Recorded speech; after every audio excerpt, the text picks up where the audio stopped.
Welcome, everybody, to the latest Tournament of Doom. I am your host, Senior Doom, professional illustrator, man who wears purple flannels with funny Mastodon hats, and Halloween supporter or Halloween celebrator kind of thing. Yeah, I think that's the way to do it. Black Cat owner, that works too. And hopefully the Black Cat doesn't cause trouble tonight, because it wasn't causing trouble tonight. You know what was causing trouble? YouTube. YouTube will not take my stream right now. So everyone like, well, I'm probably on Twitch chat are asking, hey, Doom, why'd you have to stop the stream very suddenly? Well, it's because YouTube wasn't working and I could not figure it out. And it was, I took it down for a second, tried to fix it, and it's like, okay, YouTube's just not working. I'm just like, okay, you know what? Sorry, YouTube, not going to get this week live stream this week. You'll get a VOD later. There, you get to watch us. You can watch us live on Twitch. So that was the stream problems. Thankfully, not a Black Cat. But we have also another extra special surprise tonight. We have not one, but two guest casters. You're like, wait, is this a regional? No, this is a normal Tournament of Doom. We do have them. And why don't they go ahead and introduce themselves, starting with Shining Espeon? Hello, everybody. My name is Kara, aka Shining Espeon. You might know me from commentating this tournament a bunch of times in the past. You might also know me from commentating the retro Pokemon TCG tournaments. If there's a retro tournament that happens regularly, I will be commentating it. So that's my deal. I'm sure a lot of you see me before, and I'm excited to spend tonight with you. I'm excited to have you on as well. And then joining us is another one, a man who has not seen the movie he's named after. Or maybe he has, I don't remember. You know him as Alfredo_HTX. Frodo, why don't you go ahead and introduce yourself as well? Hey everybody, how we doing tonight? Happy Halloween! I'm very excited on this very special edition of the Tournament of Doom broadcast. I'm really hyped tonight, guys. I know y'all are. Let's get into some action, Doom. Are you ready? I'm ready. Let's go ahead and do the first thing we always do with any tournament, and that is check out the metagame. So I haven't even looked at the metagame yet. How surprised am I going to be at number one? I still have my eyes closed. I haven't looked. Oh, you haven't looked? No, I have not looked. Not at all. I don't think you'd be surprised at all, actually. I guess it does not get spookier than number one. That's all I'm going to say. Well, some people decided to take up the challenge then of put a ghost Pokemon and win with it. And if they could do that, they get triple pricing, at least of the codes. I don't know. I honestly don't know about the sleeves. I didn't ask Dual Spec about it when I made that. I was like, I'll just give them more codes. So we'll see how that goes. I do need to move us real quick to one of the other channels. Let me go ahead and move you. Just a good old judge call we're watching here. I gotta say, if the challenge is pick a ghost Pokemon and win with it, I mean, you could not have picked a better time in the meta than right now. Between Dusknoir and Jellicent, ghosts are very well positioned in the current state of the game. Yeah, I realized after I posted that, I was like, oh wait, there's a lot of ghost Pokemon that are really good right now. I had no idea that Jellicent was a ghost. Oh, Frostlass too. Oh my god. Yeah, when you signed up, there was a Bulbapedia page I linked to saying it has to be on there. So if it's on that Bulbapedia page, it counts as a ghost. So we're just in a very spooky meta in general. That's the takeaway here. I'm over here trying to read Pokédex entries for these things. For Jellicent in particular, because I definitely did not know about Jellicent. That is a new one for me. Got to get your game knowledge up. Come on. What, you're just going to be an expert at TCG? You got to know all the ins and outs. I love subscribing to the Azul meme where he definitely doesn't know, right? And I definitely don't. I know there's a lot of times I pull everyone's leg. This one for sure I'm not. There's a lot of Pokemon knowledge I just don't have. And it'll come up and I'm like, "Oh my god, I didn't know that. I had no idea." I mean, I'll be so real. I found out last year that Eternatus is poison type. I just knew Eternatus VMAX was darkness type because, of course, that's what type poison is in TCG as a Sword and Shield. And I just thought, okay, dark, probably dragon. But no, that's a poison dragon, probably. So I'm not perfect either. I was teasing you, but no, I definitely have some gaps in my knowledge that TCG just kind of wallpapers over awkwardly. I want to move us again real quick. For me, go ahead. Sorry. It was a super quick judge call. So Eternatus in general, I just think of it as cool, so I don't ever like put like I'm like, what type is it? I don't know, but it's freaking cool. You know what I mean? it just reminds me of the final boss from Smash Brothers. Master one? Hand? Yes, I don't remember Master Hand's name anymore. Well, no, dude, I was like confused. I was like, is it not the new one? The new one, I don't remember the new ones. Like, I didn't make it that far in the in the campaign that they had this year. Oh. Or this year, 7 years ago. This year. Oh my god. God. It's We're been all 7 old, I years. think. I think It's been all three of 7 us are years. old. Yeah, yeah, it's funny. I casted a few Smash games, but I did not finish the story mode. No, I did not. That's another one where I could jump straight into competitive and I pay no attention to the lore. All right, I gotta jump real quick. I'll be right back.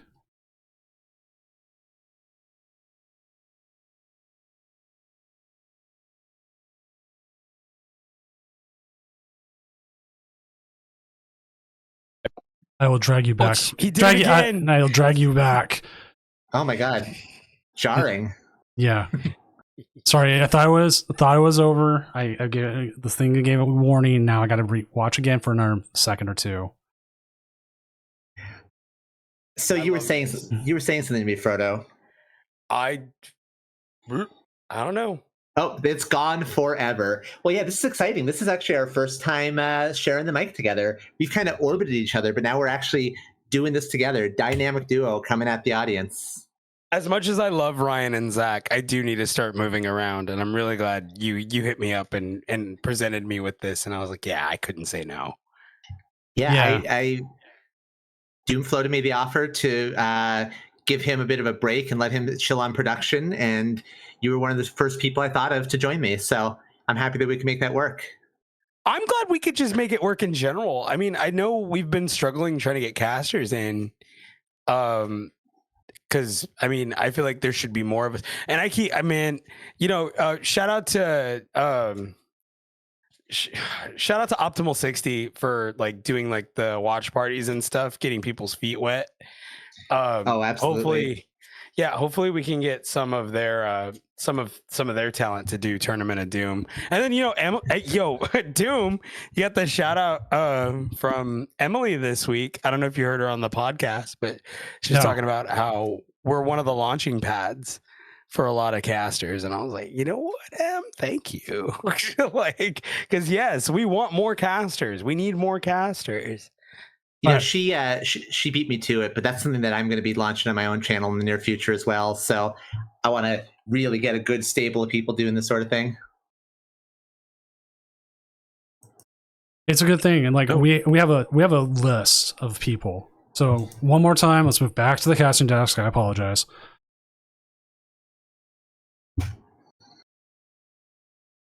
Slow play calls require me to move. It's one of those things. Yeah, the thing. If you saw the game, Cool with it. yeah, if you saw the game, you can see why they called for slow play. It's never the control player. Yeah. It's never the control player. It's the person playing control or playing against control, and it's like you gotta just hold it, bro. Like test the matchup or hold it. You know what I mean? Dollar bills, y'all. Yeah, I mean, I think if you're bringing control to a tournament, 9 times out of 10, you know what your win conditions are, you know what you're trying to do, and you know you got to go fast. So I wouldn't be surprised if it's most of the time not the control player. Yep. I'm trying to move the clock. You know what I mean? Like, let's go. Move. Your turn, you know? Pace of play is always important. Just in general, we got places to be. Let's go. Let's do this. Exactly. Oh, we got a hype train going in chat. Oh, we do? Let's go. Actually, while I'm here. 67, am I a cool kid now? Thank you, Heat Miser. 6, 7. All right, did you see Mellow Magikarp's costume this year? He wore the number 6 and he's 6 Kevin. Oh, that's amazing. I love that. That's so funny. Oh, God. Wow. Oh, 6K. no. All right, so we are, if I'm not mistaken, we're wrapping up round 2 of this tournament here. I gotta sing the Doom song now. Yes, we are. All right, very exciting. I can't wait to see the updated standings and then get some gameplay in round 3. So let me ask you, Frodo, because we haven't really hung out. What's your favorite deck in this format, and what do you want to see really pop off tonight in the Tournament of Doom? I have been on Cerule Edge since it was not fun to play. But to me, it's always just been a really fun deck. I think there's been some recent nuances, a lot of different tech cards that people are experimenting with, and it using fighting energy allows it to maybe even experiment with things like maybe even Sudowoodo, Lucario, right? Just for the funsies. But I'm a really big Cerule Edge fan right now. What about you? We see actually one Cerule Edge player teching that Temporal Forces Drillbur. That's pretty cool. You know that card? Yes, the one where you dig. Absolutely, yeah. You play it down, and you can just discard 3 basic fighting energy cards straight out of your deck. It's a cool little. Who needs Brilliant Blender when you have a card like that? You know what I mean? I mean, who needs Brilliant Blender has been like the rallying cry of successful Cerule Edge players all format. We have seen them go for. We've seen a couple different ace specs. Legacy Energy seems to be the most consistently popular one, but Brilliant Blender definitely falling by the wayside comparatively. And I've been trying to make Prime Catcher work, but I don't need that much gust. I was up to about 6 gusts in that deck, and I was like, I really don't need that many. That's an embarrassment of riches right there, if ever I saw one. My goodness. Yeah, 6. Well, mainly, I was more concerned about getting Yveltal locked, but now that it looks like the Tord box list is kind of fallen by the wayside, as you guys can tell, even in our metagame, it's kind of veering off right now. I mean, it's still in the top 5, but I think after Vegas, I think that deck is gone. Yeah, it'll be interesting to see for sure. I think that the deck definitely got a lot of value, scooped up a lot of margins off of people just not knowing how to play against it, and people know it now. But I do think it has solid fundamentals, and I wouldn't be surprised if it's the sort of deck that people kind of stop paying attention to, and then surprise, here it is again. I could kind of like the head of our meta right now, right? Dragapult Dusknoir. I was gonna say maybe more like Terrabox in the last 6 months. Terrabox too. So Terrabox, very low key, right? Kind of just snuck in, very much an anti-meta deck, developed to just counter everything in the meta. I mean, minus maybe Gardevoir, but in the early game, it's really like it could be super aggressive if Gardevoir can't set up. No, it absolutely can be. And I mean, we're currently in an era where after, I think a lot of players, myself certainly included, thought that it was kind of a relic of the beginning of the post-rotation format. It's sort of established itself as a regular contender. I mean, we've seen Terrabox make multiple top 8s in the last few months. That's been interesting to see. We have it right now as the 6th most represented deck here tonight with 10 copies, but that puts it just a hair behind Gardevoir, so it's not bad at all. Yeah, if you're not teching, if you're not putting in the shamans, you might be in for a really bad time. Now, you were asking me what my favorite deck is right now, and I mean, my favorite deck, broadly speaking, has been. I mean, I've never claimed to be interesting or innovative. I like Dragapult Dusknoir. I like Recon Directive. I like Phantom Dive. I like Cursed Blast. I like all of the things that deck can do. So, not the most exciting answer, but I do like it. But to give you the other, like at least a little bit more spice, I've been really kind of enamored with Evolutions after being an early kind of detractor of the deck. And I said this on stream before, Emma Hagen has really kind of opened the archetype up and done some pretty interesting things with it. I think her lists that are Pidgeot centric and have other hallmarks like the Glass Trumpet energy switch package and all that, it's given the deck a new dimension. I think it's pretty interesting. Yeah, and then them also playing like the Ogre Pawns, right? The Teal Mask, kind of like having like a pseudo Terra box kind of a thing. Yeah, although Um, I would say at this point, pretty much all the Evolutions decks have settled on the having access to the Teal Mask. I think mhm. people decided, hey, if you're running Noctowl and any number of water energy, you might as well have access to that Teal Mask or Wellspring Mask Ogrepawn. Oh my goodness. Mhm. I'm already Even the messing up Raging my- Bolts have adapted to that too, just playing Wellspring in general.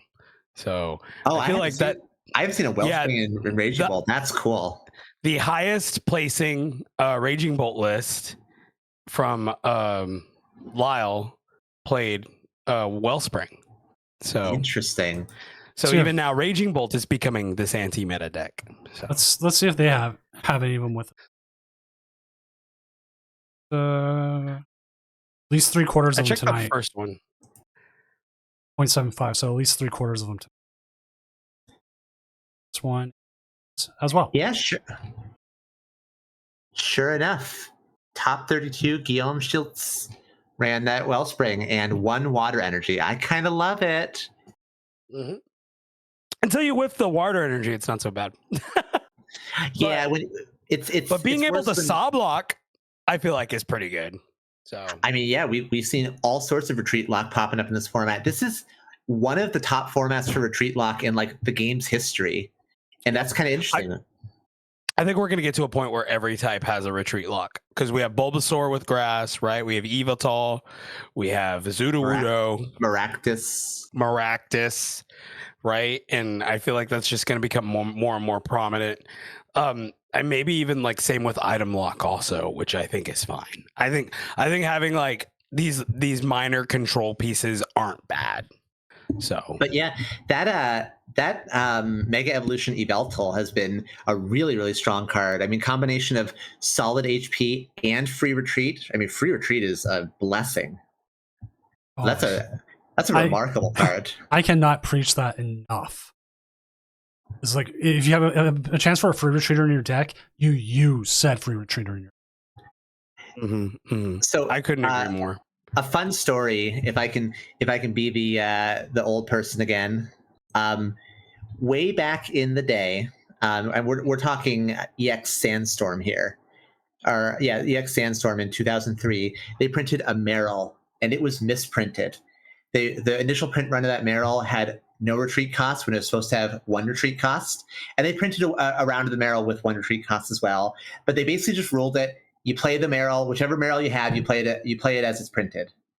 And it was the only free retreat basic in that early Ruby Sapphire era. And a few people are teching that Meryl just to have a free retreat pivot. So really just interesting showing, like, I mean, free retreat is definitely a premium.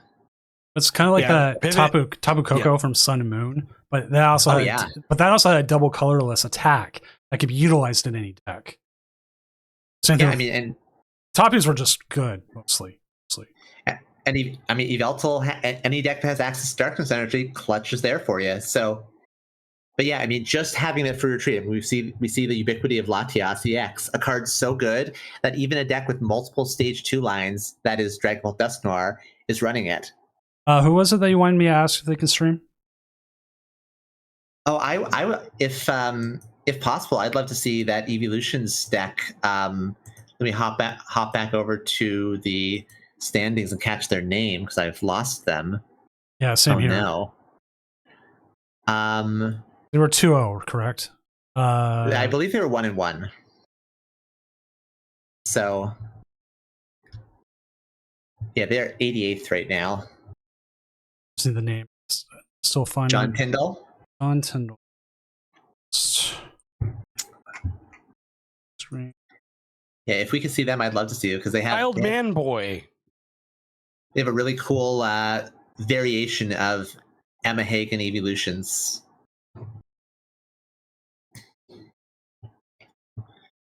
Yeah, that deck is super cool, and I hope we can get it on stream because I would love to talk about it. I've been staring at that list. Insane amount of one-ofs. I mean, wow. I mean, that's what you can do when you have access to Pidgeot, though. I mean, that is a time-honored rule in the Pokemon TCG. If you have quick search, you can run a lot more one-ofs. All right, John Tyndall says yes. He just needs a link to the server, so I will. Oh, absolutely. That's exciting. Let's go. So can we take a peek at John Tyndall's list then, so I can just kind of like gush about how cool it is? Is that a possibility? Yeah, sorry, I realized I'm not sharing my screen anymore here. Oops. That's okay. Okay, One-man here we show. go.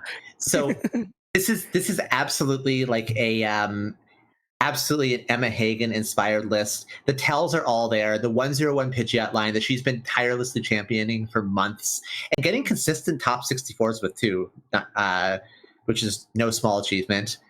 We have the Black Belts training, another tech that she kind of put on the map. We see the Glass Trumpet and Energy Switch package. These are all telltale markers of her inspiration. The cool innovation here, though, is in the energy line. We see 2 copies of Jet Energy. All right, And that's table 10. a nice little table 10. Excellent. Let's hop on over.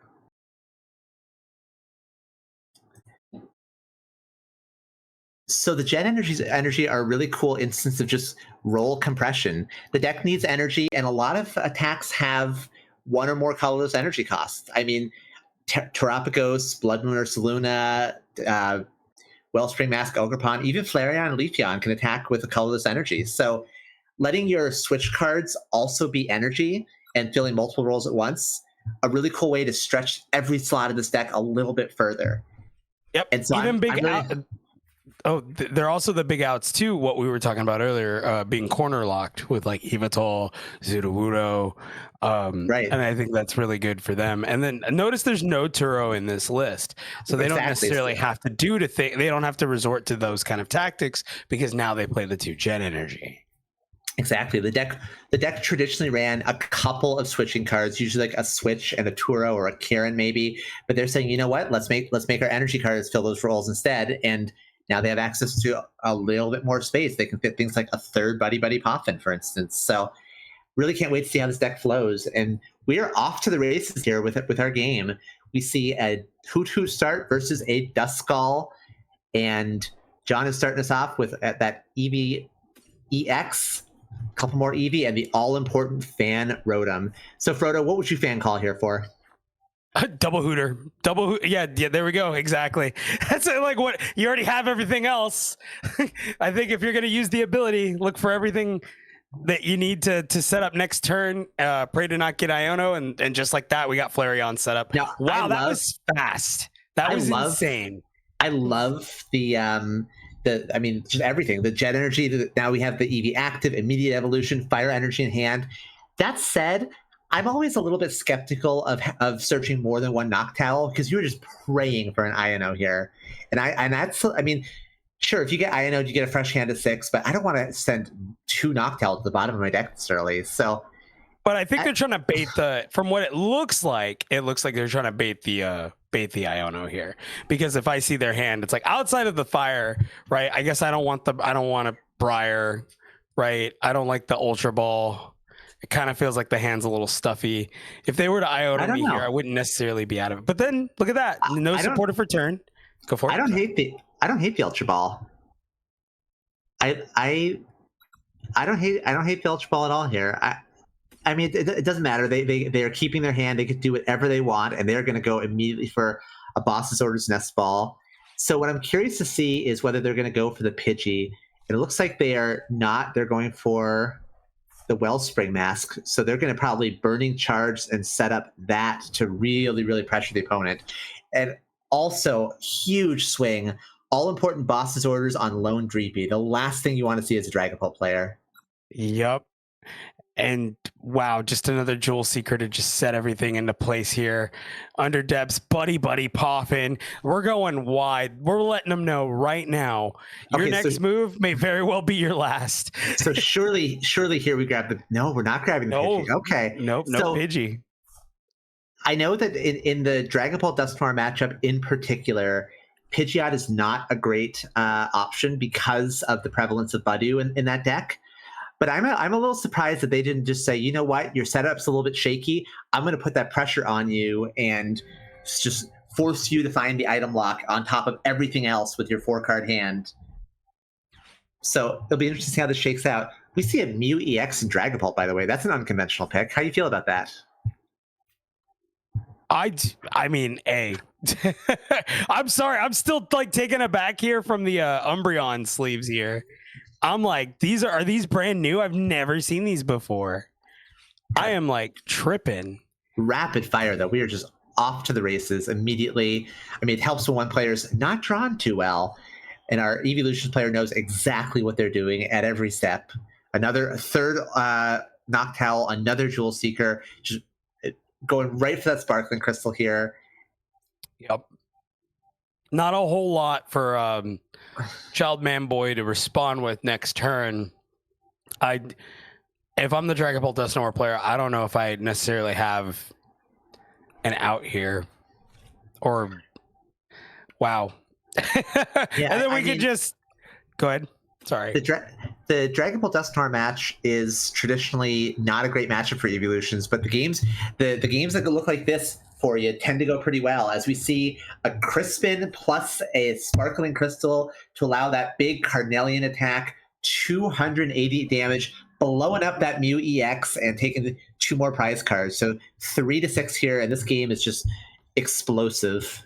I mean, it is falling apart in their hands. It feels like everything's just melting away here. And we see just a pass with an active Duskull bench Dreepy. This says, oh, please Torrential Pump me. And I think that our Evolutions player here is going to go for it. Yep, there we go.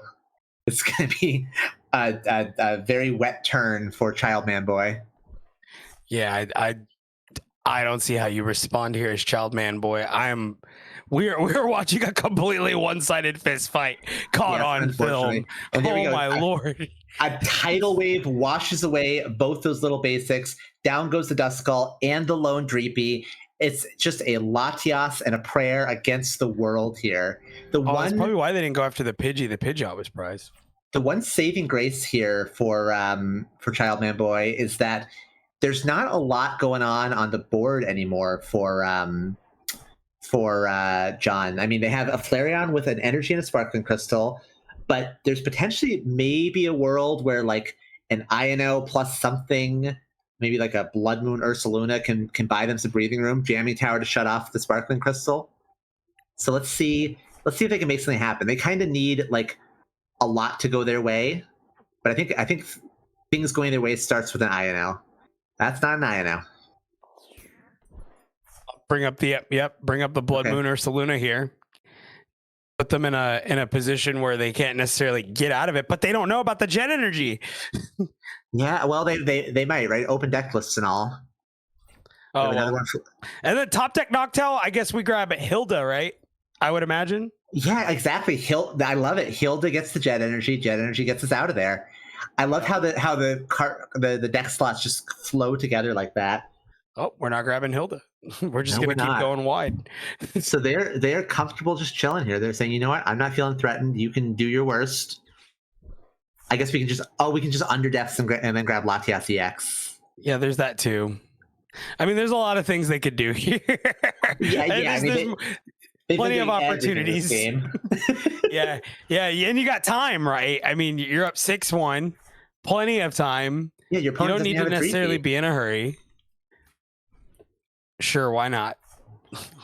Beautiful cards here for John too.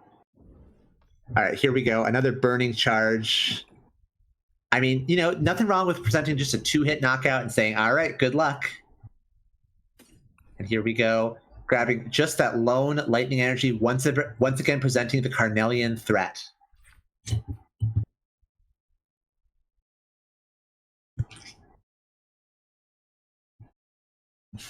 All right, so Child Man Boy has nothing to do but throw out a. I mean, if they don't do something else, it's gonna be a sacrificial Serendipity because that thing cannot survive a Carnelian. Nope. It's looking like another stall play. They kind of have to. And the only I was gonna say the only target's the Noctowl, but the Noctowl would have been the retreat.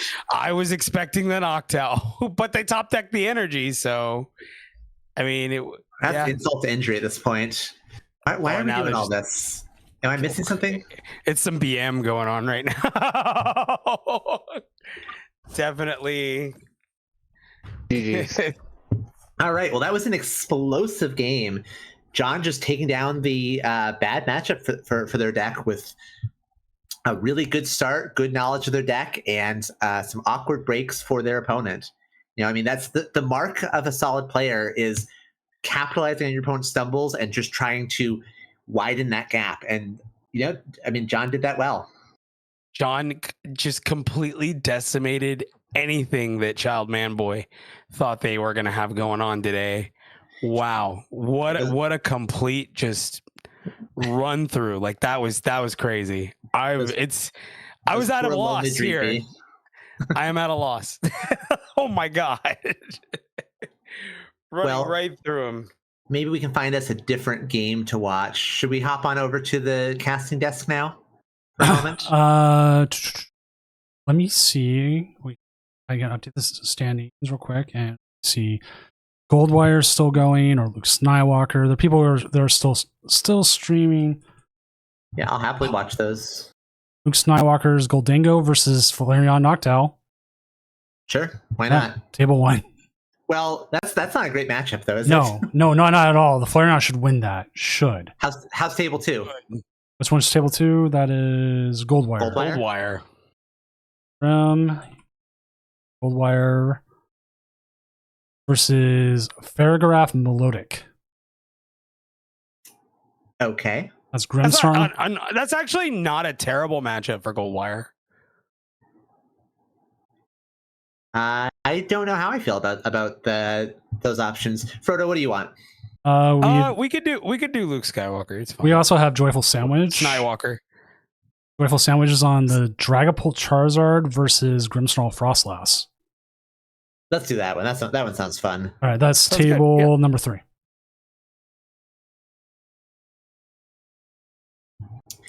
Okay, so we're in the middle of a game, but plenty of action left here. 2 prizes have been taken by our Dragapult Charizard player, but the Grimmsnarl player has a secret box currently being resolved, so that's always a good feeling when you're playing that card. Yeah, being able to grab just a tool, stadium, supporter, and item of your choosing, like right there, they're clearly setting up for this devolution play, which would be huge for them and completely decimate the Dragapult player's board here. Yeah, especially if they can get Darkness Energy on that Monkey Dory and put that Dracloak in the danger zone. That would just be like a full-on like board reset and big 2-prize swing. That's a fantastic play to pull off. And there it is, Energy Switch. I love the rise of Energy Switch in Grimmsnarl as of late. The first player The rise of Energy Switch in general. A card that not a lot of people had played going into this, and now it's gained so much utility. Yeah, I mean it's a card that's been around forever in the game, and it's had times where it's just been like on the absolute forefront. I mean, it won Worlds 2 years in a row, and then just sometimes players just forget it exists. So yeah, I like that. I remember it being very huge in Mewtwo V-Star lists, but now really making this huge comeback. Oh wow! Okay, they got the Monkey Dory established, but they chose to take out the Cleffa instead. Yeah, because I think they're going. No, they're just going to go Shadow Bullet KO. Yeah. Mm-hmm. Okay, yeah. I was mistaken, of course. If they were to Devo or Shadow Bolt Dracloak, it gets knocked out either way. They don't need to move damage counters onto it. So I was getting a little ahead of myself with my math. 60 damage counters on the Dracloak in their hand. Interesting. I was just noticing that too. They better be careful, or they're gonna get knocked out right from the hand. It does damage to hand. That's crazy. Yeah, oh my it God, sure does. It's taking damage counters. Uh-oh. No. Okay, I cannot wait. I cannot wait to see what happens in a couple more turns. I am so excited. Does it knock out from their hand? That would be crazy. It's in their hand. Yeah. What is going on right now? Can he bench? Oh, it's got energy. What? Whoa. Just run it. Just run it. Just run it, kid. Can someone, make it happen. Can someone please start clipping this so I can share this, because This needs to be shared. Dragapult's coming. Dracloak's coming from the bench. That was a Oh, Dracloak with energy and damage, and I'm baffled. I don't know what's going on are they here. gonna evolve it? Are they gonna evolve it, Kira? I mean, they have to evolve it, right? Otherwise, it's gonna get knocked out. Did it not go to? Oh, wait, okay, no. They super rotted it. I don't know what I thought they did. I was like, wait, what just happened? I'm sorry, my brain broke. My brain is broken. It's broken. Yeah, I mine don't know. too, a little bit. Wow. And maybe I am- also our Dragapult player, because they were dropping that confused reaction in the game. They're trying to figure out how do they do this without they're trying to fix the game. I know what they're trying to do. They're trying to fix the game, and they're trying to like, oh, well, it's making my stomach hurt, Doom. Like, oh, figure it out, kid. All right, Okay. discarding the Prime Catcher. And are we going to grab that? There it is, the Dragapult EX. Now, can we Right, evolve now- into it? Does it fix Yes, it? we can. No. But it doesn't fix it. Uh-oh. There's Okay. the Lily under the Dragapult. What's up, everyone coming in from Moonkitty Shira's stream? We're currently watching the game bug out so much that we don't know what's going on. Is the Yeah, this Dragapult is wild. in the active? Can it attack? Yeah. I guess we'll see. a doubles Okay. format kind of a thing. They're determined to try to make this as legal as they can. They're going to retreat. Can they promote the Dragapult? Nope, they're trying to. But No, they can't. They can only promote the Charmander. Oh, Just no. rare candy Charizard. Let's go. Just rare candy Charizard. Yeah, I mean, That's all you can do. We got lost in the excitement of this whole Dragapult situation. But yeah, they have rare candy Charizard. That's not terrible. Yeah, just rare candy Charizard. There's nothing we can really do. You gotta play with what you're dealt, unfortunately, and this is it. You know, I have to say, I'm a little disappointed we didn't get to see that Dracloak chill in hand with the damage to see if it would get knocked out by Frostlass. But oh well, I guess we'll just see a nice Burning Darkness for 300. All right, so 2 more prizes taken, and the game is evened up. So now it's back to our Grimmsnarl player to do their worst with a 7-card hand. You know, my experience with Grimmsnarl, they can do some spooky things with a 7-card hand. Absolutely. I think they definitely would have preferred the Dragapult there, but with no way to get it in there, man, this is a very peculiar spot for them to be in. Whew. Well, I mean, this could definitely be a halfway decent turn for a Devo play. Oh, they have put damage counters on that Dragapult. Okay. Both players are trying to figure out what's going on here, and pardon me. What's the best course of action here, Kara? I mean, honestly, if you're, you know, they're probably just, and it feels like a throw. It feels like a throw. But it's not. It's not their fault. They're so deep into this game. I mean, what could they have done differently? You know what I mean? I think part of them is just curious what's happening here. What's going to happen? What does it look like on the opponent's side is what I want to know. Does it look like this on the opponent's side? I am so curious to find out what I lost the opponent's name, but what they're thinking of the situation. They put damage counters on the Dragapult, so it's definitely in play in some capacity. But yeah, I wonder if they have it on the bench on their side. I would love to see both players' POVs. Honestly, I would love to see if it looks like that on their end. Well, I'm a little bit glad that we got to see this from our end, because this is not something you see every day, and I'm, you know, as baffling as this is, it's kind of interesting to look at. Yeah, very interesting. I mean, honestly, it's what is it? It's one of those cool anomalies, right? Like we don't ever get to. This is what makes the Tournament of Doom so cool. It's certainly a memorable one. I hope it's getting clipped so we can share that for a long time to come. I gotta get a screenshot of this, honestly. Yeah. What? Yeah. There's. Put this on What's the website where they do puzzles? This would be it. Your Dragapult is an item card. How are you winning this? You know, I mean, I don't know how they're winning it, but I know that I'm winning just for getting to see it. Oh yeah, we get to see. This is it.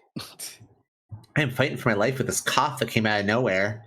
I guess it just started getting a little bit cool out here where I'm from, and a little bit drier, and I guess my lungs are freaking out about it. I don't know. Yeah, we hit the we finally hit below 70 degrees in Houston, so it's very different for us out here. Yeah, we're in the 50s right now in Orlando, so I'm loving it. This is what I live for. Okay, so back on over to the Grimmsnarl player. One prize left for our Charizard friend, so let's see what they have to offer in this bizarre, we'll say atypical game state. They move more damage counters onto the Dragapult, and even more. I believe they were Ionoed, so there's not they don't have the Devo in hand anymore. And if they have no way of finding it here, I'm pretty sure the Grim player is chalked here. Yeah, it could very well be. Only 3 cards in hand, and short of like pretty much exactly an Arven, it's not a lot they can do. Yeah, no. If there's no Arven, if there's no, yeah, I mean, Rare Candy Grim wouldn't be terrible, but it's just gonna get O-code by this Charizard here. Well, not O-code. It'll get pinged and then O-code, and then knocked out, not O-code. There's a lot going on there. There's a lot of acronyms in my life right now, and I'm really acronymed out. I have been acronymed out for about like 25 years of my life. I'm so honest. Yeah, it's and you know, in every business that you're in, right? There's just so many of them, and they all overlap. And it's like, why do we talk like this? Nobody talks like this. Humans don't talk like this. We weren't designed to talk like this. I don't talk like this. Any chance I get, I do not talk like that. So exactly. All right, so here we go. Out comes the Grimmsnarl. Gonna fire off a Shadow Bullet. Grimmothy Snarly. Oh, okay. Boss's orders. Moment of truth. Oh, they got the Dragapult. It's in there. They fixed it. They got the Dragapult. Okay, so confirming that the opponent saw something that made sense to them, and there we go. Boom! Shadow Bullet, 310 damage. That Dragapult barely hanging in there, but that puts the Charizard player on a bit of a clock. They have to wrap up this game right now, or a Monkey Dory closes out. So.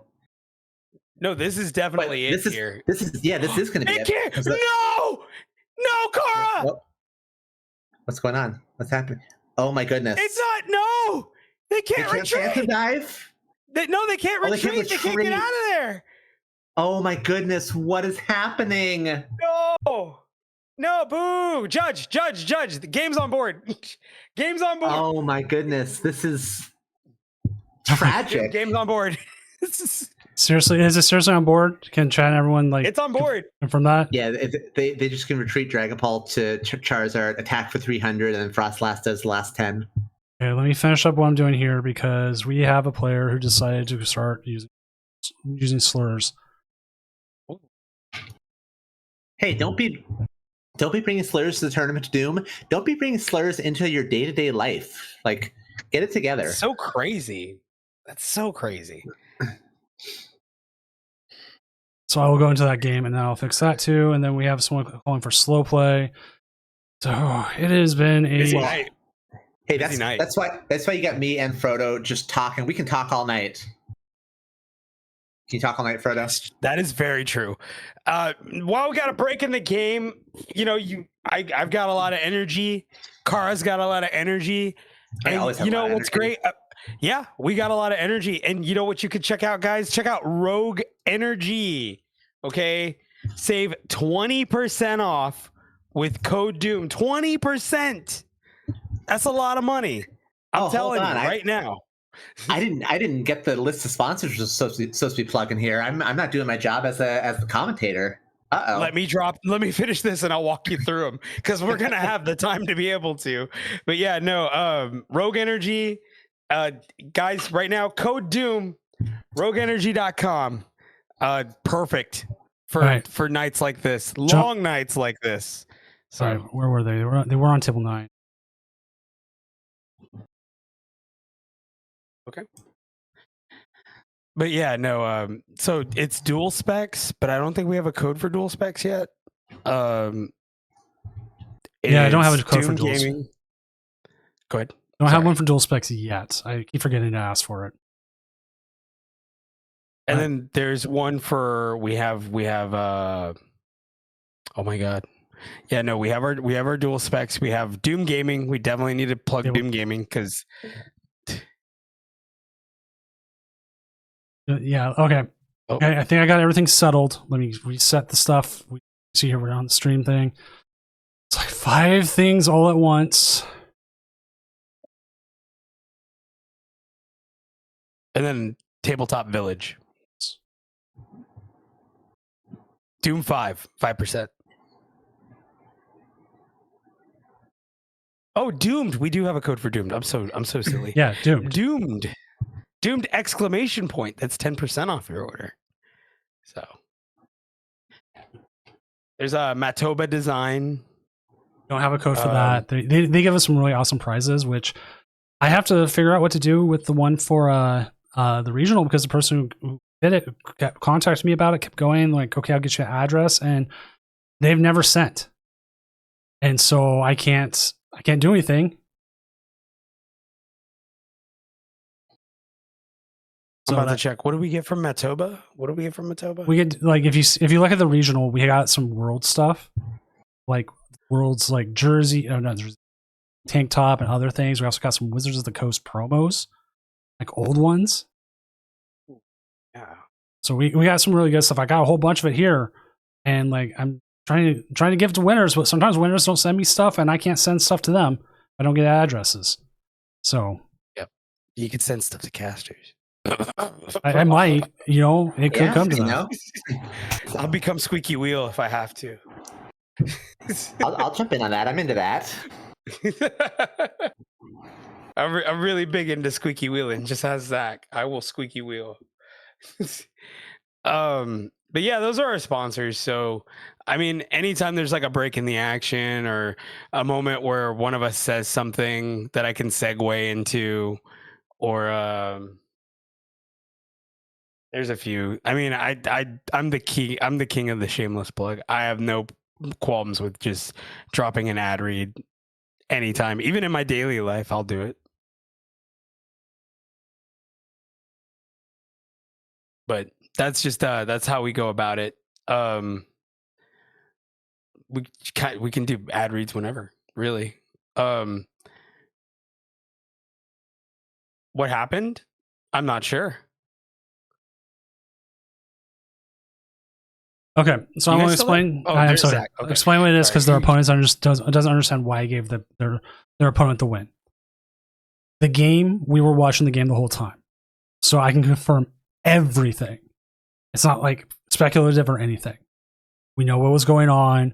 They played through a bug, which is insane, and they had everything to win the game in hand. Everyone, even people watching, like, yes, they had. He just had to do the actions. There was nothing else they needed to do. And I try to run a tournament where things like this is you play it fair. Yep. So game's on board, and you got to give it to where the game was, for sure.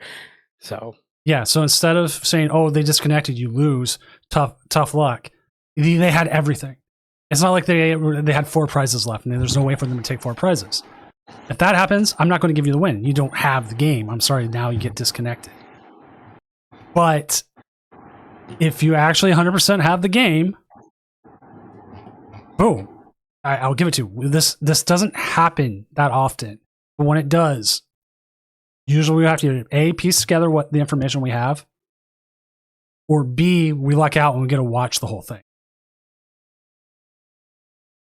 So yep.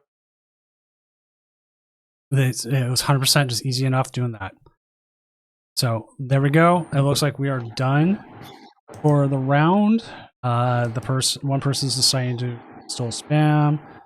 I am not going to them. That's something that's being worked on actively by the devs. That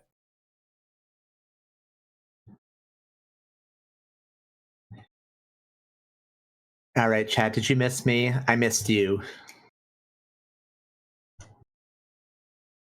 When did you leave? we went and got some I water a still- moment ago. I Oh stepped out man, for- was for I a just minute. going? I was just yapping. You know, it happens. I just saw a little opening. I saw a little opening. I slid out. I have already burned through all of my existing water in that first round, and I need more, so I got more. It's easy to burn through Excellent. your water. I usually have like three glasses ready. Oh, I have 2 full things, but I burned through both of them. All right, so round 4 is up. Let's find a game and we'll get that on. All right, I am excited. I also need to. I'll bring this up. The person who decided to use slurs is trying to judge ping me so they can throw more slurs at me. They are banned. It's just 100% no contest. Like, on. Yeah, get him out of here. The next thing, Limitless is working on this, where if you disqualify a player, they cannot, or you drop a player, they cannot sit there and chatting. Because this doesn't just happen to me; it happens to a lot of judges. Someone gets, or their opponents, like they keep getting yelled at over and over for like 10 pages, and that's what happens. Yeah, there's really no place for that here. I mean, I don't understand why people feel like they can just do that. It makes no sense to me. Well- You know, go ahead, Gar. It's good that we have people who are willing to just immediately stand up and say, "Nope, none of that. Out of here. Don't even give them the time of day. I've no debates to be had. Just we don't cross that line. You crossed it. Get out." Yeah, 'Cause I think it's good to be you don't belong here. unambiguous about things like that. So I have to say now, since we need to get a game on, we're going to table 4. They are playing Matang, Mawile EX, Mega Mawile EX, Wellspring Ogerpon, Mimikyu, Badoo, Mega Kangaskhan. They're playing Matang Box. And they I are was gonna do a video on this. they are 3-0. Let's go. All right. So I table can do 4.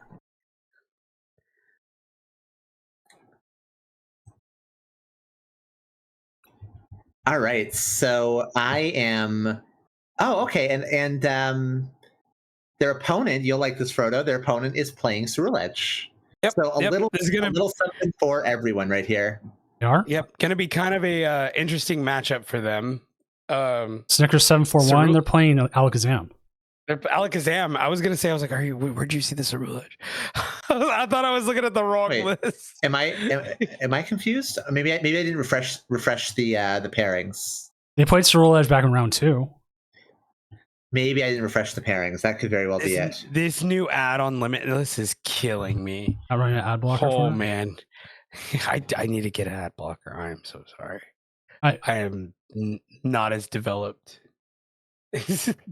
I am all for 100% should be supporting Limitless because they run this for Yeah, free. Limitless is great too. One of the biggest resources in the whole community right now. I 100% just go to their Patreon. Yep, same. I'm a big donor. Huge donor. $1 a week. $1 a month. Donor. Sorry, my brain is still fried from that last game. The board state. What do we do? How do we fix this? But the Alakazam, so this is an interesting matchup. I assume they would just water pawn and have fun. Yeah, I mean, I have to imagine that could be an uphill battle for you to. Sorry, I've been fighting for my life against this cough. That could be an uphill battle for you to contend with when you are an evolution deck. But fortunately, they do have the Shaman at least. Yeah, they do play the Shaman. The Shaman's pretty much essential in Alakazam, and then they have the Psyduck. I imagine this helps them out in a lot of Dragapult matchups. They're both 3-0. A lot on the line this early. How many rounds tonight, Doom? I believe we have 8 rounds, if I'm not We have mistaken. 8 rounds tonight. 8 rounds tonight. So these early games will matter. Whew. Sorry, Kara. I also have, I just have bad heartburn today. It's awful. Oh no. Okay, so we are kicking things off here with a Mimikyu start for our Metang player. So definitely not the Pokemon you want to be starting with against this mono single prize deck. Yep. No other EXs outside of Fezandipity. Early Metang, I guess they would. I mean, yeah, they can at least get off an Ultra Ball, get a turn 1 Beldum down if they want, and they have that Lily, that all important Lily's determination to load up that hand. And okay, they're just pitching the Metang. Yeah, I imagine they're hoping off of something great off this Lily's here. They have a full 4 copies of Super Rod in the deck. I thought maybe they were banking the Metang for later with a Stretcher, but they don't run the Stretcher. Just Super Rod. I was thinking Energy Recycler would be really good in this list as well. Maybe even over the Super Rod. Especially for late game and you need a big punch. Okay, we're about to see how I fast love this. Go ahead. I love this so much. Fan Rotom fan call for triple Dunsparce. I've been a huge proponent of the Dunsparce engine ever since Andres Lustino put the Roaring Moon Dunsparce deck on the map last year. So seeing more decks pop off with it is just speaking to my heart. Also, it doesn't hurt that Dunsparce and Abra are 2 of my all-time favorite Pokemon, and they're chilling on the bench here. So I'm excited. I play Conquador, so I can get kind of, it's crazy how greedy you can get with the Dunsparce engine. There's just so much setup there. Okay, so interesting. I'm just going to go ahead and say, you know what? This Mimikyu, not ideal, but we can attack with it. And that's one thing I love seeing out of the Pokemon TCG. Like, you might not have started the Pokemon that you wanted, but you can still make things work with it. I mean, this can still take a prize, can still get a little bit of tempo going, and I love seeing that our Metang player doesn't get tunnel vision, recognizes, hey, I have an option here, let's go for it. Yep, absolutely. We see it. We have a single prize trade opportunity here, and we just KO the Fan Rotom with the Ghost Eye. And then right off of that, get the Metang off the top. This is going to be a really good setup for our Metang player next turn, being that everything stays the same. We get Rare Candy Alakazam with 6 cards in hand. Turns into 9. And I love just how fast this deck draws cards. All right, there we go. A Dunsparce runaway draw ready to go, but maybe not going to use it right away. That's one thing I just love about the Dunsparce engine, the ability just to bank those draws for whenever you need them most. Like, it just makes the deck really, really hard to disrupt when they just have multiple sources of big piles of cards on the board. A second Dunsparce hits the board. Oh, they're about to load up. Ready to go. Mm-hmm. Yeah, I think we might be seeing, well, we don't actually need to draw any cards. Yep. Yeah. Nope, they don't. We can just happily knock out that Mimikyu, say, okay, we'll take a prize. Good enough for me. We have a backup Abra ready to go. What more do you need? Absolutely. And right here, Terrestrial Pump won't be as prevalent here. No, not without a way to gust, which this hand is lacking. I mean, maybe Fezandipity can get us there with a little flip script, but short of that, we're going to see a Torrential Pump just kind of picking off an Abra, maybe. What would your sequencing be here? Would you metal? Yeah, you would Metal Maker first before you Fez, right? I would Metal Maker first, and I would probably burn a Poffin. Yeah. But nope, they are prioritizing saving their Poffins. Script has been flipped. No boss has been found. No supporters at all have been found. So we are just going to be getting ready to do some torrential pumping. All right, there's the Poffin. and nothing to grab.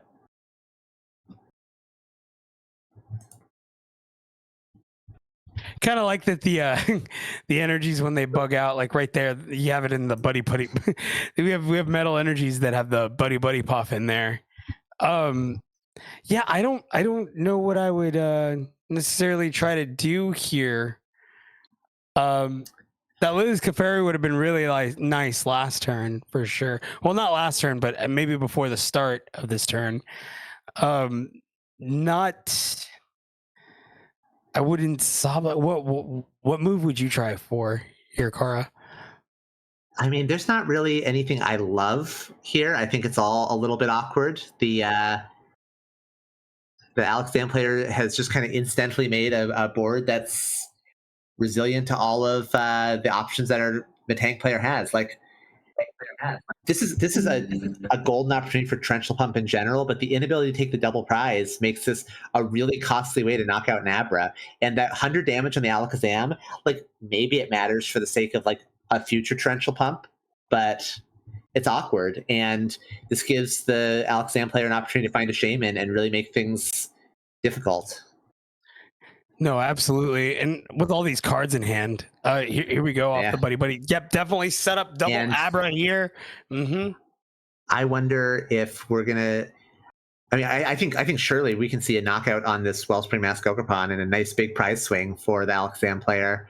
But I wonder exactly how much more we'll see out of them. It's 20 cards. It's 20 damage per card, right? I believe. It is specifically 2 damage counters per card, which is a relevant distinction. So currently sitting at 22 damage counters, but that could change. Yep, it has just changed. But if you could find any card in the deck, because while you're drawing, you're also digging. If you can find any card in the deck, what are you looking for? Oh, I mean, I don't think you'd have to look for much. Maybe a way to charm some of these. I don't even think you need necessarily that. You kind of just let the deck do what it does and take what it gives you. Clearly with that Arven, I mean, as long as you can add cards to hand, like right here, use Powerful Hand, KO. You just needed one card. Well, they could have easily ran away draw there, but go ahead. I would kind of say I think that the lack of Shaman is a little unfortunate here, because a second Torrential Pump would hurt more with that Alakazam softened up, and let's see, can we pull that off here?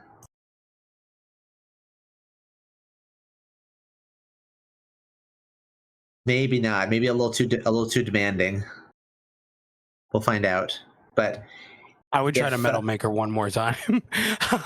But yeah, no. I think they're gonna swing back with Mimikyu, right? Oh, and there's the Lilies with a boss. Right. They have some options now. Finally, a bit of an awkward supporterless hand last turn, but they got where they needed to go, and now they can kind of decide how they want to do things. This deck is a constant sequencing puzzle between the draws and the Metal Makers, and I think it's kind of interesting.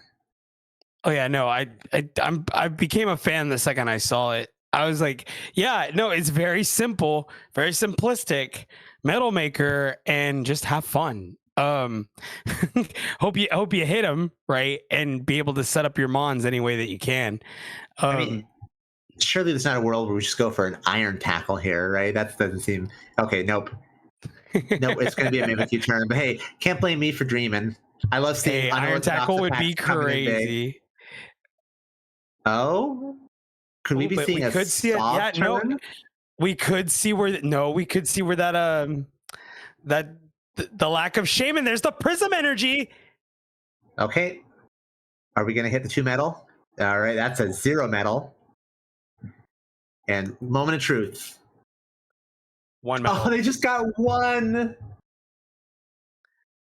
Oh no. You hate to see it. They went all in. I don't hate them doing that. I think that's definitely like playing to win the game, but definitely unfortunate it didn't pan out for them. That said, they have some options. Well, they already used the Lily, so that's fewer options than I thought, actually. Uh-oh. Yeah, without the Lily, they're kind of, Yeah, you gotta get that Prism there for sure, and then yeah. We're gonna be forced to make maybe a sacrificial turn. Nope, we're gonna sob instead. How do you feel about that sob? It's the only option they had. What else were they gonna do? I don't think they could have passed, but I don't see. You kind of need to get more damage onto this Alakazam. Oh yeah, because they already retreated too. They didn't have they either sob or they passed. You're right. Yeah, I had in my head they hadn't retreated, but no, they definitely retreated. Did Brogus whiff? Absolutely. It's right, hard. It's hard when that happens. You take the big gamble. You hope it pays off. I got a little sidetracked by noises my cats were making, and I missed a couple details that turn. I apologize, but Kadabra, you're missing Alakazam just going off. That I know, and that's my jam too. All right, well, I love it. No, such a simple deck. It does everything that Tinkaton couldn't do, and that's why people love this deck. Yeah, Tinkaton really would have been great if it did half of what Alakazam is doing right now. Yeah, I mean, you're exactly right. And Alakazam has a couple big things Tinkaton didn't have. One is just attacking for single energy. That's huge. And also just the built-in draw on the Alakazam line as well is just magnificent. Incredible stuff. Absolutely. But I forgot about its draw engine. They haven't really needed a Dunsparce here. And if they want to take these big KOs, they certainly can. They have 2 Dunsparce. It sounds like I'm like studying. I think there's one too many syllable on that one. Yeah, no, but they have it, is what I'm saying. Like they could potentially just knock out anything in the game here. And they're gonna knock out the Pheasantipede specifically. I like that. Just solidifying their lead, say, you know what, let me take away a comeback mechanic from you. I'm already far ahead, and let's make sure I stay ahead. And right now, I think you go ahead. Go ahead. No, they kind of. So last turn where we saw them trying to decide where to attach the energy, right? I feel like attaching the metal right there probably would have been the better play. Hopefully, they could get a Torrential Pump here and start making things interesting. But the question is, does the Alakazam player have game on board? Because they have 14 cards in hand plus a powered up Alakazam on the bench. Is there anything that the Metang player can do to not lose as soon as they pass their turn? I mean, maybe a sob stall play, right? Yeah, I mean that is on board until you can maybe get an Iono next turn and really blow up this board. But it looks like they're going to just go ahead and go Torrential Pump. Well, I mean, they're putting the energy on it because I think that's what you do, but they're not necessarily going for it. I think the play here would just be, I mean, boss install something and try to buy yourself a turn. I think they're kind of no, I don't disagree. I don't disagree. I think there's really not much you could stall though, because if they do bring up the Dunsparce, they just run away, draw it, and if you bring up, I mean, it's kind of hard to pick this. It's a choice between, are they more likely to find an Alakazam or a Dunsparce? I feel like maybe I would have gone for the Kadabra. Yeah, make either way, the Alakazam, right? Yeah, because there's only 3 of those in the deck, whereas there's 4 Dunsparce and two more can be put in the deck like that. So, and they have 15 cards in hand. They certainly have a way of finding it if they need it. Like right now, they could just run away, draw twice, and then maybe run into it. So yeah, I mean, they're playing for a miracle here, and they know it, but that's what playing to your outs is, right? You have a little narrow margin that you can maybe grab, and they're just doing everything they can to make sure that if they do grab that margin, they can capitalize on it. Absolutely. And capitalizing would look like they gotta find a friend, Cora. I think it works. Oh my god. Okay, so the Dunsparce player just feeling so confident in their position that they're like, okay, sure, I'm not in a hurry. I'm not gonna burn these cards. They're saying, you know what? I don't think there's anything you can do on your next turn that can stop me from having this commanding position. And so let's see if they are right about that. So Professor's research finds the 4th Metang plus a Prime Catcher.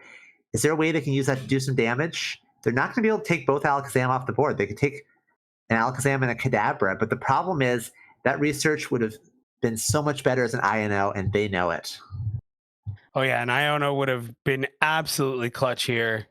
Bringing up the Kadabra. All right, so we'll see that Torrential Pump take out a Kadabra and an Alakazam, but I think this is just like going down swinging because the other Alakazam. No, they're sobbing. They're sobbing, Kara. Oh, they're sobbing again. Okay, I like that. I didn't give them enough credit. They are continuing to play to their outs. And okay, here we go. There's the Dunsparce. 3 to the Dunsparce.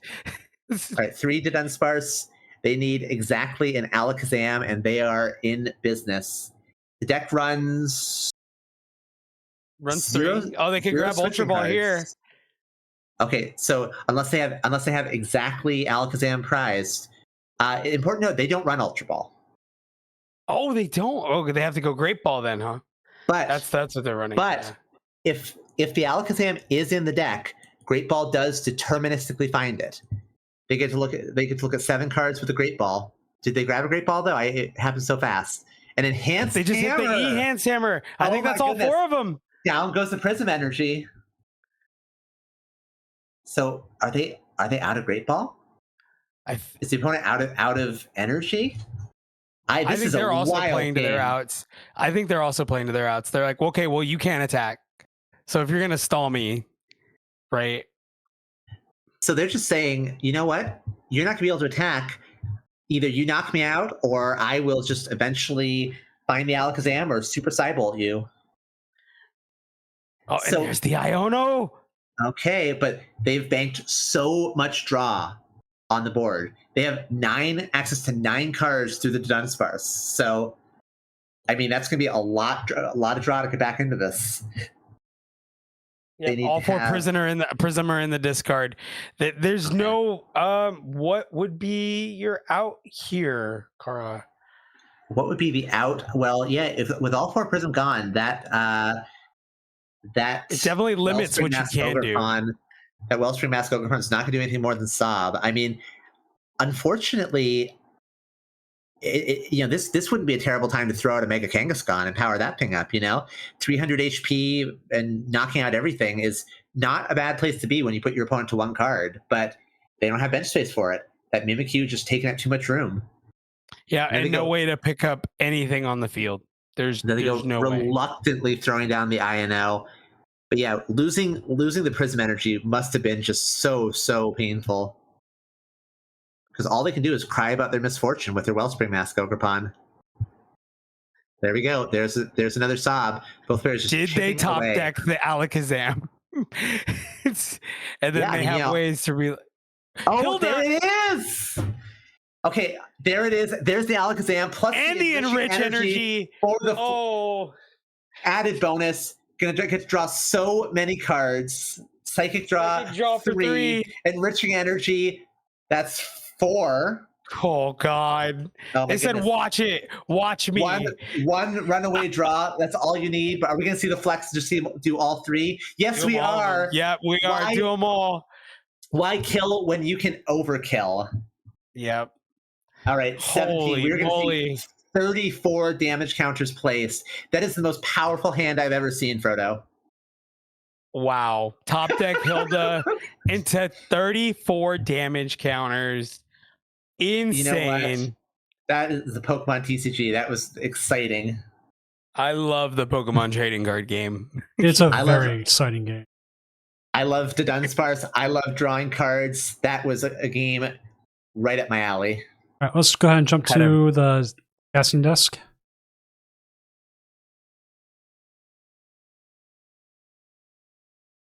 Frodo. Kara. There she is. Had a little bit of trouble with Discord there, but I'm back. Can't keep me away. And by the way, we got another Evolutions player at 4-0. How would you say that name? Now they're 6, but I mean 4-0 is still the same. Rec. That'd be Rec, wouldn't it? Rec. I think so. I would guess Rec. I don't know. They're Brazilian. I wouldn't ask me. I'm very bad at reading. Good to know. Look, I only know how to pronounce Pokemon names. Ask me a Pokemon name. I barely can do it. that. I wasn't going to say anything. Arceus for years. Look, I mean, I wasn't gonna call you out, but you've been saying Eviltal all night. I'm just saying. Is it Yveltal? Eveltal? Eveltal? Yep, pronunciation on that second syllable. No, you What? both got it wrong. It's bacon bird. Bacon bird.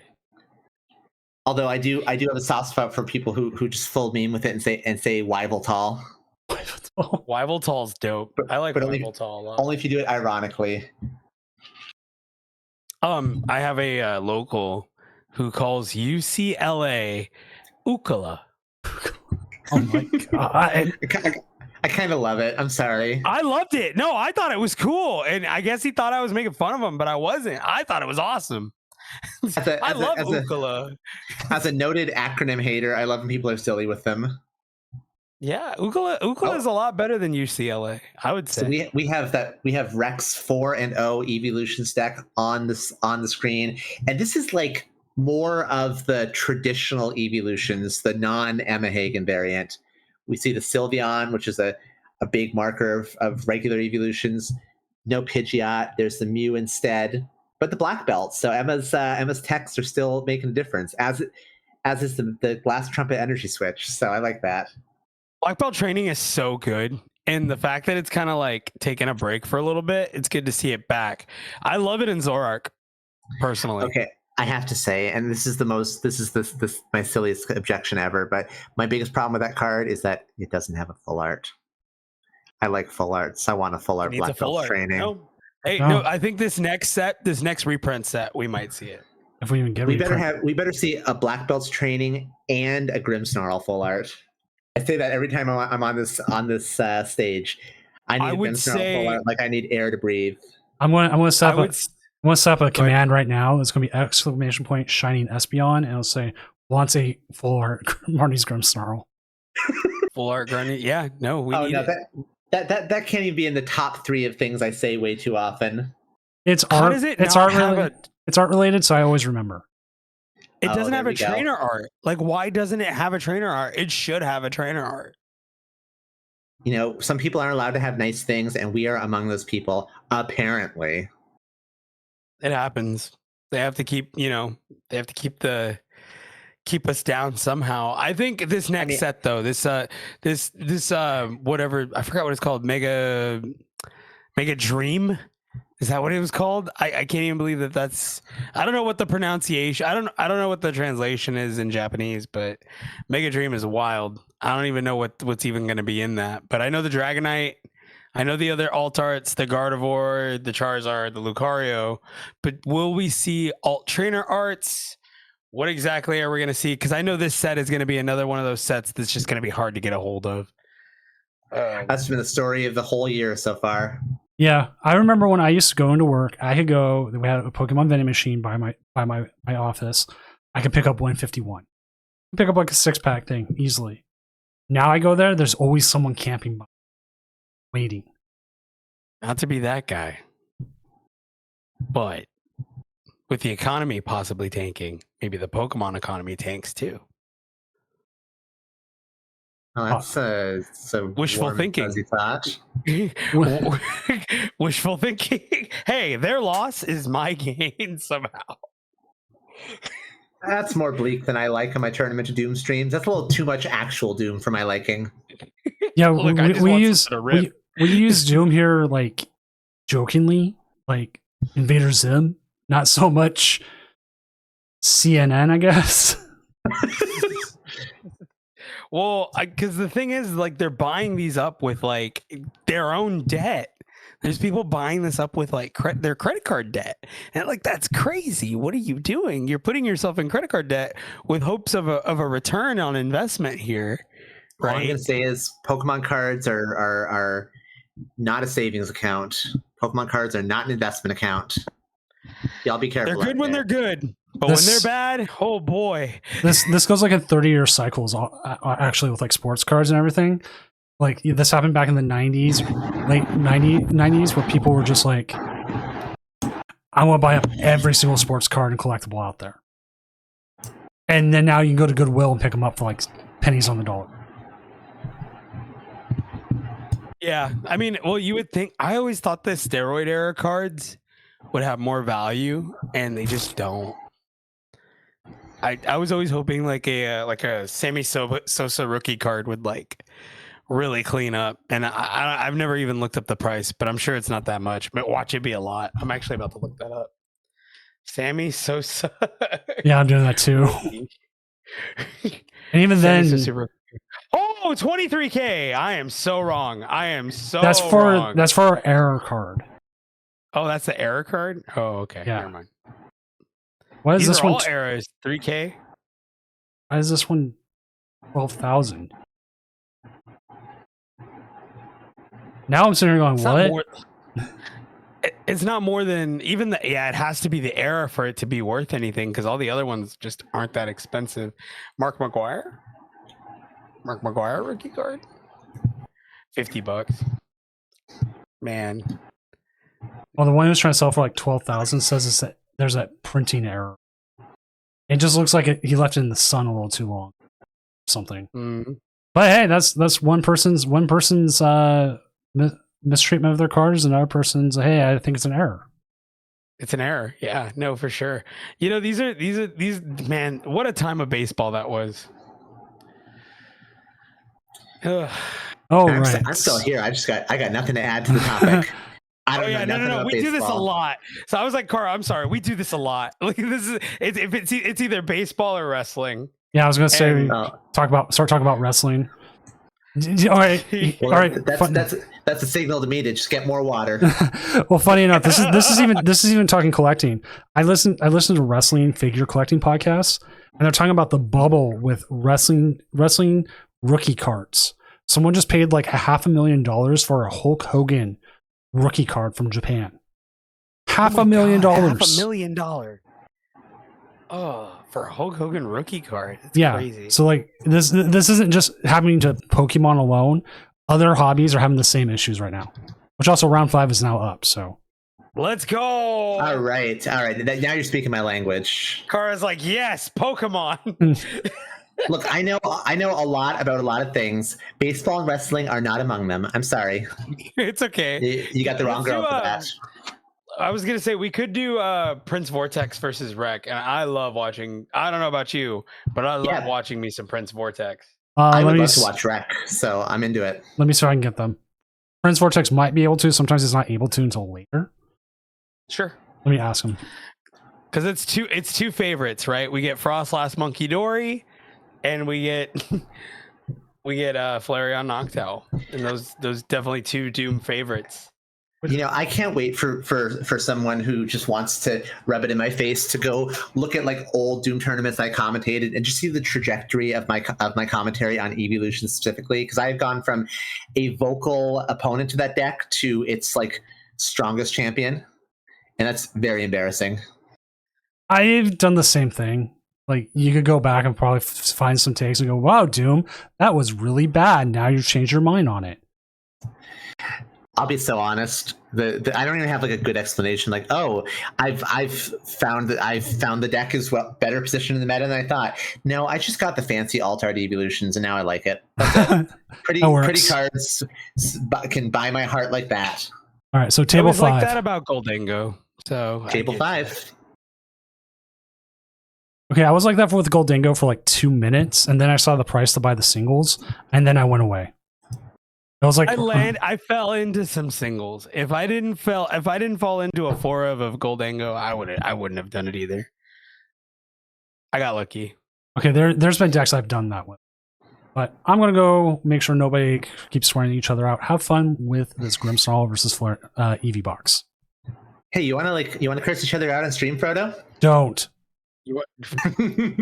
Not till 2 a.m. But that's No, I am nice, and I am nice and PG when I'm on camera. I'll be honest. I'm more PG on camera than I am like in front of my students. Oh really? Interesting. Oh yeah, I'm a little spicier when I'm in the classroom. Okay, So real quick, I do have to say in the corporate world, everybody drops F-bombs like every other sentence, even when presenting to like CEOs. The CEO is probably dropping as many F-bombs. There is no such thing as being corporate leaders. My Yeah. boss does not like it, so I have to my CEO does not like it. I have to be very careful. And we are off, by the way, with some Pokemon TCG action. Monkey Dory versus Terapagos EX, and Rek is going to be starting us off. Did you know With an Ultra Ball. Pikachu has the filthiest mouth? So Ultra Ball is going to grab us probably a Fan Rotom. All right, down goes a Boss's Orders and a Leafeon EX. So really interesting to see Leafeon EX get discarded because that's a pretty important card against the spread deck. Did they play they play Night Stretcher, right? I guess it's just to put it away and maybe to keep it in a better place. Yeah, they surely play some number of Night Stretcher. I don't know if they're running. Looks like they're running one Night Stretcher. It's a one of. Yeah, like I said, this is a more traditional version of Evolutions, like Evolutions circa maybe like NAIC era. But I mean, they clearly know what they're doing with it. 4-0 is nothing to sneeze at. No, not at all. And again, it's more of a again, they're facing against Frostlass Monkey Dory. It's more of a spread deck. Not too much. Go ahead. Do you have experience with this matchup from either side, Frodo? Do you have any thoughts? I've casted so many Snowgrave matches.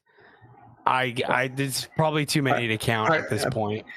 Pardon me, I'm so sorry. What is Snowgrave? Snowgrave is Frostlass Monkey Dory. Interesting. It's a okay. I can actually lore dump real quick. It is a Doom. It's a Doom staple actually. Okay, tails off of the Crushing Hammer there. Yeah, Sigh of relief for Rek for sure. Definitely. Until they hit another one. Okay, moment of truth. I kind of like the hammers. The hammers are sick. That's kind of cool. Yeah, I think the hammers are honestly going to the discard pile. Thanks, Secret Box. Oh, maybe not. Maybe not. Moment of truth here. Can we get a drum roll?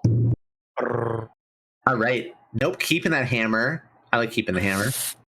Yep, getting rid of those Ultra Balls. We're gonna load up Buddy, Artisan, maybe TM Evo. No, okay, no, they'll go Air Balloon. I think this turn we're gonna go for a Badu. We're Baduing this turn for sure. I think we want to get a hammer, get rid of that fire energy, and then just lock down trainers and say, "Hey, guess what? You're not going to be attacking me next turn." Not at all. And I think. The Leafeon is such a threat, being able just to neutralize all that spread with its Moss Agate attack. So as much time as you can buy with Badu, probably going to be worth its weight in gold. Absolutely. I just realized it heals 100 damage. Wow. Yeah. No, that is pretty essential. That's a great attack in this matchup. And then they're going to Bravery Charm the Badu here. Really taking advantage of the Terapagos in the active, making them have to fish for that Latias. And they hit the heads! Okay, that is going to be huge. Down goes the energy, so it's going to be down to 3 energy to somehow manifest an attack through item lock. That's going to be a tall order, probably. And actually, I think, a Flareon attack. A much more reasonable order would be a Terapagos attack. Yeah, probably. I mean, I guess Noctowl Crispin, right, would be your move here. Or just energy. If you have an energy in hand, a Terra Crystal could go the distance. Oh yeah, that's true, right? Sparkling Crystal. They could play that. Oh my god, I said the card name wrong. Yeah, but I knew what you were saying. I understand. I'm gonna go walk into the sea. I've embarrassed myself twice Please now. Don't. I embarrass myself every week, every day, every time Doom brings me on. I do it for fun at this point. Okay, there we go. Double Crispin gonna get the job done. Yeah. So Double Crispin is saying, "Hey, you know what? You want to hammer me? All right, bring it on." So Crispin getting that grass energy and a psychic, and we are going to see a unified beatdown. 80 HP Badu, pretty big. Nice Frillish impression, but Terapagos a little bigger. Yep, no, for sure. I mean, being able to chain item lock here, though, is pretty crazy. because they have Artisan Lilies in hand. They're seeing up, and there's the second Monkey Dory. Here comes Artisan again. There we go. Badoo. Second Yep, Badoo. absolutely. But Even though they could probably they could probably start locking with the Evoltol here. Here comes Frostlass. They got the Dark Energy. Yeah, they're getting situated for sure. The spread is going to start in earnest. It's not looking good. But again, against bigger basics, this it gets harder, right? But these Noctowls, these Eevees, they're looking right for the picking here. So yeah, juicy targets for sure. You know, I was speaking of embarrassing yourself. I was going to say, I bet there's footage of me at another Doom event I commentated back then, also just not knowing at all what Snowgrave means, asking Ben as well. So I like your explanation. Hopefully I'll remember it. I would bet maybe $15 that someone already explained it to me once before, and it's just right out the other ear. But okay, we need perfect. Oh, go ahead. Crispin powers up this Eevee, a fire and a water energy, threatening a Flareon, but I mean, there's a there's not really a non-zero chance. That Eevee's safe. Short of a boss's orders play, there's not enough spread to knock it out with Monkey Dory. Evoltol counter catcher. That'll help. That'll help. And there's no jet energy or Turo to get them out of it. They do play a switch though. There is a one of switch. There is a Turo in the list. They have one Turo, one switch. Am I looking at something? Oh, they do see the Turo. Okay, I do see it. There's so many one ofs. It's easy to miss one. I gotta get at it. I gotta. I was telling my wife I can't play the Turo Professor researches, and she's like, "Why?" Because there's a Turo scenario, and it confuses me sometimes. Oh, I'll full send every time. I don't care. I'll if the deck is future themed, I'll run Turo scenario and Turo researches with a smile. But okay, we're going to be bullying this Mew, saying, all right, you got one turn to evolve this Eevee, otherwise I'm coming for you. So great way for the Grimmsnarl player to create an opening for themselves after kind of just feeding them a couple Badoo early game. Yep, and again, with the clutch, it's going to make them have to dig. Is that just a pass? That looked like it was just a pass. That's just a pass. Yes, it was. Oh my god. Oh. Okay. Now huge swing. Now it gets really interesting. Well, surely that Eevee is not long for this world, right? I mean, I'd say public enemy number one is Eevee, and number two is that Hoot and Hoot. It's gone. And that's what makes this Frostlass Monkey Dory so dangerous. And now adding Evoltol to their arsenal is so paramount now. They have so much. I'm actually really scared of this deck now because of the Evoltol here. I am so like, what can you do if you don't top deck those into those? And now you can just Iono spam, move damage off. Yeah, I have to say, looking like an incredibly strong position for the Frostlass Monkey Dory player. They've got everything they need. They got the double Monkey Dory, the double Frostlass. I mean, Rex board is kind of hanging on by a thread. The Frostlass player is only taking one prize card, but there's like 3 more prize cards just ready to go right there. Yeah, or even you could 4 more prize cards gotten that Mew. Just going down. The ticker, it's going lower and lower. So this Mew is going to be knocked out going back into Frostlass's turn unless Rec can figure out something. And down goes the Fan Rotom between turns. So, I mean, honestly, Rec's in a position where they could theoretically just close out the game on their next turn without too much issue. Or, I'm sorry, Frostlass Monkey Dory player. Getting our names crossed. Prince Vortex, yes, thank you. I'm so bad at these names. I'm so sorry. The Doom legend, Prince Vortex. I have to say Prince Vortex plays Marnie's Grimmsnarl so much. I automatically put that in as the icon and then didn't realize until Proto said Snowgrave. Oh, that's really funny. As frequently as I'm here, excuse me. As frequently as I'm here, I really need to learn the regular player names. I gotta get this stuff down. I could name like 25 retro players that I commentate all the time, but I gotta learn these players too. Oh yeah, no, for sure. And they all have like, they all have their little niches. Joyful, Prince, Cash, Shiro. I know Cash. Who doesn't, right?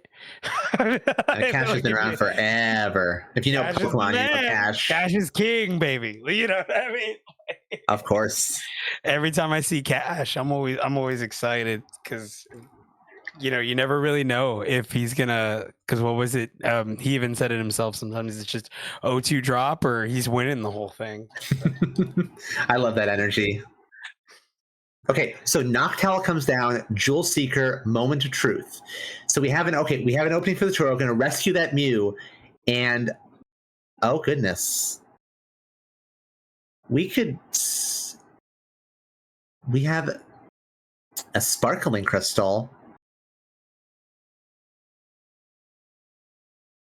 Try to crown Opal here. Yeah, that's what. No, just Unified Beatdown KO. Yep. I had to check the energy requirements for Crown Opal, but no, we don't quite have that. But I wonder if they're eyeing up like just considering the possibility of a Crown Opal down the line, or maybe they're just not a bad idea to keep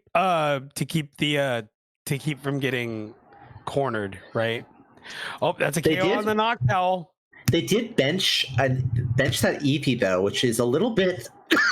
Excuse me. Oh my goodness, fighting for my life. Yeah, the 50 HP Eevee. I don't know if that was the move. Especially because that Eevee can just evolve as soon as it same turn it comes into play. So you bench that thing. The only reason I can think of for them doing that is if they're trying to set up a little bait and trying to protect their Hoot. Because otherwise, this Eevee can go down just like that. Mm-hmm. Absolutely.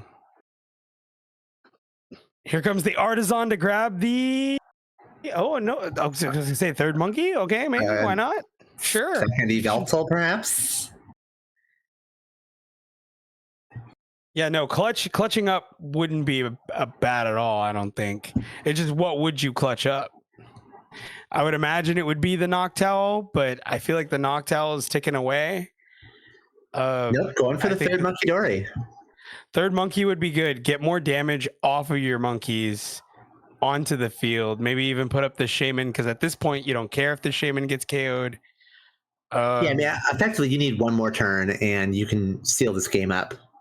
Absolutely. This Noctowl, you don't even have to. You don't have to touch the Noctowl. You can just leave it alone and let damage pile up on it between turns. But yeah, if anything, you could just start moving damage out of the Terapagos here. Yep. No, we could ping down the Hoot right now. The Hoot gets knocked out, cutting off Jewel Seeker access. The Noctowl can just go down between turns.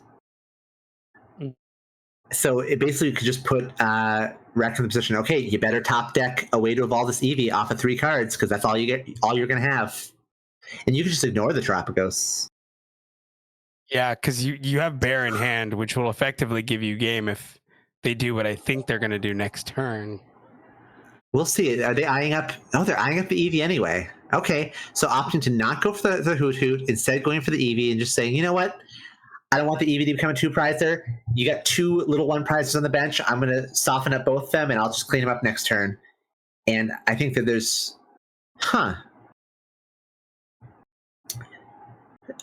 Yeah, so they opted to put extra damage counters on the Noctowl right now. I have mixed feelings about that. How do you feel about it, Frodo? I thought they would prioritize the Hoot there. Because like you said earlier, the Noctowl could just knock itself out. We don't really need to worry about it. That Noctowl would be going down, not going back into Prince Vortex's turn, but coming back out of their next turn. So I think just hit the Hoot. I mean, sure, the Noctowl goes down now, but what does that do except maybe open you up to it, make you more susceptible to your opponent's INO? Like, you know that your opponent can't Turo. They've used their Turo. Right. And they've used Switch, right? I believe. Was the Switch already used? I don't recall seeing a Switch, but honestly, it doesn't matter. We're not talking about retreat lock here. Prince Vortex does not need to attack again this entire game. No, not at all. We're down to one prize. Yeah, they took 2 Next prizes turn last turn, and they didn't attack. Mm-hmm. Didn't need to. I've said this before, but I'm saying it again. Monkey Dory is the best Pokemon that they have printed since Radiant Greninja, which, I mean, that wasn't that long ago, but Radiant Greninja is like the probably second best Pokemon ever printed. So Monkey Dory is a remarkable, remarkable Pokemon card. We're talking one of the very best ever in the history of the game. No, for sure. It's jerseys going up in the rafters, no doubt. I mean, insane card. Saw a lot of play in many different decks, and we get one more year of it coming up.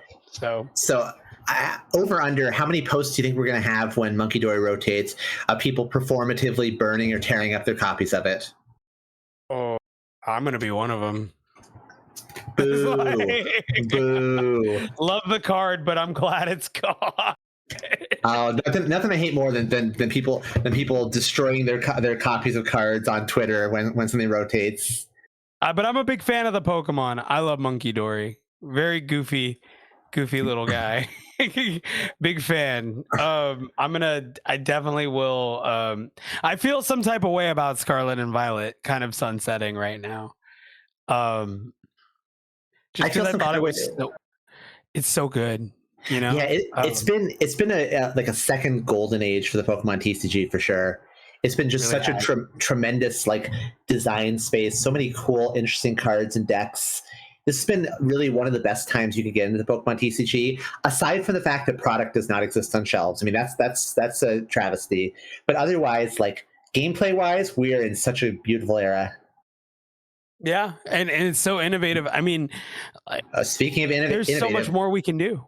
Rec has blown the glass trumpet. 2 fire energy, 1 on Noctowl, 1 on Eevee, and a unified beatdown. So the glass trumpet, maybe playing a little song mourning their own impending demise, because we're about to see a whole lot of damage counters thrown around. Yep, and that is gonna be the game. All that Prince Vortex needs to do is move some damage counters. Nope. They just need to. I mean, they only need to Adrenaline Brain once onto the Noctowl. Yep, there it is. That is it. Rec recognizes it, scoops it up, and Prince Vortex moving on to, is that, I've lost track of what round we're in now. 5-0 with Frostlass Monkey Dory. So let's go ahead and go. What are we doing the Snowgrave shirts, Doom? I mean, I could. I literally could just put it up, and if people want to buy it, they can buy it, and it costs me nothing. When are we getting free shirts for the casters? That's what I want to know. When I make more than like $50 on the stream ever. Fair. That's fair. I agree. But if you ever want like a staff mat, I can get it to you cheaper than when I sell them at. So. Well, we'll talk. But let's go ahead and go to the casting desk. Usually you just ask for one of the designs. I can throw staff on it or whatever you want. Put it out there. There's like a staff version of the Ouija board out there. I don't remember who has it. It was someone who like was one of my judges for a long time. So they exist. They're out there. Let me tell you, if Ouija would be sick. If I'm not rocking one of my 2 signature play mats, I would 100% rock a Doom staff mat. People need to know. I kind of like just doing a lot of the Doom stuff. It's just so cool. Because only at the Tournament of Doom will you see Frostlass Monkey Dory be so dominant. Only at the Tournament of Doom will you see someone play a Dracloak from their hand. Just put it right down on the field, like an item. I'm not letting it go. I'm still reeling from that nonsense. Wow. Yeah. Probably like top 10 moments. Top 5 for sure. If you can bear with me, I want to be a little bit boring and draw our attention to the actual metagame here, because I'm seeing a trend here. And the trend is players tonight love drawing a lot of cards. We see in top 8 1 Alakazam to Dunsparce, 3 Goldango, and also if we extend a little bit further, we see another Alakazam and a Zoroark. So many decks that are just prioritize drawing piles and piles of cards. And you know what? I'm into it. If you look at it, Iono is a myth with this group because they just again draw so much. BNC, we saw with BNC earlier, they on a whim can just draw 17 cards whenever they wanted to. 0 to off to the races like that. You know, you say Iono is a myth, and I mean, I'm looking at these lists. Most of these decks aren't running Iono themselves. Yep. I'd say like maybe 3 of them have Iono. If anything, I feel like more. I think in the future we should probably look into more like a Marnie reprint or something of the sort, right? For hand disruption, or maybe even an N reprint, even. Because going to the bottom of the deck now, I feel like just isn't as good. I'm into an N reprint. I'm not into a Marnie reprint. I'm into an N reprint though. I can agree with that. Yeah, Marnie reprint won't happen, but I think an N reprint is more likely for sure. I don't know about likely or not, but I definitely have had mixed feelings about this trend of shuffle your hand and put it on the bottom of the deck. And now ball search is going to become a thing, right? Because like we're losing Nest Ball.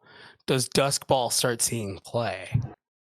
You know, but it's so tough to speculate on what we are and aren't losing. Rotation is like 6 months away, and we could get all sorts of reprints between now and then. Yeah, we don't even know what's coming in the new Japanese set yet. Exactly. So it's always like a risky proposition betting on something being gone or not. I remember back in the day when players were like so sure. I mean, they were selling cards and selling like articles on their subscription sites, all around the assumption that rotation was 100% going to be Plasma Storm on, and like for months people were like building a metagame around that format, and then rotation was announced, and it was Boundaries crossed on instead, a whole extra set in the card pool that people hadn't accounted for. So moral of the story is like it's so hard to read so many months in advance. Yeah. Or you never know. Maybe they did it to troll. Nah, Boundaries crossed on was Boundaries crossed on was the logical option back then. That was the start of the sets that were themed around Black and White 2 instead of Black and White. And it was the start. That was back when it was a clean block for Pokemon to start with. Kind of like what we get now, where we get the nice regulation numbers, and you can tell, okay, this is the clean block. See, like the regulation numbers are great for the average person, and I love it. But for me, who loves being right all the time, I'm a little sad because I used to like always confidently predict what rotation was going to be, and now I don't have that magic anymore because everyone knows what rotation is going to be. Just look at the net letter. So that's fine. I just lost a little bit of bragging rights. What do we do when we get to Z? AA. Well, start with Greek letters. Start with unknown. I thought for sure we'd be like double A, double B. Yeah, we'll see. Or something like that. I don't know. I mean, we have plenty of time. A lot of time, even. I don't even know if I'll be alive by the time we get to Z. Well, I will. I don't know about you. That's a long time. Well, That's no, fine. I guess not. I guess not. Huh? I guess not. will be a head in the jar, still running these tournaments for like 6 people. Oh, That'd be we're so going, sick. we're going Futurama with it. I love it. Wait, you have my grandson as one of your casters. That'd be insane. I knew your grandpappy. Yeah, you're Doom the third commentating right on here alongside 150-year-old shining Espeon. I don't think the ages line up quite right with that, Well, but that's fine. I'm not a mathematician. It would be like Doom the 4th, maybe the 5th. The joke is, chat, that I'm literally a mathematician. That's okay. Oh, is that the deal? Yeah, you gotta know the Kara lore there. You're a mathematician, like in Good Will Hunting? That's crazy. No, I'm a mathematician, like in a movie about a mathematician who works at a little university and makes regular person money. So Good Will Hunting. Is that not Good Will Hunting? Am I not? Are we? Wait, what? I don't know. I haven't seen Good Will Hunting in like 20 some years. You're a mathematician. Goodwill You Hunting. should watch Good Will Hunting. Goodwill Hunting's about Matt Damon being really smart, but he lives like a slum for some reason. Robin Williams is his therapist,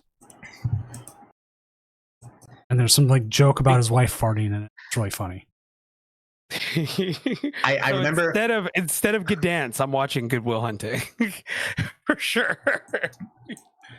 I remember the therapy angle. I don't remember much about the actual mathematics. I'm pretty sure the problem that Matt Damon's character solved was a graph theory problem.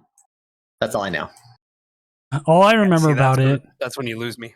Yeah, see, all I remember about Okay. it is the sequel that falsely shows up in Jay and Silent Bob Strikes Back, where all of a sudden they're like shooting each other, and he's like, "How's them apples?" And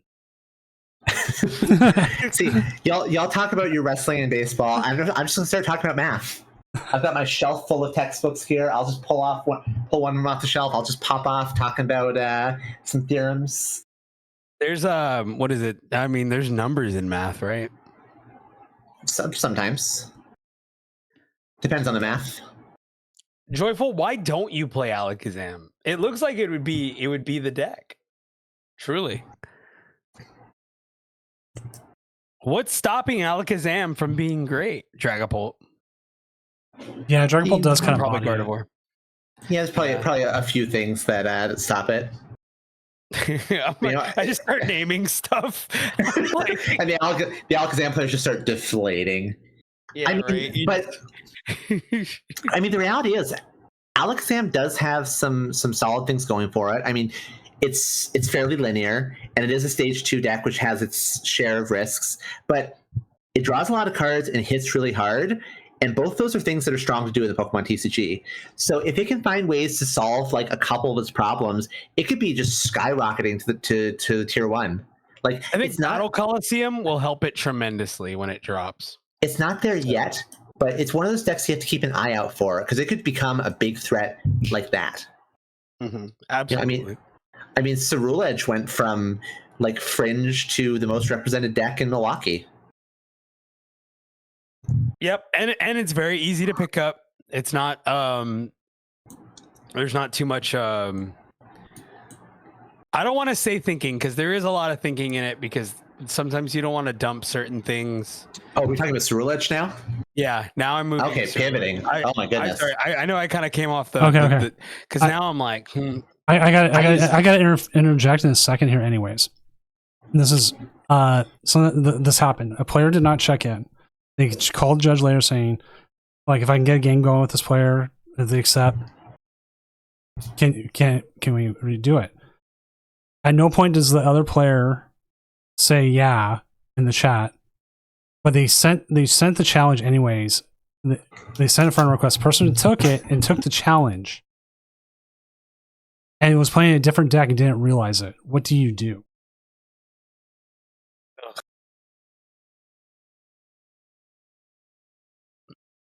do you guys want to play this really that bad? That's what I would ask. How bad do you guys want to play this? If They you want play. to play it out, They played, but the person played the wrong deck, not even realizing their opponent was their opponent, because their opponent never checked it in. And they just took a random challenge. Yeah, with a random deck.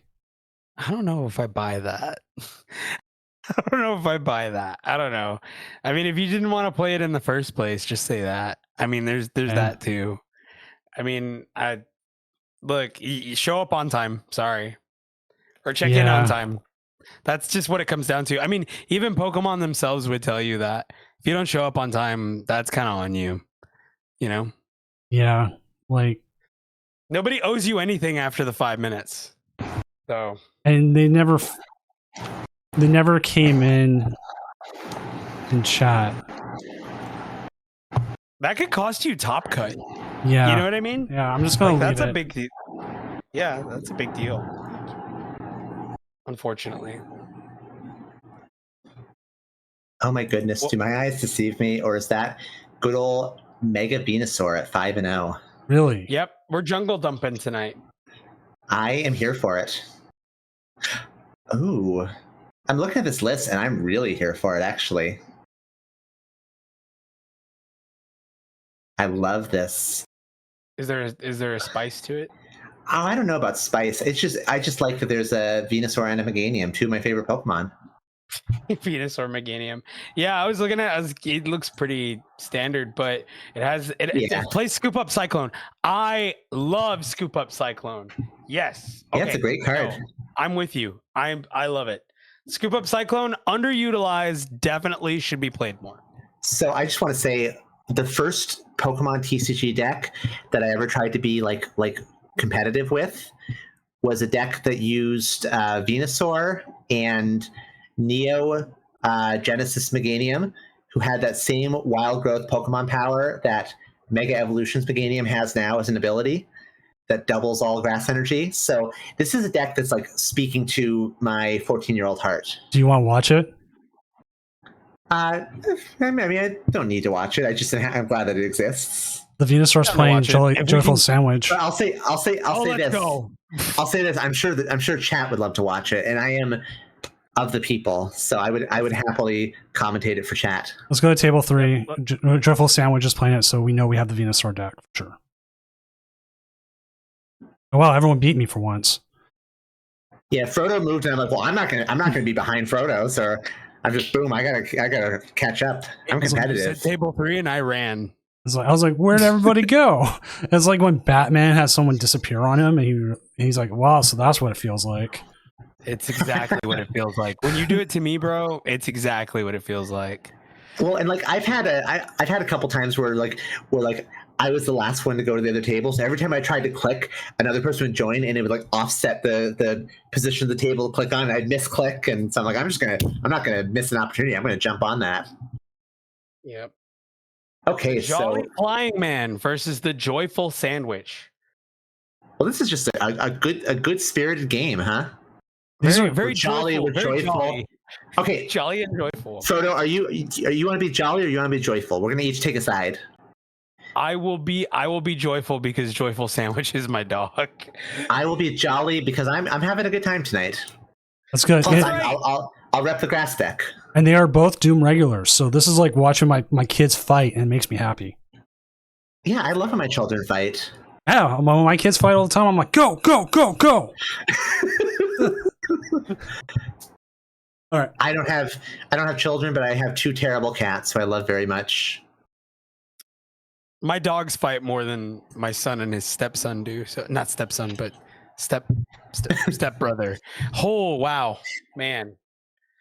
Anyway, This is my son and my son's son and my son's sons. Okay, so we are live with round number 5 or 6 of the Tournament of Doom. We got a Chi-Yu start for Joyful Sandwich, facing off against a Bulbasaur and a Chikorita. has the Bulbasaur really utilized the bind down? I haven't seen a game where that's become prevalent. I mean, with how many retreat lock turns we've seen just this tournament in general, I have to imagine that Mega Venusaur does some amount of bind down. Like it's just retreat lock is really strong. But okay. And then opening the Chi-Yu. Oh god. Oh brother. This hand stinks. You That have to hand put the is- pheasant play. Oh Yeah, that hand is not doing it. We could theoretically potentially see a turn 2 jungle dump for 240 if the stars align for Jolly Flying Man. I think So I would yeah. have just bossed up the Chikorita there. I'm trying to avoid it. Yeah, I don't necessarily hate that myself. Yeah, I don't Yeah, want to this get is- jungle dumped here because Rare Candy Meganium into Forest of Vitality. I don't like it. There's Ivysaur. I don't Uh-oh. like it. Oh, I Really? love it. I love it. I am. No. My heart is singing. I'm not very jolly Okay. right now. I am. No, I'm jolly. You're not very joyful. I'm No. jolly as they come. And there it is: Forest of Vitality, Mega Venusaur, and a Bayleaf. Oh my goodness! Teal Dance. Oh, come on! Show me the goodness. Show me the goodness. I can't. Ivysaur. Yep. Okay. Nope, not there. Nope. That was scary. Just 4 evolutions down in one turn. 5 evolutions down in one turn, actually, if you count the Ivysaur Venusaur. And So the now deck does Chi-Yu- no favors for Sandwich. Mega Fire of Envy for 100. Not a lot of envy in that Mega Fire. 100 out of the almost 400 HP that Venusaur is showing off. Went after the Meganium there. Oof. I think he threw there. I would have went after the Meganium. Yep. Now they got Meganium. And I think he did too. Yep. I think that was a little bit short-sighted, and they are going to be paying the price as the grass Pokemon are coming down. The grass energy is flying. And all we need is 1 energy. Solar Transfer. They don't Okay, even there need we any go, of there that. we Yeah, go. no, Solar Transfer. There we It's an go. ability. Mega Venusaur EX is a cool card, eh? Very cool. Very cool. Very cool indeed. I did you want to Fez that bad? I don't know. I still think you go after the Meganium there. I think so too. But okay, here we go. Okay, Arven's not terrible, but I mean we're not in a great spot. A Fez staring down that Mega Venusaur is very, very scary unless we can find some way to buy a little bit of time. Jolly Flying Man is running away with this game so far. I guess you Dreepy Night Stretcher, or do you just Dreepy Iono here? Well, we have some options, right? I mean, we could Arven and just grab like prioritize maximum setup, but see, Iono doesn't really get us all that far, right? It's not like Jolly Flying Man needs a lot of stuff. They already have the Mega Venusaur. They already have the Meganium. I guess they would try to item lock here. Go Dreepy Badoo. Yeah, if they could like counter catcher, I don't hate that. But with the Solar Transfer ability, I mean anything could essentially be an attacker here. Yeah, it's I feel like in light of that, you just don't even bother with the Itchy Pollen, and I think they're right to recognize that. Just get as many threats onto the board as they can. I guess put up the Monkey Dory because everything's getting O-code. I don't know how I feel about putting Charmander in play. Because I don't think the Zard is going to hold up very well. But that 70 damage on the Venusaur could prove to be a thing later. So, I mean, I have to imagine that if they're gonna go for a Charizard, they're just going to be prioritizing its utility to power up Chi-Yu out of nowhere. And Regigigas just makes this a really bad matchup. It's double Venusaur. Isn't it interesting where the Pokemon TCG is at, thanks to the Terra mechanic? We have a Charizard-based deck that is scared of the Venusaur deck. I mean, ain't that something? Oh no, it's definitely something, because not only can it just hit Zard for weakness, we have Regigigas that can just OHKO any of their Terras, whether that be the Dragapult or the Charizard. So this matchup actually is a lot worse than I thought. This matchup feels horrible.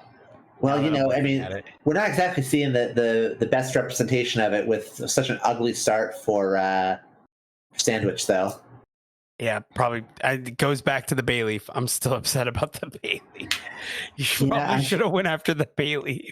I feel you there. That would have been an actual impactful attack. But we're here now. We got to salvage the game that we're playing. So. Yep. Nope. For sure. And here comes an Iono. Iono to 4. But what's the game plan? Uh-oh. Whatever it is, I'm sure it didn't involve drawing 4 energy off the Iono. All right, flip the script. State. Okay. But double the cloak here. Okay. 2 Drac Cloak, pretty good. I think so long as they can avoid, if they could probably find Counter Catcher and KO the Gigas. But then how do you respond? I guess nothing. Well, maybe KO the Gigas. KO the Gigas with what? Oh, eventually, maybe next turn with Dragapult, because that's I a mean- huge threat for you. Next turn, are they going to make moves this turn? Because if they're not, they might be in some danger. I mean, anytime where you could take 3 prizes, I don't know. I think it kind of evens the game out. But I mean, I'm in the same camp as you. But doing after an Iono, kind of. I mean, they'll. I'm holding on hope. Let's just put it that way, Kara. I'm holding on hope. All right. Well, Right? we're doing it. Itchy Pollen. So let's see if Jolly Flying Man could do anything better than jungle dumping the Badoo. A gust, I guess specifically a boss on the Pheasantipity would be really, really strong here. Yep, off the teal dance. Here comes the solar transfer. All right, Reggie powering up the Gigas getting here. built. Nope, we're just going to knock out the Badoo. So now it's going to be up to Sandwich to see if they can force that 7 prize game that is so pivotal in these Pokemon TCG games. Force Jolly Flying Man to KO 2 of those big Pokemon EX with a high HP. So off to a solid start. We have the Dracloak, one of which is going to be ready to go. Ultra Ball to grab the Dragapult. So if we want to see a Phantom Dive this turn, we certainly have that option. For We also sure, you have got the Arvin in Arvin. hand. You could, Yep. you could bring up the Arvin to grab counter catcher. Counter catcher, 100%. We could also, I think, if I recall last turn, Sandwich opted to not Super Rod the Chi-Yu back in, right? That card is still in the Nope. discard pile. Yeah, that's correct. Yes. So I guess the game plan is going to have to involve like a late game Chi-Yu play. Oh, okay. They found the counter catcher off of the recon directive. They can use a different supporter here. We can see a boss Swords right now. Oh, that's silly. What am I talking about? Sorry, I got a little bit. I got We could see a I'm Lily's, fired. I think. We could see a could see a Lily Lily's here. determination. Oh my goodness. Yeah. Yeah, we could see a Lily. We could see counter catcher Lilies here. Get those energies back in the deck. It's really up to Joyful Sandwich here how they want to run this. I don't think they want to. I mean, this is a great spot. They're in a good spot right here. Because Yeah, I mean, a comeback would look like this. Although playing the Charizard EX down right now is yeah, I don't like that. I don't like that either. So for them though, it's gonna. I think it. Well, no, I don't like it. I don't like it. Because I feel like that's your end game strategy to knock out a Mega Venusaur. Right. I've been right? viewing the Charizard as a Chi-Yu button. Mhm. And No. playing it down, exposing that Grass Weak Pokemon, and not even taking well, let me walk that one back. Exposing that Grass Weak Pokemon and not even like presenting the Chi-Yu threat in the process feels like, I don't know. It feels risky to me. I'm not thrilled with that. I don't disagree. It does seem kind of risky, all things considered. Being that it can just KO a Teal Mask Ogerpon and win you the game. So let's talk prize mapping here. I think the optimal scenario here for Sandwich is Gigas plus a Mega Venusaur plus like a Teal Mask. Mm-hmm. Yep. So the question is are they going to have enough time to do that? I mean, they will be taking 3 grass energy off the board, and that's not nothing. But But with Meganium in play, it's almost like it doesn't matter. right, it's certainly difficult. And Don't do that. oh my goodness! Sorry, I saw him select the Ogerpon, and I was like, no. They were just thinking, we're good. Yeah. I mean, bare minimum, unless my math is real bad, bare minimum they need 2 more full turns. And they definitely have a setup now, which is way more than what they had before. They have a setup, but Jolly Flying Man also needs 2 more turns, and they have such a good shot at being able to take another 2 prize swing this turn. Mm-hmm. I mean, they have a 10-card hand or 9-card hand. Oops, they have a 9-card hand. There's the scoop up Cyclone. All right, picking up the teal mask Ogerpon EX, promoting the With the Pheasantipede. Interesting. Very interesting. What are we doing now? Solar transfer. Are they going to cruel arrow the Charmander on the bench? No. Okay. No. I was going to say, I was like, wait. What is going on here?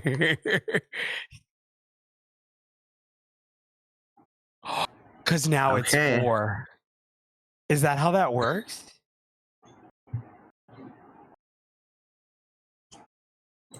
Yeah, each grass energy is 2. So Yep. yeah, that is how that works. It's not just on grass Pokemon, it's any grass energy. So that's enough. And yep, down goes the Dragapult. 1 prize remaining now for Jolly Flying Man. And now I don't know what you do if you're Sandwich. Kind of shocked. Is there any play you can I mean, if you knock out the Regigigas, like Jolly Flying Man is probably fine with that. That's just a really awkward prize exchange for them. Is there any proactive play that they can make, or are they just forced to making the play that Jolly Flying Man wants them to make? Well, there goes the Chi-Yu, there goes the Dragapult. To your point, you have to get rid of the Gigas because it does KO your Zard, unfortunately. See, if they had put the Chi-Yu back into play earlier and put energy on the Chi-Yu when the Charizard came into play last turn, they could at least potentially like INO Jolly Flying Man here and then find countercatcher the Mega Venusaur and Mega Fire of Envy it. And all they have to do is Jungle Dump next turn and win. That's what it looks like. But yeah, it's just I don't see. I'm not sure I see any line out of Jolly Flying Man that like. I mean, I don't see any line that gets him to a winning position. I'm not even sure I see a line that puts him into a surviving position. Yeah, I think you go Iono, you KO this Gigas, and you pray they don't top deck energy. Yeah, it's not a great feeling. Iono to 1. They're gonna draw 3 off the Fez. Yeah, it's not a great feeling when a top deck energy is your loss condition. But yeah, I mean, you play to your outs. It's so unfortunate though that they're forced to KO this Regigigas because they certainly don't want to do it. It just adds another turn to their win condition, like no matter what. Mm-hmm. No, for sure. So they're gonna do it with the Dragapult so they can spread some damage. I mean, if you gotta do it, make it count. Yep, throw some damage onto the Mega Venusaur on the bench. You have Boss. You have a chance. There is a chance here. So there's a chance, but seeing 4 new cards is rough. All right, going after the Fez instead. All right, so moment of truth here. Are we going to see them confidently throw out a Mega Venusaur?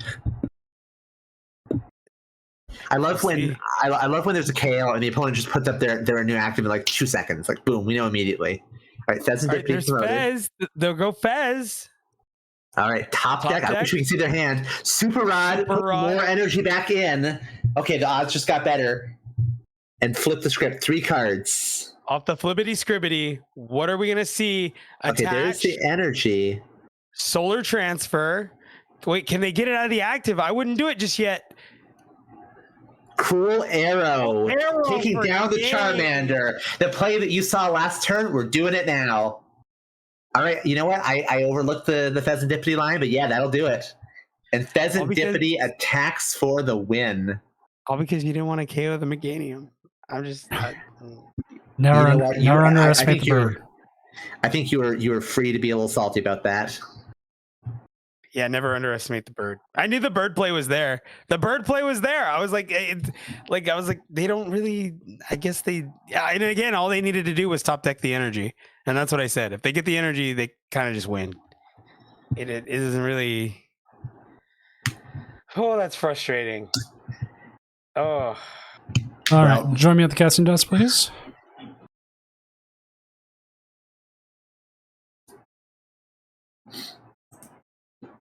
They are who we thought they were, and we let them off the hook. God, that's an old me.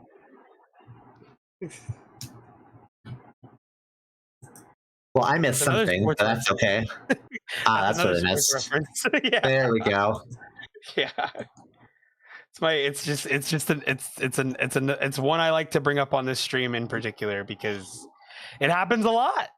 You know, you see the favorited deck, right? That has a chance. Okay, you would say this in a position where, like, let's say it's like Gardevoir versus Alakazam. The Alakazam definitely has a chance to win. They just throw it, right? And you just say they are who we thought they were, and we let them off the hook. So I see. you know, it's just how it is. I feel that way a lot in a lot of matchups, too. So our 3 6-0s are Prince Vortex with Frostlass Munkidori, BNC with Alakazam to Dunsparce, and the Jolly Flying Man with Mega Venusaur. Never a dull moment at the Tournament of Doom. Isn't it great? I'm here. love this series. And I told Doom, I don't care what happens to me, I'm going to keep doing this tournament. Oh, 100%. It's so great. It's so great. 100%. When I am on the big stage, I'll still come and do these every chance I get. All right, so we did get random Even if I fact fell redeemed. Ooh, random fact. Go for So- it, Doom. Drop it. I got to find one first. Oh, I thought you had one. I thought you were ready. You No, like I didn't you were even think about about it today. I was too busy dealing with traffic and Halloween. I didn't even think about random facts. to. Oof. I have one right here. Here we go. Oh, you'll love this one, Doom. Fernando Tatis Sr. is the only MLB player to ever hit 2 grand slams in a single inning. I knew that, actually. I kind of figured you would, but I just figured, you know, it's what came up for me when I random fact. I'm calling dibs in the next random fact. Go for it. You call it. You can do it now All if you right. want. Yeah, I mean, just do it. we always redeem. Yeah, if you want to do No, it, you, now, go for we got redeemed for it. We already got the random fact that was redeemed for. Give me a second. I'll Let's just get that redeem next it. redemption. Oh my goodness, your channel points are called Cluck Bucks. Yeah. There Oh my goodness, Doom. you go. I redeemed it. Okay, so for a long time, Charizard had a reputation in the TCG of, you know, despite its popularity, they just were allergic to printing good Charizard cards for a very long time. They were allergic to printing good Charizard cards, and they eventually did start printing good Charizard cards, as we well know. And now we're in a position where the only Kanto starter that hasn't made top 8 at Worlds is poor Venusaur. Actually, Blastoise won Worlds in 2015, as well as making top 8 in 2013. And I mean, we saw Charizard make top 4 just this year. So now Venusaur, unfortunately, is the odd one out. I think with Jungle Dump, there is a chance. We'll see. Venusaur Some has a shot. chance. We'll see. Not this year, but maybe it's last year. We'll see. Here's a VGC trivia fact, but it's kind of interesting. Anyways, all of the Ultra Beasts base stats are prime numbers. This also holds true for Cosmog, Cosmoem, Solgaleo, Lunala, and all forms of Necrozma as well. So when you play the games, So, their base stats are all prime numbers. Only Pokemon to do that. I wanna check that real quick for myself, as the resident mathematician and all. Oh, come on, Bulbapedia. Where are the base stats? Oh yeah, sure enough, those are all primes. Neat. Yeah, it's just one of those things like, oh, cool, neat. I like that. Okay, my next random fact is going to be a math fact, so get ready. I mean, I have unlimited Cluck Bucks, there is a story behind it. Okay, it's got to be an honest one out from the from the chat. You can't be squeezing me dry here. Prince Vortex says they have 100,000 nice. points and can do it. Prince I have Vortex, 22K. I could do it whenever. Prince I'd Vortex, say go win another round instead. Vortex Oh, doesn't have goodness. to. He can ID. He IDs in the cut. All right, that's another random fact. Should I do it, or do one of y'all want it? Here's a random fact. Okay, it's not really a random fact. It's more just a straight fact. Here's the source image of Cluck Bucks. Oh, That I drew. I did a Photoshop stream, like for my third stream. And I love that chicken so much that became Cluck Bucks. That's a mood though, right there. Oh yeah. That chicken is channeling something in my soul. I mean, it did enough for me to make a Cluck Bucks, and it's been like that since it's like stream 6. Once I got affiliate. I never got around to a funny name for my channel points. I love that chicken. He's a I good should do that. Maybe make them like rare candies or something. But I bet everyone's doing that. Here's a free random fact. Round 6 is over. We're going to round 7. Round 7. Give it up for round 7. 6, 7. All right. Sorry. All right, Frodo. For the love of God, Frodo. You're killing me. You're killing me. I'm dying here. You're killing me, Smalls. All right. Let's look at some pairings. All right. Can we try to see Arctic? I'd love to see some Zorak. They're up against Arctic and Joyful Sandwich Sandwich. Yeah, sure. I'm into it. I mean, Joyful Well, Sandwich. hold on. Is that matchup a matchup worth watching, or is that just a train wreck? No, I don't think so. I think it's fine. I think it's Okay. fine. It's actually. It's even. I think personally. Okay, I'm into it. Y'all into it? Yeah, I'm all good for it. They both lost to Jolly Flame Man too. Again, everybody left me I again. jumped so fast. I'm sorry. I'm sorry, Doom. That's all Doom. good. I'm I'm like relaxing for the first time like on a Friday stream in a while, and like I'm like, Yeah, oh wow, because you got us. yeah. Like I sat You there. got us to hoot and holler and raise a ruckus. I sat there the last game just watching and like organizing cards. I was like, I have Is not that his organized. right? It's time to move to the 2-caster meta, Doom. I think it's time. It might be. And Look what you've done. You've grown it, man. There you go. I can sleep in. Yeah. I love that You're for you, right. honestly. By the way, So the Okie Dokie is what makes this interesting because I love Okie Dokie. I am a fan of the dog. I think that it makes its Zard matchup more palatable.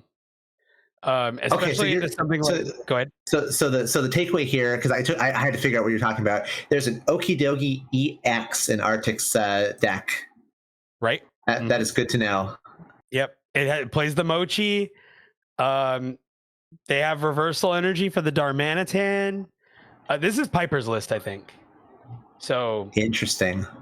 we're watching Piper's list, who is gonna play at Gdansk, by the way. I don't know what time Gdansk starts, but I think we go into Gdansk, right? Am I wrong in saying that? I think after our tournament, it is Gdansk. Not long after. Depends on how Yeah, late we 'cause run. They're gonna start pretty early. I think when when an 8-round tournament plays, we end and dance starts like 20, 30 minutes later. Oh my goodness. See, I almost co-streamed Gdansk this weekend, and it was specifically because I previously committed to doing this that I realized, oh, can't do that. It starts at 6:30, so no, it'll be like an hour or so. 6:30 my time. Sorry, 6:30 my time. Yeah, it's like 4:30, something like that for me. And we're moving pretty fast. We're moving quick. We could Holy crap! We could hit top cut well before. But And speaking of moving, we're about to start our game. Yep, I got it up. Everyone can see it. This is one of the rare instances where this is actually the first time outside of NAIC we did not clear 200 points since end of February. That Halloween diff, bro. But yeah, I'm assuming most people were out getting drunk. Actually, we had a few judge calls from people who were drunk and pressed wrong buttons. I specifically tried not to for this stream. All right, me a lot here to stay we awake to begin with. go. Right. We are Monkey officially Dory live. start. Monkey Dory versus Okie Dokie EX. A couple 3P in hand. Not a bad way to start. Yep, and pass. Here we go into Gamer Boy. I'm the Gamer Boy. I'm the one who wins. Draws. Uh-oh. Reversal energy pass. Uh-oh. Nope. Oh, buddy. Okay. I was We're about to doing be just like, fine. no shot. I cursed him. I'm so sorry. No, we're good. Already- We got a pop, and we're doing just fine. I was already writing my apology letter. I was like, bro, I'm so sorry. I didn't Although, mean- what do you think? What do you think about reversal energy on the Okie Dokie? Like, are we just prioritizing energy drops in the Okie Dokie at all costs? I think it was all they had. And I So think their best case, and they don't even play TM Evo, so I don't know what. Oh well, there's air balloons, so now they can just retreat, get out of that. Oh, and then they have that first attack. That first attack could be played with a colorless. Okay, they are. They're prioritizing just getting that Okie Dokie ready to go. Poisonous musculature, and that thing is powered up like that. I forgot it had the first attack. Okay. Gotta love the Pokemon trading card game. Totally forgot. Here comes the lilies. Or do you Iono here? I would lilies. Yeah, I'm not going to give a player with 3 Zoro a fresh hand of 6. Yeah, no, not the move there. How do you feel about Joyful playing the Prime Catcher instead of the Neo Upper? I mean, I definitely like the Prime Catcher. The Neo Upper is great when you're playing just straight Dragapult, and you need to make sure that you have ways to like threaten an attack from 0 energy on board. But Joyful has access to that via the Charizard EX. So I think when you have that extra energy acceleration, the value of the Neo Upper, it's still a good card, obviously, but you don't need to have that threat of a Dragapult out of nowhere because you have another way to do that. So having another option for your ace spec seems pretty nice to me. Yeah, and also it's like a flex spot, right? Because you play 3 gusts. You play the counter catcher, you play double boss. Prime catcher is good, I guess, if you get like locked, because it looks like they don't play a Turo. So I guess effectively that is your gust and retreat condition. Wow, I just noticed that they don't play the Turo. I guess that kind of gives them more flexibility, actually. So maybe Prime Catcher might be the way. Here comes the Zoroark. And we're just seeing that They're gonna roll start trading. compression in action once again. Like, sure, cutting the Turo and just having our switch card also be a gusting card, so we can cut a counter catcher maybe. I like it. I'm into it. Okay, so here we go. First trade down. And Hilda, interesting. grab another Zoroark and an energy there. Okay, interesting to see the Monkey Dory targeted. To me, that telegraphs that they're trying to maybe gust something else, because the Okie Dokie, as it is, can already KO the Monkey Dory with a Chain Crazed. Oh, More than enough. 520 damage. Yeah, I would think that if anything, they were trying to gust up the Dracloak there. So maybe a bit of a sequencing mishap there, though, moving the damage of the Monkey Dory a little bit prematurely. No, for sure. I think, but as long as they can keep damaging the Okie Dokie, which looks like they can, and they can't Oko this Okie Dokie either way. No, that thing is going to stick around. Yeah, they kind of have. Yeah, I feel like they have pretty much control of the board here. But it looks like Joyful's able to set up double Dracloak here. So instead of Ionoing them, they are now opting to just recon here. Try to find some energy, it looks like. They need to find one of their 4 luminous energies. Yeah, I mean, if you're gonna have to respond to this is a good way to do it. All right, 6 cards to do it. Here we go. And they whiffed. No, they whiffed it. No energy there. That is not what you want to see at all. And see, this is where the Neo Upper would come in handy as another energy target, right? Sure, but you know that could be any energy that provides a psychic. You know, it could be a basic psychic energy. It's true. No, you're right. And then they go away from playing the Earthen Vessel, right? And the Crispins. I wonder how they just like do that now, because there's even times where I feel like you don't even necessarily need a supporter. But 90 damage onto this Okie Dokie, making it a prime Monkey Dory target to move energy off of. Yep. So, okay, the trade train has begun once again. And if you are Gamer Boy here, what do you want to do this turn? If you could do anything you want, what do you want to do?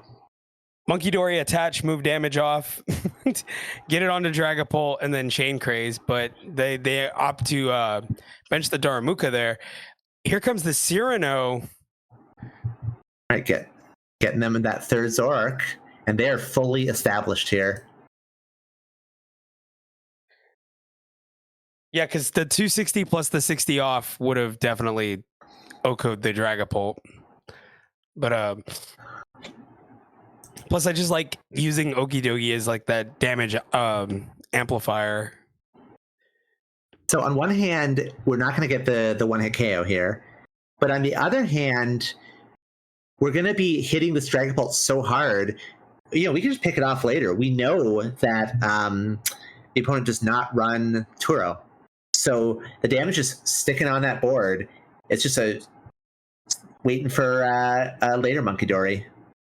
Yep. No, for sure. 290, 320. What is that? That's 30 damage. Exactly. So now it's gonna be oh my goodness, I'm blowing it with names again. It's gonna be Joyful Sandwich's job to like try not to give Gamer Boy a bunch of damage counters to play with. But how do they do that? Unfortunately, there's the energy. So now they can KO this Okie Dokie. Well, hold on. I see a line here.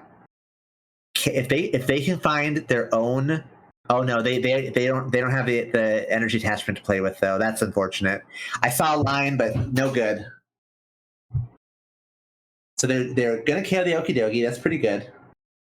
But they're not gonna do the fancy play that I was hoping for. I would probably. Can you choose not to put damage counters on the bench? You cannot choose to not put damage counters on the bench. So they have to go there. Okay. They have to.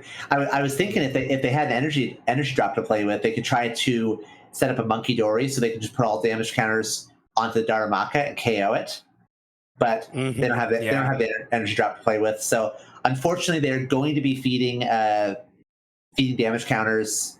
I mean, I guess the best you could do is spread them out, so there's not 3 to move. Right. Put 2 on Darumaka and then 1 on everything else, or maybe just like 2 on multiple things, and force the second. Okay.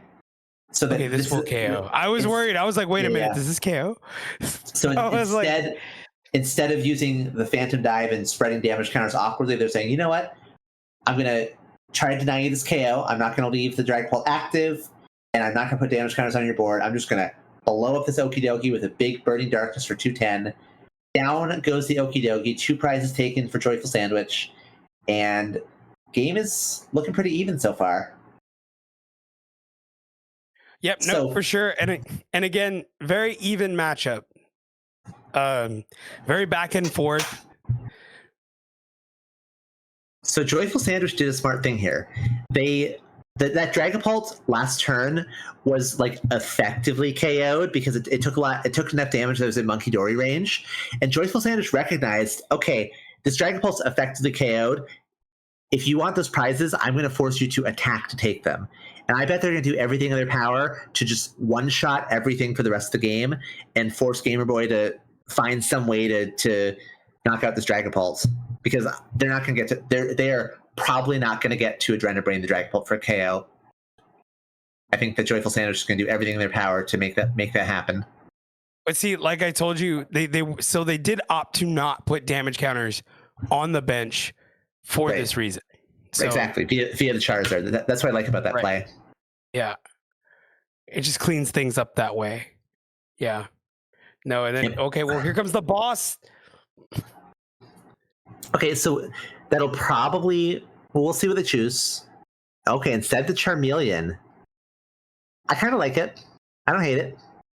I don't either. What do you think they have a way to get the Are they just going to KO the Charmeleon? I guess so. Yep, they're going to KO. Yep. They're going to KO it. They're going to go down to even prizes again. So they need two more EX knockouts to win the game, and they're going to mitigate the Charizard's damage potential. That's true. They can't. They have to find a way to not leave damage on the board that could potentially put that Dragapult in KO range from the Monkey Dory.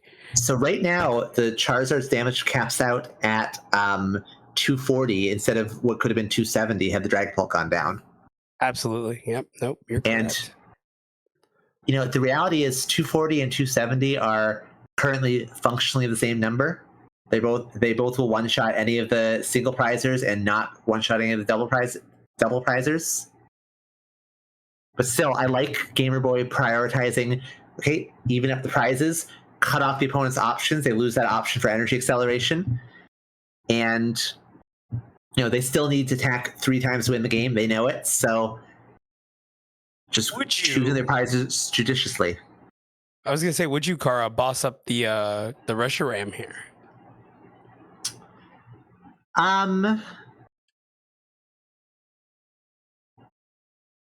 Yeah, I don't hate that. I don't hate that at all. Key thing about Piper's list, she only played 1 Reshiram. Yeah, I don't mind that. I mean, plenty of recovery, but like make him have it is not a bad strategy. I think knocking out the Darumaka is fine too. Either way, your goal is to knock out a one prizer, so you knock it out. I think any one of the one prizers had reasonable merit. Do you mitigate threat of the Darmanitan? Do you try to stop the Zoroark from attacking, or do you get rid of an energized Monkey Dory? I think the Monkey Dory was the softest play of the 3, so I think they made a better choice going for Darumaka. But I think ultimately they recognize that their goal is keep damage counters off the board, and they're doing that.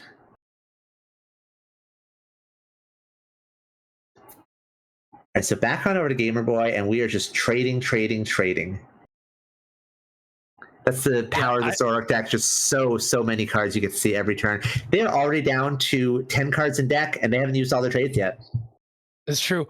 Uh-oh. There we go. Counter catcher. Get rid of that Dragapult now, but then I feel like... Nope. Oh, they're going for the Jacloak. So they're saying, okay, we're gonna just keep taking single prizers. They're recognizing that they're gonna have a hard time dealing with a fresh stage 2 Pokemon EX. So they're saying, okay, we'll knock out the Jacloak. If we can, next turn we'll knock out the Charmander, and we'll see if you are just eventually forced to put more damage counters on the board. And by knocking out the Jacloak instead of the Dragapult, they're still keeping that Charizard's damage out of range that one-shots a Zoroark. And I wouldn't exactly call this hand dead from the from Joyful Sandwich, because now they could super rod the Monkey Dory back, maybe. Maybe put some energy into play. Yeah, the Monkey Dory. The Monkey Dory, if they can get it powered up, could be a big swing here. Just having a way to make that Charizard effectively one-shot a Zoroark, that'd be a big deal. And not only that, not only that, Kara, they have no draw engine now. That's 100% correct. And they're in a tough spot. They have to make a decision here that could be a little sticky. I wonder if you promote. Okay, exactly what I was thinking. I mean, that Dragapult you don't want it active anymore. Just use the energy as a retreat pivot. And nothing really super useful here. So no, not at all. So actually, and you're not knocking out this Zoroark here. You kind of have to put damage into play, or not attack, which I mean is not necessarily a bad choice. Yeah, just passing doesn't. Gamer Boy forced the situation that Joyful Sandwich is in. I mean, they played that smart and careful. They said, you know what, I'm going to put you in a position where you got to attack into a Zoroark or not attack at all, and that it worked. Yeah, what a just what a chess match, honestly. Because now that's what games of Zoroark are though. You know, when you have access to basically your whole deck every turn because you're trading so much, you have access to making all of these really kind of tricky plays that make up for the fact that your damage output kind of caps at 170 otherwise. And no counter catcher online. Nope. You have no Really, really smart plays out of Gamer Boy. because now KO on Dragapult, all they need to do is maybe boss up this Charmander and win the game. Oh my god, are we about to see it? Here we go, Okay. Kara. Oh my goodness. There.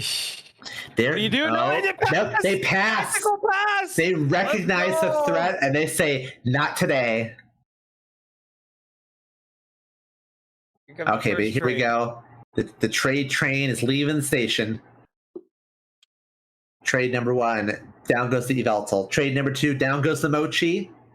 I gotta sing the Doom song now. Trade number Doom, 3, doom, doom, doom, doom, doom. down goes. I didn't see it. We see Night Stretcher boss. Down Nice goes stretcher for the- Watchtower. You need to jump in for a second. Go by that. Thank you for the Prime Gaming sub. Welcome to Doomco. Taco Tuesdays, always great.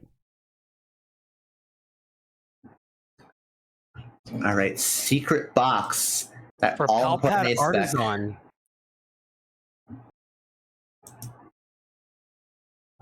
There's the Okay, boss. boss's Boss orders. for the Charmander. Oh no, you gotta boss. You have to boss the Dragapult. Yeah. Okay. There you go. Boss the and then Night Stretcher for the No, Palpad. Okay. I thought they were gonna Night Right. Stretcher for the not the Daramuka but the Two boss back in deck, so they're gonna have that gust ready to go.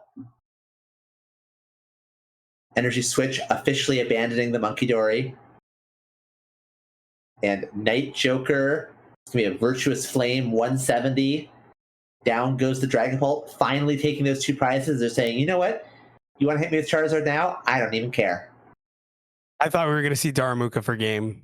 That's literally what I thought we were gonna see there. And I mean, I'm never against seeing Darumaka do some fun things.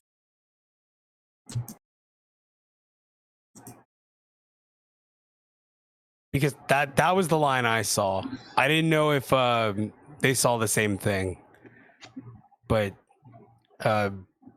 nevertheless, maybe did they play only one Night Stretcher? Am I crazy? They play 2. They play 2 Night Stretcher. Zora plays 2 Night Stretcher. Yep. Yeah, they play 2. Yeah. Okay. Counter catcher restroom. Sandwich saying, you know what? Maybe I can cut you off of Virtuous Flame. Mm-hmm. Or maybe this is what they wanted them to do.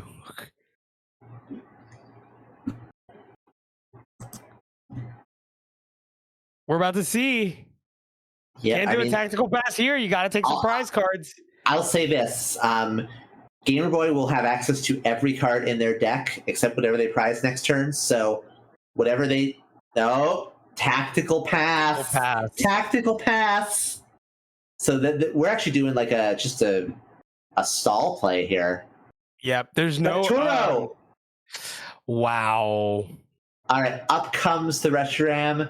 Night Stretcher. Night Stretcher as well. There it is. The Darmanitan. That's it. That is it.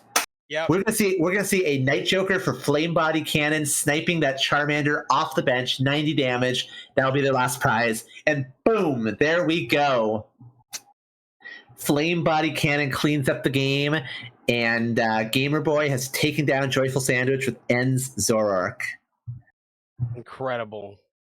All right, Yeah, let's that go is ahead. Gotta love Enzorark. Let's go ahead and go back to the casting desk real quick. Aha! Beat Frodo this time. Can I say Yeah. why? That is one called shot that I'm happy with. I had a good feeling about Zoroark going into Worlds, and that deck has just pretty much consistently overperformed since then. So I'm proud of me for that. Yeah, I'm disappointed we didn't say Enz PP up more. Yeah, we didn't see that card get played at all, huh? Just It did manual get played. attachments. It did. It got played twice. We didn't Oh. even say it. Oh. Well, yeah, got some energy accelerated from the discard pile. So we are currently waiting on four 4-2 players playing. And that will be the end of round 7. Standings are updated. Prince Vortex, Jolly Flyman took the ID. Then we have, how many people is that? I'm bad at math. 7 people at 6-1. Probably a clean cut, huh? Into. Oh no! I see it now. Yeah. Never mind. So, Joyful Sandwich has a chance to make cut. Phoenix 200 538 has a chance to make cut. Valeria, another one. Look at that.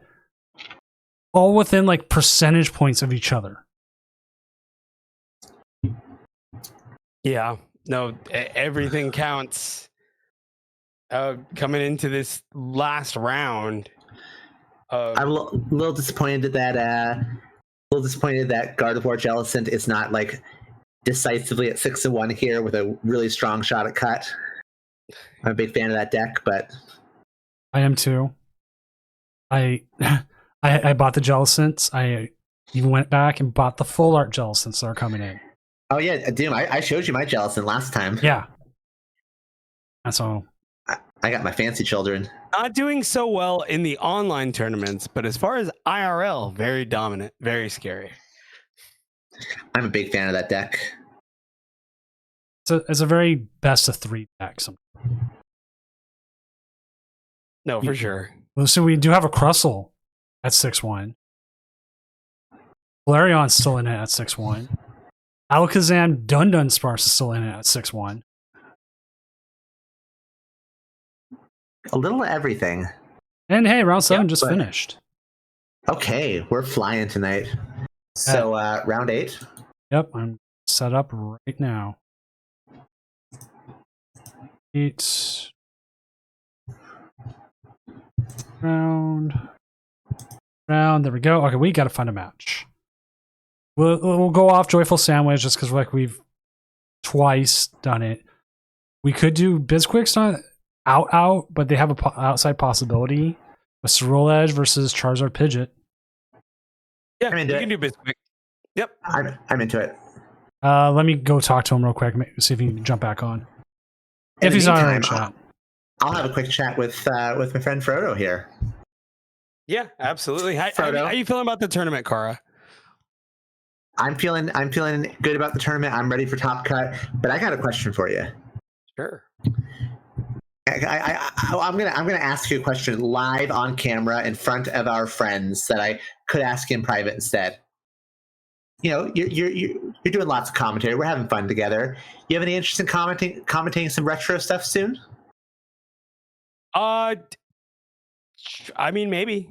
We'll have to see. I mean, you'd have to educate me. I tried to on a few streams, but I've never like gotten my feet wet and that kind of stuff. But I'd be interested. Yeah. What better place to get your feet wet than the #1 retro stream in the Pokemon community?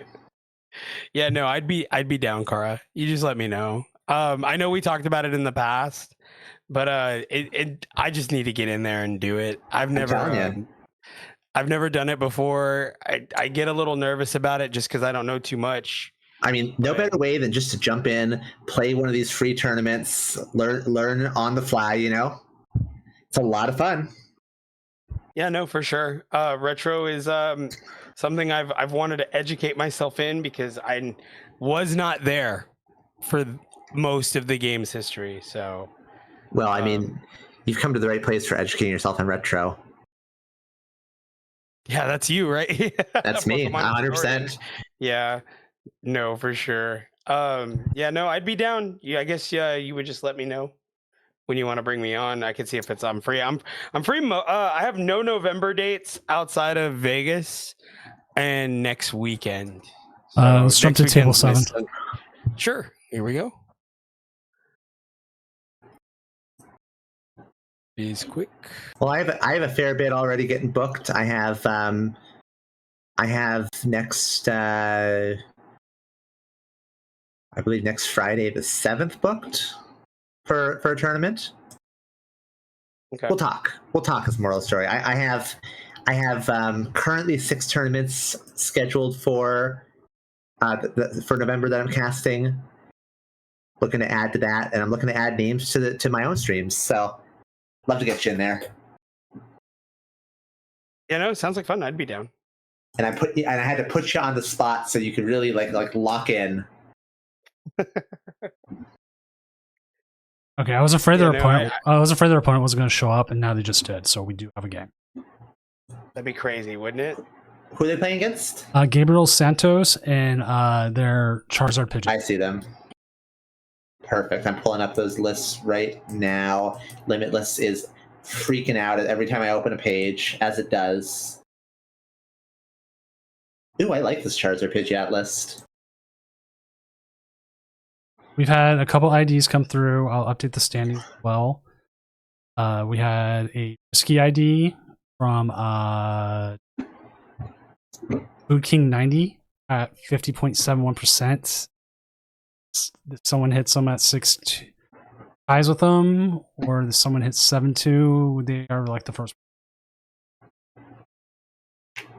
Well, they must not have liked their matchup.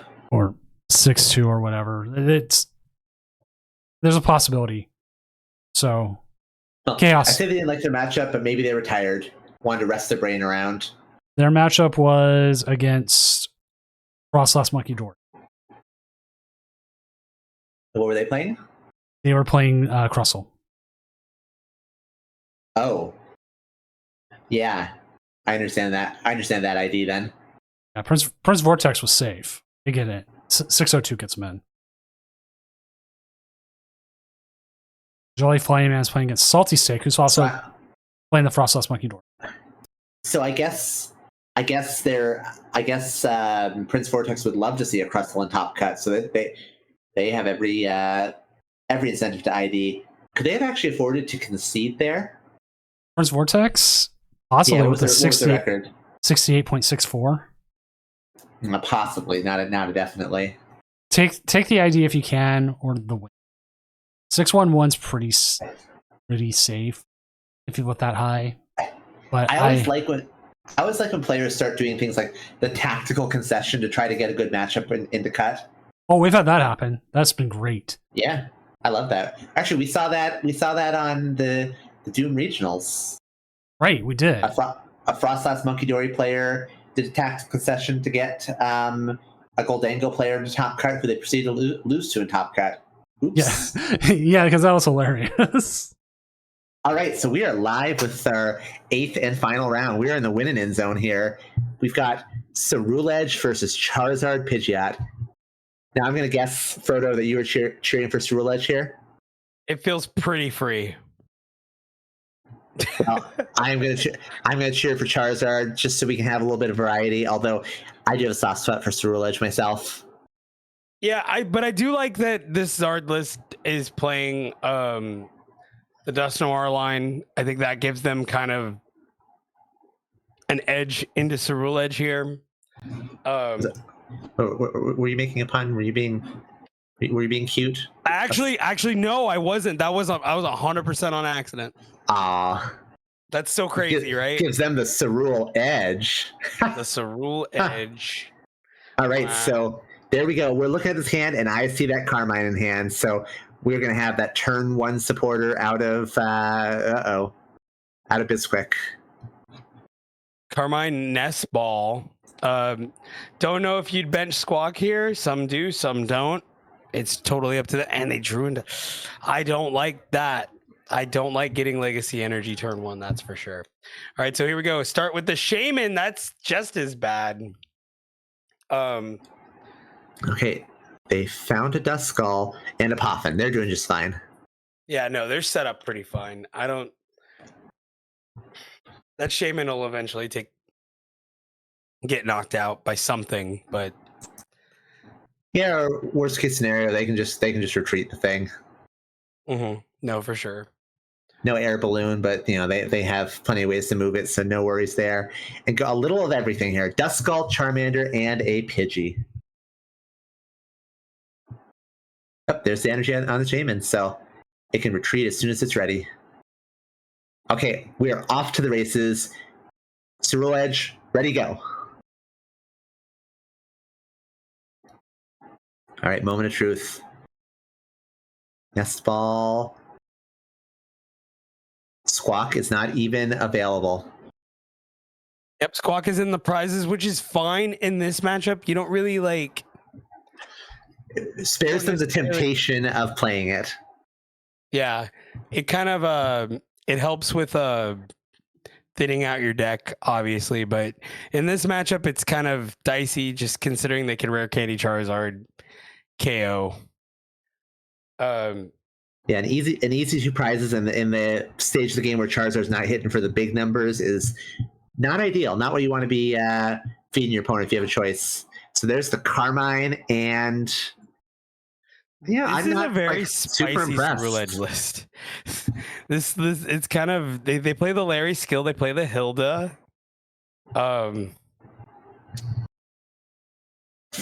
Larry Skill not getting enough love. I'll say that. Yeah, it's a cool card. I'm into it. Okay, and Palpad, the one Palpad in the list. We're gonna put back that Briar. Nope, we're gonna throw that thing away. We don't need it. Hilda goes back instead, and just a pass. So the initiative is now in Charizard's corner. Yeah, I didn't see how many energy they got off that turn. I don't think it was a lot. No, I don't believe it was either. I think it's like 1 or 2 in the discard pile. And that's not the start you want. Typically, at a Cerule Edge start, a good Cerule Edge start is 4 to 5. Yeah, And that's just a pass. Oh my goodness. What? Okay. Well, here we are bemoaning the we might still be bemoaning. This hand does not do anything for our Cerule Edge player. Nothing whatsoever. I wouldn't even.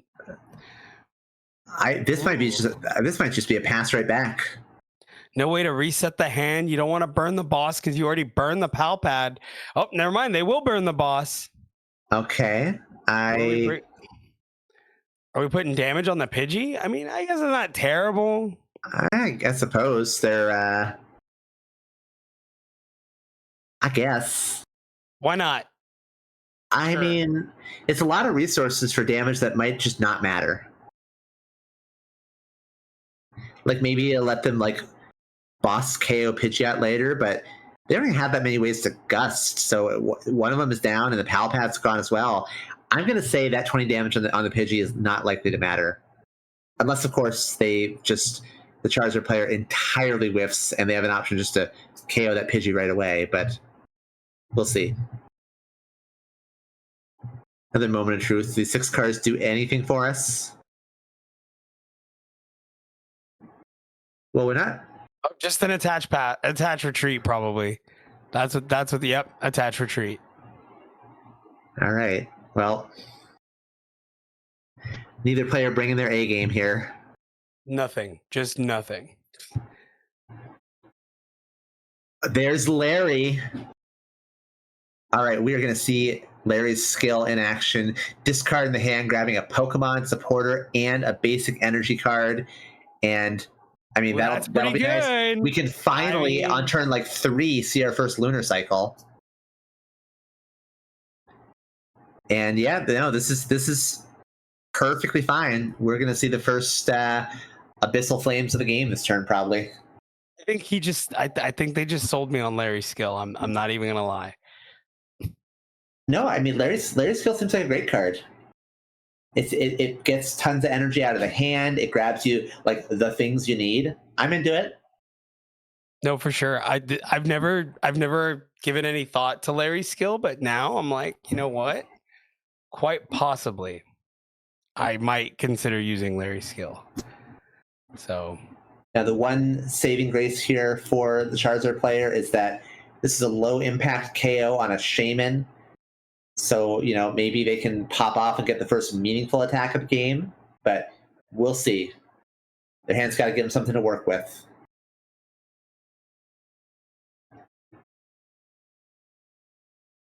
All right, that long, awkward pause. are they? I was gonna say last turn, are they maybe. dead again? Last turn, I was going to say maybe the pause meant that they were thinking out their lines, but I'm starting to think now their pause means that they are bemoaning their fate. Okay, counter catcher. Bring up the Lunatone. Sure.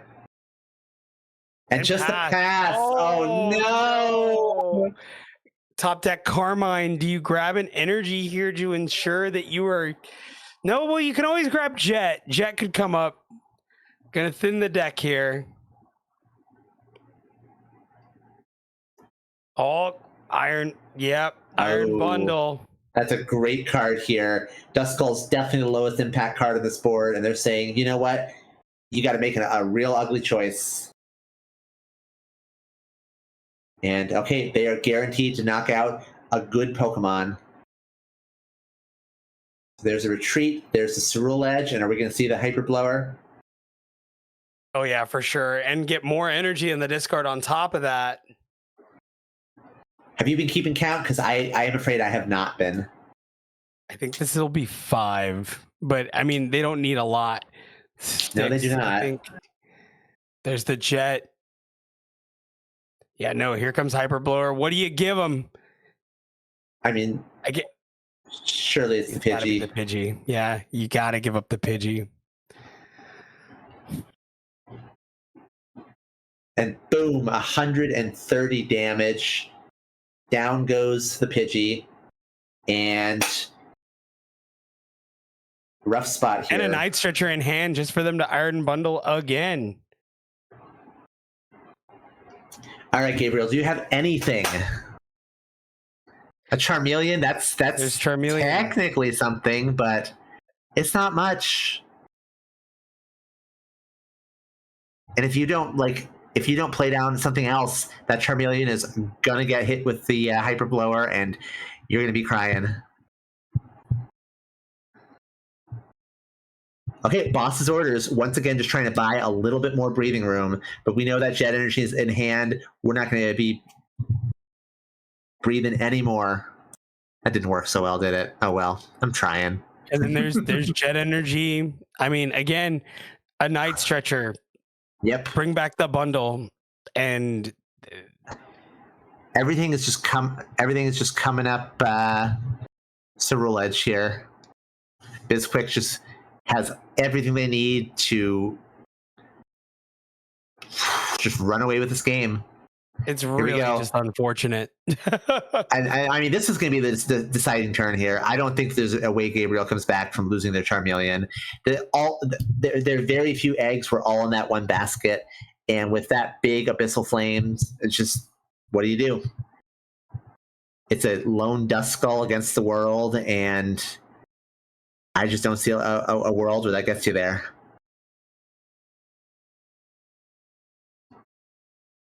Well, about 4 turns too late, the Buddy Buddy Poffin is found, so maybe they can try to establish something. But oh my goodness, Boss's Orders is in hand for Bizquick, so that's not great. No, it's not. They could boss up this Charmander and make Oh, their no. life miserable. They benched a Tatsugiri that they can't even use this turn, just for the hope of next turn promoting it once their Duskull goes down. That is just such a... I mean, this is a player clinging to every out they can get, but it's not looking good for them, especially with that Boss's Orders targeting the Charmander, Abyssal Flames for 190, and all right, 4 prizes taken for Bizquick. Gabriel has absolutely nothing to respond with. I mean, I guess best case scenario, they would be like benching double Charmander and then and doing an INO to 1 and hoping that 1 Charizard sweeps. That's your best hope. But attract Maybe customers found nothing. Another bad break for Gabriel. Attract customers for Thornton. Oh goodness. Yeah. I mean that would have done something, eh? Nope, just a concession. Unfortunate, but that's the way of things. Yep. I mean, when you dead draw that many turns, Yeah, it's so sad. You. So sad when a player just isn't able to get anything going at all. But that was the state of our game, and Bizquick cleans it up with Cerule Edge. All right, let's go ahead and jump back to the good old casting desk. I was waiting for it this time. Yeah, I saw it. I saw you jumped, and I was like, okay, I gotta go. I think Frodo's still there. There he is. As soon as you said the word jump, I clicked. I was waiting. It got me. I was not ready. Oh, you got it. You got to be ready. We're playing for keeps here. Yeah. So I'm keeping the standings updated. We've had a couple IDs. It might now Fuking. Ooh, they're right there. Think we have cuts set. No, BNC. BNC and Rack. So Fuking who will are be they? knocked out. What's up with BNC and Rec? Are they? Neither one is They're playing streaming. each other. They're playing They're each playing other. each other, So one will be 6-2, the other one will be 7-1. and that means that someone's getting bumped. Yeah, they can even ID, and someone's still getting bumped. It's just at that point, just play it out. So sadly, 6-2s are not going to make it tonight. We're going to see a 6-1-1 get bumped. Really exciting cut though. Right? Cerule Edge, Dragon Ball Dusknoir, 2 Frostlass Monkey Dory, the Jungle Dump Zoroark. I gotta say, I want to see Evolutions make it. I want to see a little bit more Evolution action in my top cut. Well, I think it has it's up against the Alakazam. It could have a good chance. It depends, because one of the things, because this evolution did play Sylveon, so you could wipe all their Abras or Alakazams or whatever off the board for prizes, but put them back in the deck for a turn. Yeah, I mean, I suppose. Could I would think. I think you'd probably just want to take the KOs with something. Yeah. Well timed Ogerpon. Yeah, I think Ogerpon is a better bet. I think Angelite's often, like, probably 95% of the time a trap.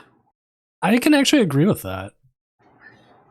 I mean, you know, we have arguably the most influential Evolutions player of this current era, who just swears by cutting Sylveon altogether. So we shall see how things shake out. But yeah, I think if things go their way, Wellspring Mask Ogerpon is going to be a big part of that. So these are the matches we're still waiting on. I don't know, it's connected. And so we can see how Joyful Sandwich's game was going, but he was like, no more. He said, "Leave me alone. You guys have doomed me enough." Okay, like, Look, that's what we do here. I mean, it's in the name. We are here to doom you. he's so doomed. Lovingly. Cursed. Lovingly, we doom you. All right, I gotta bring it up. I'm sorry, Doom. What was up with the ball wedgie? I just saw the highlight. The what?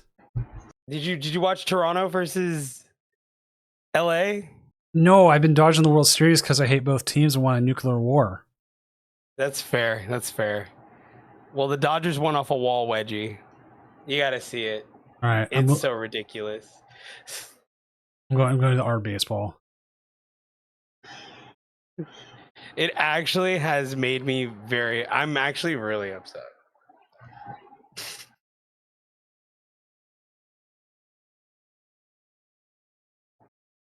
Wow. Insane. Because I saw the double up runner.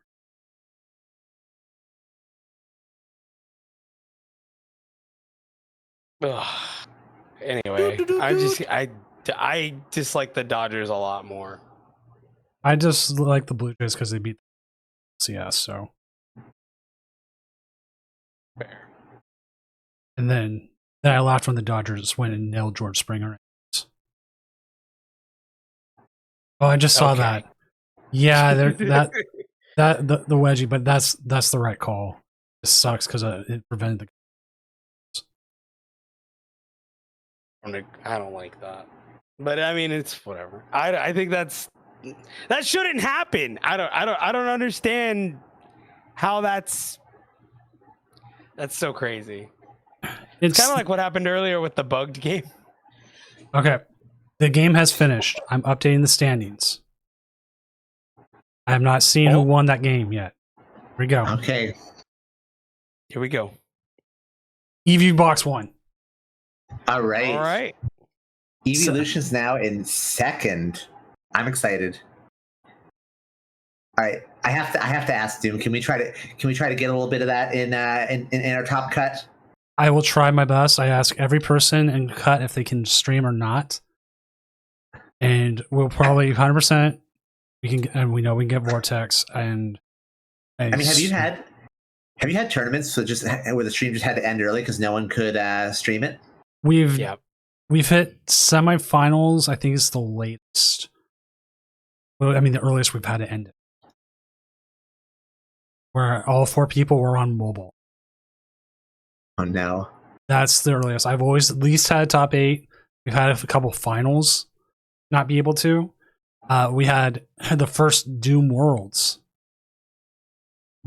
Went to the finals. It was a Lugia mirror match, and neither player could stream it. And so I ended the stream, and then 5 minutes later, both games had finished because one guy set up and had Iron Hands out and it blew up the other guy's Lugia. Like both times, super quick. Game over. I was like, wow, I'm glad I didn't stream that one. It was done. I was like, man. Oh, I'd love to commentate that one. I'll take a wild, explosive game every single time. Let's see if there's any other seen before on here. David Souza, Mega Venusaur 6-2. A lot of 6-2s tonight. Wiffle Sandwich is still playing. Nobu 5-3 with the Gardevoir Jealous. And Gardevoir just had a bad night, didn't it? Well, you were cursing it left and right. I saw you. Yeah. I'm like, nobody bring it to Vegas. Zap. No, because I've already prepared myself to go to bed earlier than top 16. I'm expecting either a lot of Guardy or a lot of Dragapult. Either way, I'm ready. So, I've been testing Dragapult. A lot of Dragapult. And Charizard. I'm ready for either. I've accepted my fate. The problem is I don't think Charizard Pidgeot, even in its current form, beats Gardevoir. Or Dragapult. It's yeah. Dragapult's harder, but I think it's easier.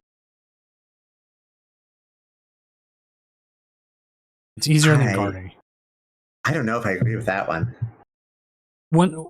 I thought Guardy was more easier for Charizard to beat until they all bought back the stupid little ghost balloon. I mean, Drifloon. Oh, hold on. You're not calling Drifloon stupid on Halloween, are you? Okay, that spooky little ghost balloon. There we go. Spooky little ghost. Also, I literally have a Drifloon tattooed in my body, so put some respect, please. I think now they just make a Guardy now, don't they? It depends. If anything, they want the mega not carbine. Let's see. Fancy. They want that, but that's not legal in this tournament. It's not legal for Vegas. I thought it was legal for Vegas and Gengar because for some reason I thought they were promo cards. Yeah, we're gonna put some Gengar. We'll get some Mega Dancy, and then someone in chat pointed out, no, it's got the legal for Phantasmal Flames. I was like, no, why? Yeah, they need to fix that though. I mean, if they're gonna make it happen, then you need to make those cards that you make available in those decks legal, and that's just how it has to be. Yeah, the 2-week rule. Yeah, 2-week rule. It's got to be a thing. So as it stands right now, Swirl Edge will pair up into Charizard Pidgeot. We just saw.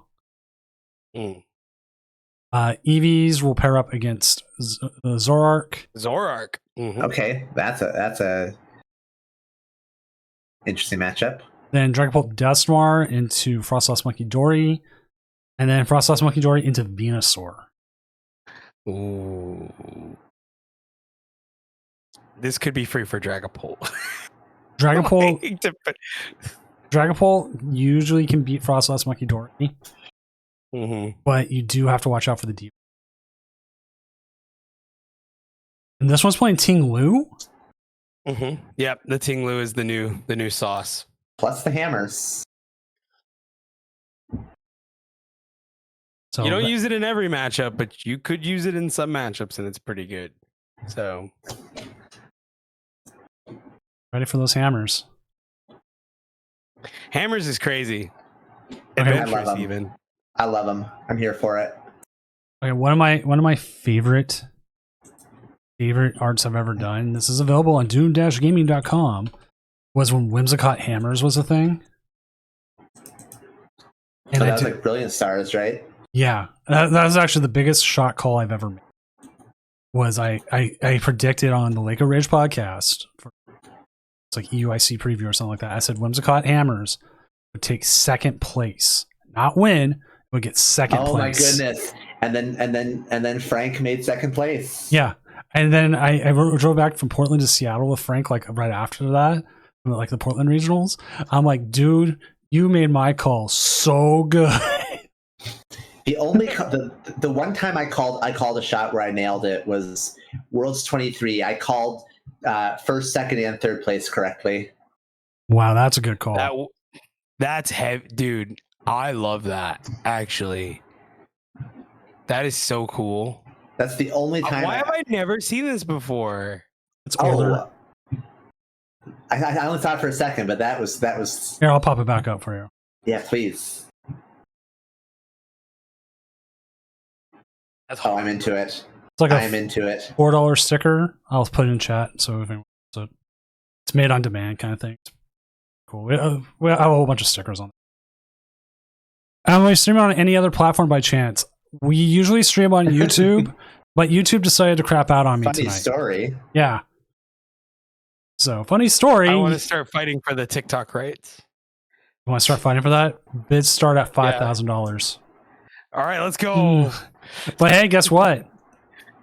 Round's done. Let's go.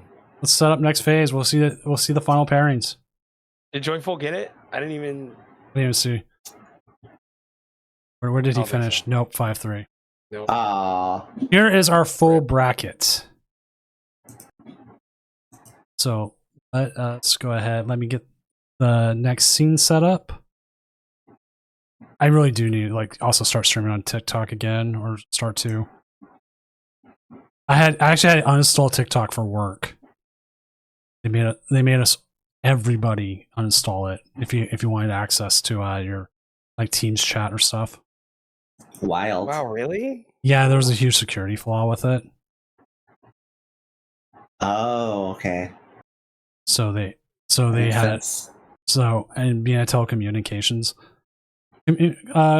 company, we had to that. So, but last I heard, it was we were able to again now. So we might. But pairings are up, and I will go start talking to everyone. Yes. And I guess Frodo and I will talk to each other some more. Yeah, no, I'm down for EV Box versus Enzorak. I feel like that is definitely one of the ugly more matchup. It's an uncommon matchup. I don't see this very often. Okay, so I'll say this.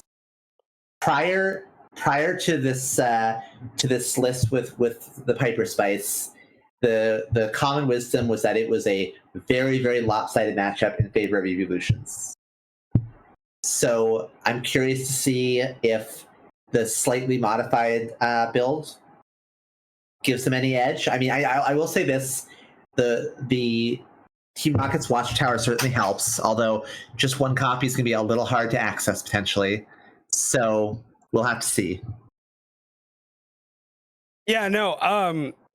To me, I just like that it's transformative, especially on this broadcast. We don't really see this kind of matchup.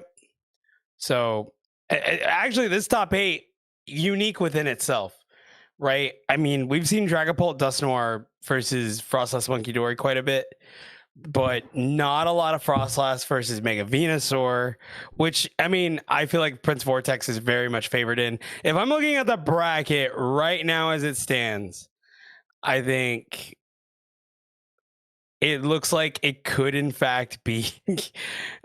I don't want to say it, but I think Prince Vortex first. If Venomous Joke makes it to the finals, it's going to be a toss-up for Prince Vortex. But if he doesn't, I think Prince Vortex probably takes this whole thing. Yeah, I really like Prince Vortex's matchups in both top 8 and potentially top 4. Because into Zard, I feel confident he wins that. I think he beats Ceruledge. I'm pretty sure he beats Ceruledge, especially with the Ting Lu Spice. Ting Lu shutting off the Soul Rocks will be huge. Venomous could win this thing if he beats the Enzorark or Evolution. See, now the thing is, if Enzorark wins, Venomous might be in a We tough got spot. table 3. Yep, All right, table let's 3. do. Let's go. All right, well, we got our dream matchup. Are you as excited as I am, Frodo? Yep. Nope. I'm ready. This is again. This is a Doom first for me, but I'm really excited for it. And Well, this is a Doom first for me as well, because this is my first ever top cut on a Doom stream. I've only done Tuesdays before, or I've done regionals and worlds, but I wasn't around for top cut on those. so I made sure they both know, because like it's Rex first time streaming. If he runs into any issues, like his computer starts slowing down or overheating, blah blah blah, just jump off, just kill the connection, saying I can't do this for X reasons. Because I would rather have them play and win or lose on their own merits, and not because they're trying to help us get streaming. Because this is their first time on. Yeah, 100%. I mean, their tournament comes first. Some people can do it, some people can't. That's I can stream this game, while streaming and playing other games and have no issues. Like I've been sitting playing some of my own games right now, which I did a misplay because you guys were talking about a play and I just started doing that. I was like, oh crap. By the way, I just want to say we have 6 different ace specs represented in Top Cut. So I think that's really cool. That's a good statistic. We have a legacy energy, a sparkling crystal, a neo opera energy, multiple secret box, a scoop up cyclone, and a max belt. Oh, no Scoop up trolley? Cyclone. No trolley. Oh, trolley's my favorite. Oh, they got to reset. Okay, well, we'll just keep talking about ace specs. I can talk about ace specs all night. I've said this before, but I love what Pokemon has done with this second wave of ace specs. I think they've done a great job making them like varied and just there's so much merit to so many different ace specs. I mean, we've seen, I think, a double-digit number of them see success in the last 2 months of Standard, and that is a far cry from the old days of ace specs, where it was like 4, maybe 5 ace specs seeing success. So I think they've done a great job designing ace specs that are interesting and varied and useful in a lot of situations, and I'm excited by it. Yeah, me too. I think they only get better with time, considering they have the age regulation mark, and that's the cool thing about the the final stages of some cards is that they become their most broken in their final years. So I'm waiting to see how much more innovation we get as the game grows with a lot of these different ace specs. I am as well, and I'd love to see like overlooked ace specs just suddenly skyrocket to the top of the game. I hope we get to see that. Like Scoop Up Cyclone, I think very good, very Yeah, I mean, honestly, this is Scoop Up Cyclone's second time. It was around back in the day. It was printed in Plasma Blast originally, so it's cool they brought it back, and hopefully it has another chance at glory. But okay, we are kicking things off. Fezandipity start versus Ends Reshiram, and our Zoroark friend is starting the game off. Here we go, and a Buddy Poffin is a good way to begin. Yep. Double Zorua to hit the bench. Meanwhile, though, this is a good hand for our Evolutions player. Anytime where you see a Nest Ball is pretty good, right? Yep, that's really all it takes. But the Ultra Ball helps as well. I mean, here's what the hand says. The hand says Nest Ball for Fan Rotom for multiple Hoot Hoot and an Eevee. Fire Energy onto the Eevee. Potentially next turn that Ultra Ball could become a Flareon. Could also, just INO and get a fresh hand, and that's fine too. But I'm just saying this hand has like kind of everything the deck wants to be doing. Absolutely. And another Poffin. So it's talking about everything you want to be doing. Gamer Boy is going to get to have just their ideal turn 1. Yep, all right, very good. Zorua. I'm surprised. So I'm guessing the Darumaka is prized, or the Darmanitan. Darumaka has 80 HP, so you can't Poffin for it. Oh, that's right. Okay, I'm sorry. I got a little concerned there. I was like, wait, what? But yeah, no, I thought that's what they would grab off of that. But here we go. Fan Rotom, quick prize check. Yeah, knowing what's in your deck is really important with this deck with so many singletons. So it's good they're doing that. I'm looking at the list right now, and this deck has, oh my goodness, 40 unique cards in the list. So Still lots and insane. lots of moving parts. Would you Iono first or nope? They're gonna go ahead and fan call. I don't even know if I would INO at all. I That's think true. that, I mean, that's your only INO. You might want to just save that for a disruption piece. I think I'm perfectly happy just passing with this hand, especially now that we have the Flareon. Could conceivably just hold that Ultra Ball, turn it into a Latias later, and just set up the attack with the Burning Charge attack next turn. All right, Oh, here comes goodness. Cyrano. The 1-2 punch. 2 Poffins into a turn 2 Cyrano, and we're going to have triple Zoroark right away. And I've said this a few times, but Berto, I think the trade train's about to leave the station. Oh, I think so too. With 5 cards in hand, and now that Iono looking more like a good option for the EV box player. I Considering mean, they're just going to load up their hand here. but they're going to keep loading up their hand, you know? So the longer you can hold off on using that INO, the better it becomes. And I like they immediately discarded a Darkness Energy. I wonder if that telegraphs that they have the Ends PP up in hand and they're just trying to bank it for acceleration later. More than likely, I would say so. I mean, they're kind of stuck with the Reshiram in the active either way. Because I don't think they have a way to get this out right away without the air balloon. They'd have to go find air balloon somewhere. There's the attach, and I think that'll just be a pass the way they're slowing down. Double Darumaka, too. And there's the pass. Reshiram in the active. All right, well, you know, I think that this is definitely like baiting out the all right, knock me out if you want to, but I'm happy knocking them out if I'm an Evolution player. Yep, nope, for sure. And here comes the Jewel Seeker, allowing them to find 2 trainer cards. That's 2 trainer cards.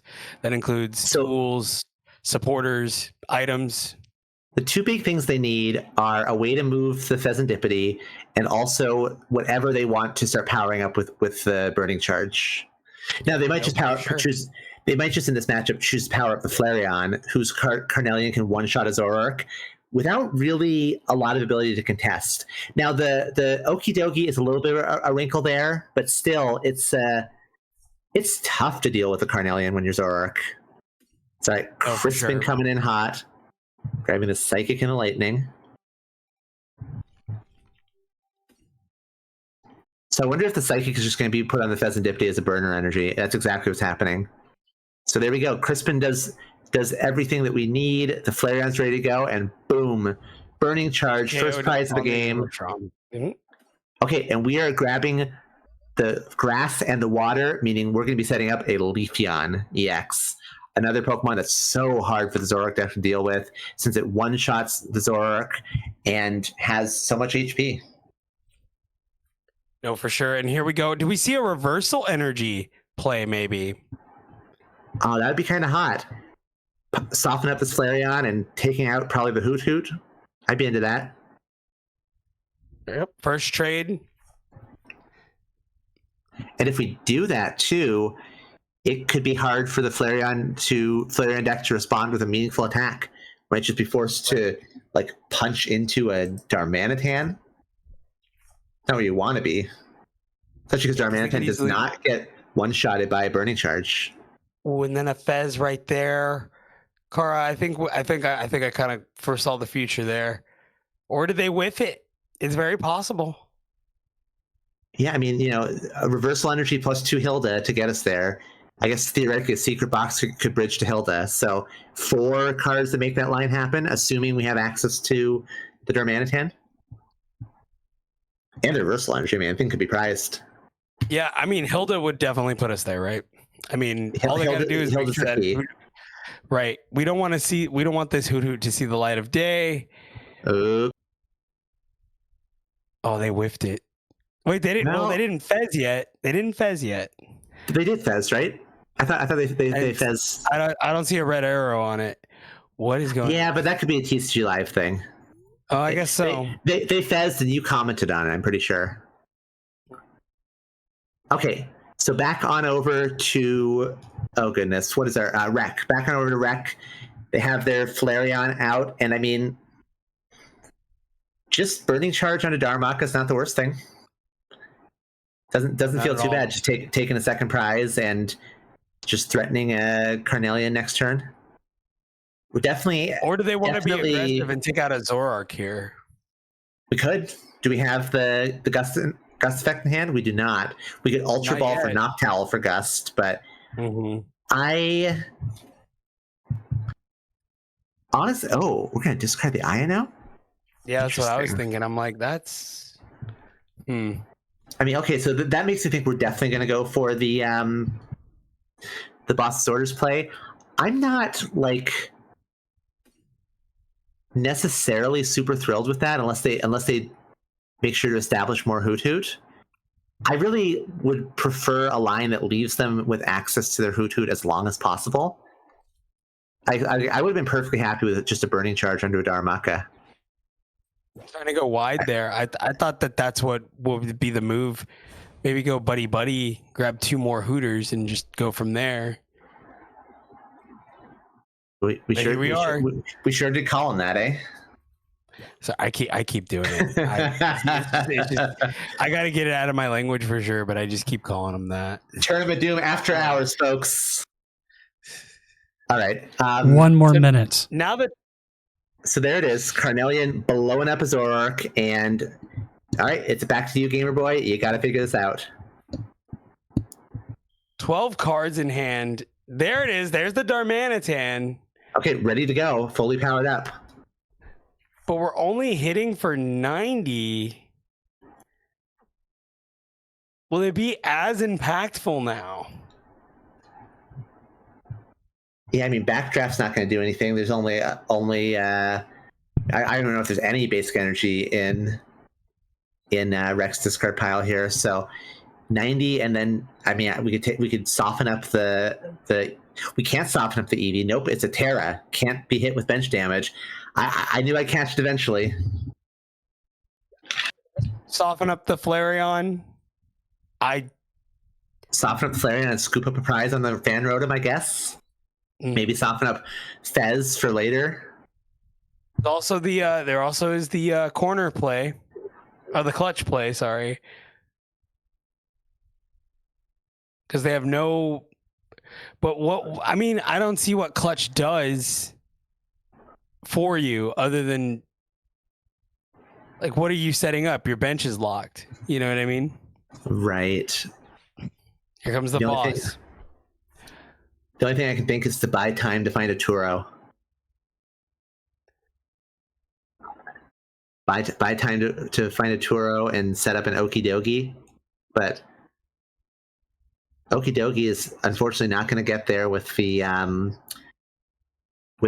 Binding Mochi already used up. So okay, No, just 90. are we trying to chain flame body cannons? I'm confused.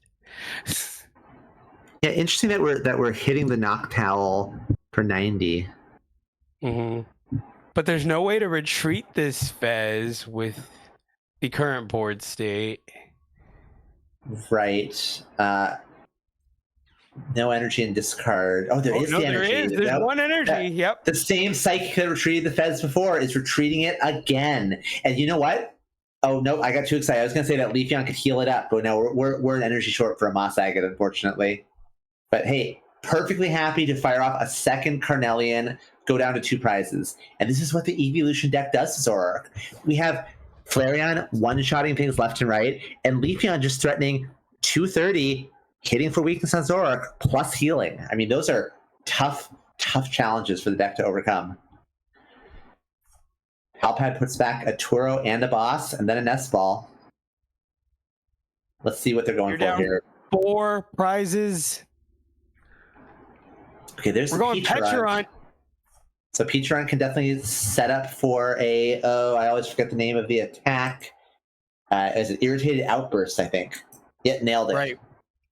Yeah, it's just how do you get it into the active? You can't force it into the active.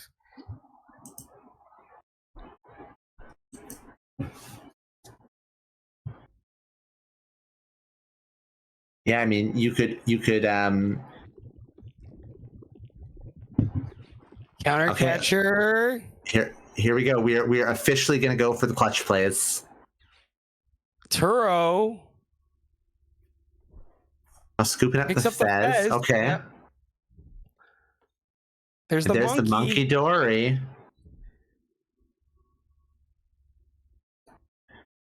All right, well, that's something at least. We can start spreading a little bit, but don't have any damage counters to work with yet. We're going to have to rely on that poison to get us there. The problem is, goodness, like, if a Turo or Switch is found, and fortunately neither was, but if a Turo or Switch is found, that Flareon is ready to fire off yet another Carnelian. Of course, a Burning Charge gets the job done in the Yveltal. So Ultra Ball, pitching the spare Flareon and Eevee, grabbing another Hoot Hoot. Oh, nope, instead going for the Mew. All just kind of chilling right here. We're not able to bench any of those with a full bench, but if we ever find an Area Zero Underdepths, we have something to bench right away. All right, I have a couple quick updates to the other games. Juice TCG and Bahan Ma are currently in Game 3, split 1-1. Venomous Joke is up 1-0 over Salty Steak, and Jolly Flame Man is up 1-0 over Prince Vortex, who said they started Bear Game 1.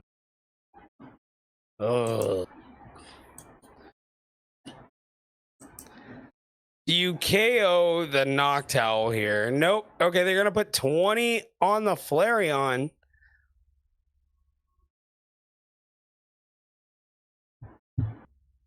Do we just lock this Fez in? I mean, I think you gotta. Okay, so we have a little bit of energy acceleration going.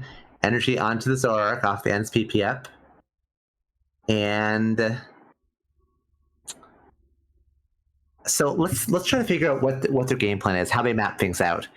I mean, definitely they're going to try to soften up the Fez as much as possible and probably like set up a multiple prize swing. But the challenge is going to be, oh well, There's a switch. that's a switch. That's gonna flip things on its head a little bit.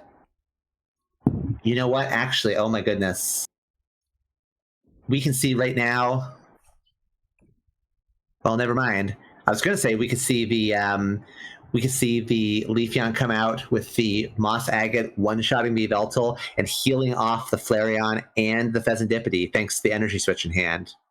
But didn't go for it. I'm surprised we didn't go for it. I guess just wanted to keep the Flareon Carnelian threat present. Yeah, and then follow up with the Leafeon. I don't think there's a I don't see the end here. I don't see the end goal for no here. No light at the end of the tunnel here. I think we're looking at a game 2 scenario here. Yeah, scoop it up. Go to game 2. I mean, might as well play it out, right? We got plenty of time. How much time we got? I just assume plenty. I don't even know. Just a sec. 51 minutes. Oh, yeah, We got plenty of time. Plenty of time. All right, super. I don't know, in my head, I'm always like, screw it, scoop. Next game. Oh, the damage that 50-minute best of 3 has done to the game. I know. Can I get on my soapbox, Doom? Go for it, because I do Go for 70. it. I This do was the 70-minute best of 3s. That's how much I hate 50. I am just a staunch opponent of 50-minute best of 3. I have been since they first announced it in 2013. I've never, even though I've had some success in that format, never been sold on it. All right, back to the clutch lock. Yeah, we're just clutching up. But again, I feel like we're just grasping at straws here. I don't see Or perhaps clutching at straws. clutching at straws. I don't see an I- out here. You have I- 3 cards in deck. I was really hoping one of you two got it. Ara did. Good job. You get a gold star. Aw.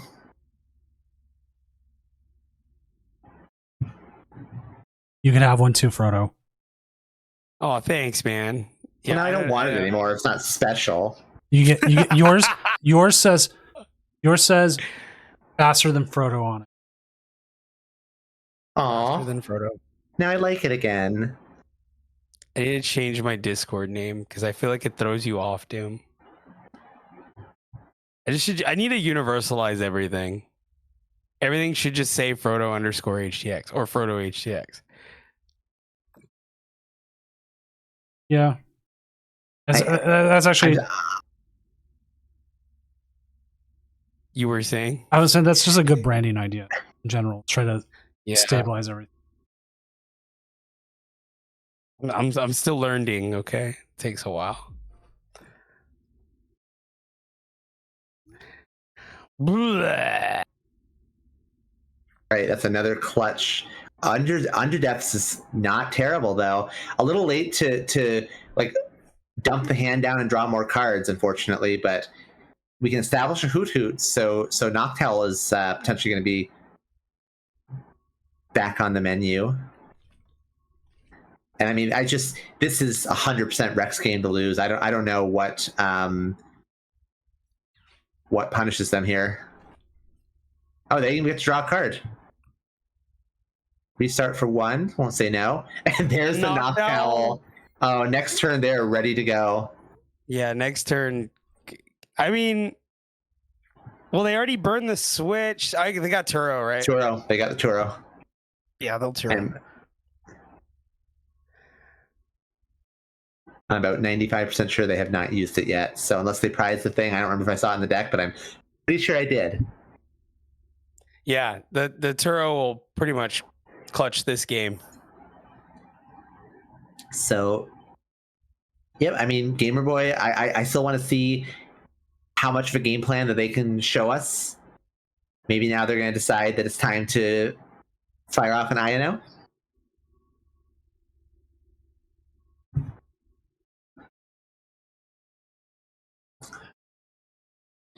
But still, I mean, what's your out here? Because both Leafeon and Flareon are threatening a one-shot on everything on the board so far. That's an INO, sure. But how do you deal with those threats? I wonder if you maybe should have been adrenabraining the Flareon this whole time.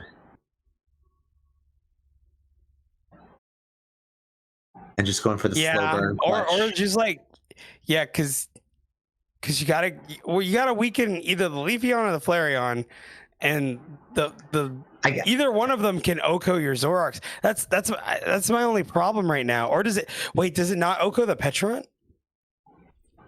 No, they both one shot the Petrunt because Leafeon's Moss Agate hits for 230. Oh yeah, then yeah, it's kind of like what are we really doing here? Yeah, I feel like we should have been adrenabraining the Flareon. You know, like spreading more damage, letting the Pheasantipity tick up damage more slowly, and try to set up a turn where we can just take that Flareon off the board and the Leafeon ? Because now we're just continuing to clutch stall. And what are we gonna do? We're not gonna deck the opponent out. We have 1 card left in deck. Are they gonna KO the Fez here? No. Okay. No, they're not. So, okay, other game plan. Let's look at this. Pheasantipity has 20 HP. Fanrodom and Noctowl both have 10 HP. So I wonder if the game plan is actually, hey, let's ignore the evolutions entirely. Take 2 prizes off Fez, 1 off Noctowl, 1 off Fanrodom, 1 off the active Noctowl, 1 off the other Fanrodom. It's very possible. I mean, I could see it because like they also have a way to KO Fez. They have ways to, if they can find a way to God, I mean, could my goodness, could you imagine if they were running a 1/1 Frostlass line right now? oh yeah, 6 price turn. But the problem But is, yeah, I mean, how do they even have enough time to take those prizes? They don't have enough. I mean, they have to Adrenabrain turn after turn for so many turns. okay, now they're taking the KO on the Fez. So Okay. the Fez is gone. But are they trying to find a way to replenish their deck? Because presently the deck is just not there. This is Okay, I don't know. I know. Sure, that buys them a couple turns, but it only puts 4 cards back in deck. All said and done. Top deck and Eevee and Clutch. Okay. So we could knock out. Okay. Wellspring Mask Ogerpunk gonna get benched. Restart for 2. All right. Neither of those get us there. We could knock out the Fan Rotom one turn, the Noctowl the next. And that's 2 more prizes. We could slowly clutch the active Noctowl. So it's just going to be about finding that last prize. I guess what they could theoretically do is clutch the Noctowl until it has 20 HP left, and then gust it, Adrenabrain it, and KO the active with Peachurrunt or Zoroark. But that would still require like 3 more turns of things going their way. So it's a long shot. But I mean, it's theoretically a possibility. Is there another Iono for them to be trading like that? I don't. Here comes Countercatcher on the Mew. That's true. Mew is 2 prizes. So knock out Fan Rotom. Okay, you know what? They could actually win next turn. They actually win next turn. Yeah, you're right. There we go. They found a line. So they.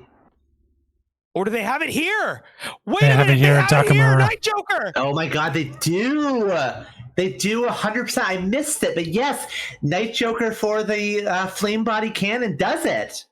Oh my God. Okay, see, you were saying scoop it up, but no. They were playing to their outs. They found it. They made it work. That was remarkable play for Gamer Boy.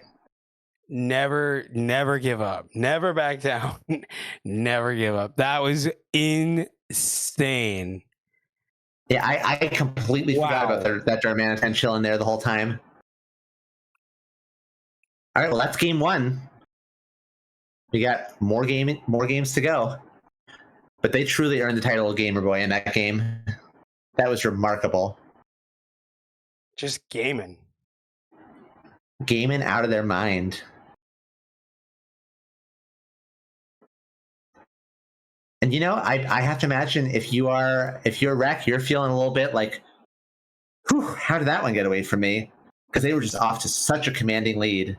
And you know, I think a pivotal turn deflating was what. Well, but you can't afford to be deflated. You gotta just, you know, brush yourself off and get back up and go again.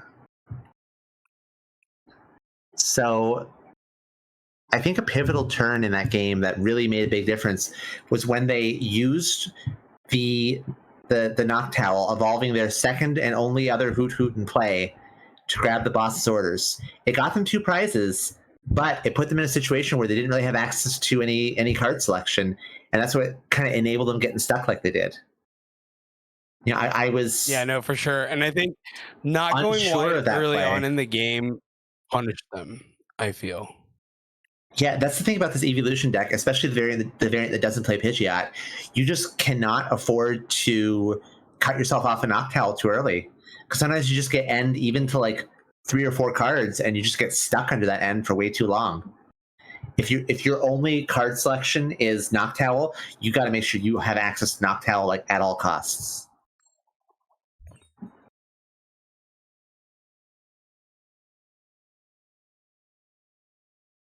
All right, so Rec will be going first.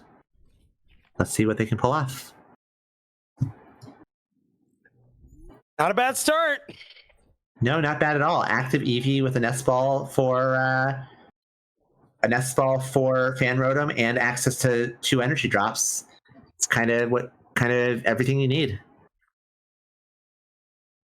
Okay, Fan Rotom is not prized. One was, but that's fine. You can prize one. All right, we do have an update. Bohan Ma and Charizard Pidgeot has beaten Juice TCG in their Swirl Edge deck. Wow. All right. Charizard moving on to top 4. So let me see if I can spy anything interesting prized. Frodo, did you see Turo? I'm waiting for them to make their way back because I don't think I did. I don't recall having seen it either, but I could have missed it. Go back, please. Yeah, thank you. No. Go Nope. back. We might get a glimpse when we see the fan call. We'll see. Nope, they're not even bothering to expand the view. That's fine, I suppose. It's fine, I guess. Okay, so here's the okay, good. The one risky thing is that Budoos can create problems for them. So I didn't even notice until now that there was a Budoo in the list. But they have everything they need for a turn two like Flame Charge for goodness. Because Noctowl can grab Cyrano, which can grab Flareon and the EVEX, or the Wellspring Mask Ogerpon EX, whatever they want, and they can just get the turn 2 they want. So everything looking good for Rex so far, but of course we know that it's not just turn 2, but it's the long game as well. So we have to see if they can successfully play that long game. And speaking of Cyrano, it is found immediately for Gamer Boy, getting 2 Zoroark plus the Peachurrunt. And into an Itchy Pollen. That's an itchy Eevee. Oh, Eevee EX off the top is not a bad thing. Nope, not at all. But still need to. And I think this EV box. Sorry. I think this EV box also plays the Cyrano. Yep, 100%. We're going to Noctowl for Cyrano right now. It is in the deck, so we're all set. That's the only way to get to Flareon. And, oh, yeah, there it is. I was going to say, I was pretty sure I saw the Cyrano. I was looking for it. Pretty much every Evolutions deck plays the Cyrano.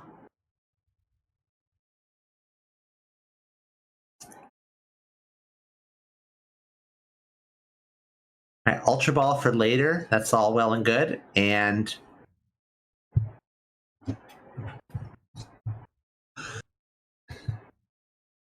interesting. There we go. I like the I was Legion gonna say, a lot more than Wellspring. I was like, do you think they saw a play there? I was like, that's interesting. No, I like this a lot. This is a really, really strong turn for them. They can put some energy on the EVEX that they want. They're still threatening a Carnelian next turn, so everything coming up Rex so far. Absolutely. And with no other Pokemon in play, what is this Zoroark going to copy if it in fact gets powered up this turn? Well, we do have 9 cards plus 2 Zoroark EX in hand, so we'll get something done, I bet. Unless we prize the Reshiram, in which case, uh-oh. Yeah, another thing that hasn't made its way out here is the dog. So I'm curious as to when that's going to happen. Oh, you mean the Okie Dokie? Okie dokie, yeah. Yeah. So all the Fez and double trade. Gonna see a lot of cards here. All right, trade number 1. And trade number 2. Pitching an Artisan makes me think they have some way to get to... Okay, another Artisan. Some way to get to their Reshiram. Yeah, but none of these Zoroarks are powered up. But True, none of them are powered up, and also, my goodness, that Flareon is hungry. yeah, we could see another Ends PP up. We probably could see a clutch play. Yep. There we go. But of course, little do they know that there is a switch in hand for Rec right now. Right. Could definitely change up a lot of things. There's also Noctowl. We could see Boss. So if I'm Rec here personally, what I would love to do is just switch into the Flareon, Nest Ball for a Hoot Hoot, Burning Charge for a Water Energy onto Flareon, and call it a day. I mean, I would happily go down to just 4 prizes, hold that Noctowl in hand, and kind of just make my board a little bit more robust. Yep, that's not a bad plan, all things considered. And Gamer Boy continuing to whiff. But, Oh. I mean, hey, no, Okay. they'll go Badoo Never here. mind. Never mind. Big change. So, okay, it's certainly not over, because Rec can just go ahead and unless I missed it, we aren't sure of the Turo status here. Maybe they aren't either, and they're checking. Nope, they're just grabbing a Hoot Hoot. Okay. Could see Noctowl for Turo. And Turo would They're thinking they should have checked. Yeah, they might have forgotten. God, please be in there. Surely at this stage of the game, they know that Turo is one of the key cards. There it is. Okay, there it is. But they are instead going to Crispin and manually retreat. I respect that. I respect leaving the retreat out for the actual clutch lock. Mm-hmm. Oh yeah, there we go. Under depths. Let's go wide. Well, go wide with what? Oh, another Noctowl. We don't. Or we don't have another, a Hoot Hoot. Well, I meant. Well, yeah, and then they can't search for it either. Yeah, you're right. Right. I mean, we could bump the Artizone, but I don't want to play Artizone down at all because my opponent runs Watchtower. I want to save every stadium I have, and unfortunately, they don't. They had to discard their Water Energy there to retreat, so they were unable to Burning Charge the Water Energy onto Flareon to threaten the Carnelian. So, kind of an awkward turn for them. They still got their prize. They got rid of the Badoo, but it wasn't the nice, perfect turn where they're threatening everything they could have wanted.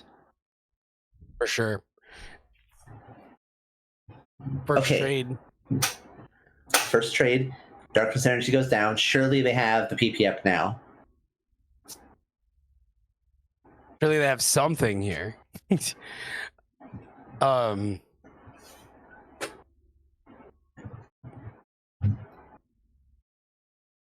Yeah, 13 cards is a lot of cards. Although I have had hands with like a double-digit number of cards with absolutely no plays at all. Pokemon TCG can be funny sometimes. All right, Artizone potentially grabbing the Darumaka. Maybe just looking at the deck. Maybe grabbing a Zorua. Who knows? Oh, of course, grab that. That's important. Mm-hmm. I can't believe I forgot about that guy. Yep, All right, very important. The traded. Reshiram. Very important. Yep, that's me. Egg on my face once again. Yeah, my thing is though, I don't know how prevalent Reshiram's gonna be if you're always gonna get O code. I don't because how are you gonna get damage or keep damage on one of these Zoroarks? Well, it's not a guarantee that they get one-shotted here because the Flareon does not have a Water Energy, and all the Water Energy are accounted for. So it's basically a matter of that Sparkling Crystal. And the Sparkling Crystal. Yeah, it's a matter of Energy Switch, the one Night Stretcher, or the one Sparkling Crystal. So I don't necessarily hate saying, well, got to make you have it when there are fewer outs than normal. They found the out, but it is what it is. Sometimes you just got to play to the outs and hope.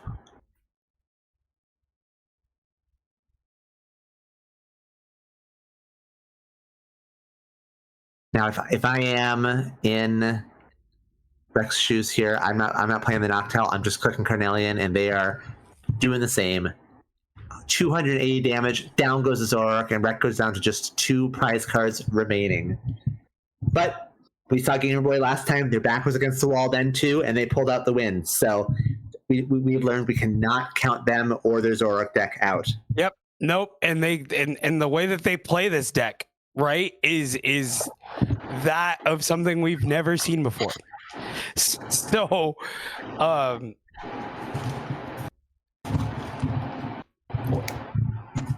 I think the moral of the story here is through trade, all things are possible. And even more so when you throw a little bit of Retreat Lock and Monkey Dory in the mix.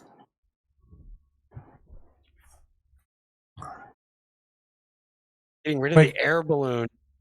Quick Go update. Jolly Flying Man has beaten Prince Vortex 2-0. Oh, So that will be Venusaur going up against Charizard Pidgeot in the semifinals, as Venomous Stroke and Salty Steak are in game 3, and obviously we're in game 2. all right. Jungle Well, Dump. that's interesting. Moving on.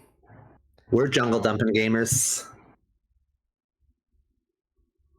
Well, so much for Prince Vortex's blessed run. I'm sad to see them go. Did we commentator curse them?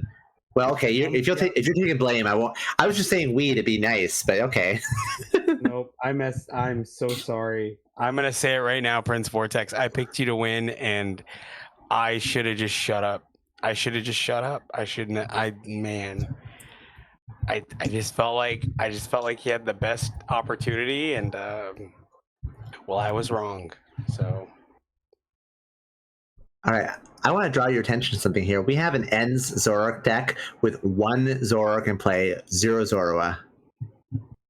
This is just a toolbox deck at this point. I think There you that's kind of the bit there, right? Oh, and then Itchy Pollen. Itchy Pollen on the Flareon. I mean, do you do anything more than just happily clicking Burning Charge? I think you just take the knockout and say, okay. Yeah, why not? I think the I mean, it's a little unfortunate that. Well, no, I think you're fine. Like maybe you put energy on Noctowl, but I think you just chill here. Maybe power up the Eevee to facilitate Leafeon plays, but oh, okay, interesting. Tactical pass. Okay, I'm into this. So, did they Carnelian last turn? Is that what happened? They did, didn't they? They Carnelian last turn. They can't attack this turn anyway. They can't attack at all. They can't Burning Charge. Correct. Carnelian just says can't attack next turn. Okay, can't attack next turn. So not a tactical pass. Just welp. It is what it is. But there it is. The big bad Rocket's Watchtower. But it wasn't paired with the Hilda. Doesn't matter yet because there's no energy in Rex hand. And actually, how many stadiums have they been through? I'm pretty sure they got one stadium Ionode back into their deck. Have they used the other one? They discarded the Artisan earlier, I believe. They did not. No, I'm talking Rec here. Rec has not used the stadium yet. No. Rec hasn't played the. No, and they have Noctowl here, so. So they have 2 stadiums in their deck, but they. Oh, they can't play the Noctowl because of Watchtower. Correct. Yeah, there's nothing. Yep. They That's can't search for anything. Yeah, so they have to Burning Charge here. At this point, I like the Burning Charge because it gives them a prize and it also shuffled. Well, I think they've already shuffled their deck since they got Ionode, but it makes sure the stadiums are shuffled back into their deck and not sitting on the bottom. But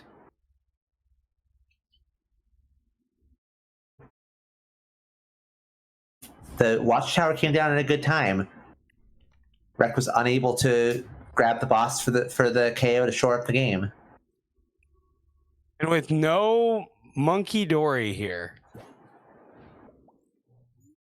All right, this could be a big turn for Gamer Boy if they have a game plan that they're gonna execute. We'll see. The sad lone trade. And of course, you're never sad when you're trading, but you are sad when you're only trading once.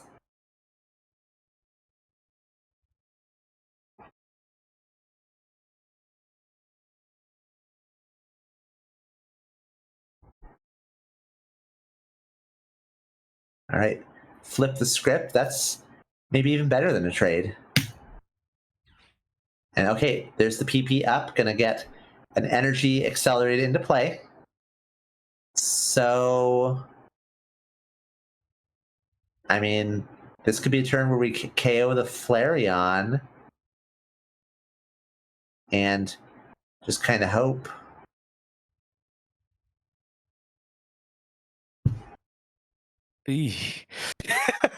like, I'm looking at this. I'm like, eh. Did Gamer Boy use supporter this know. turn?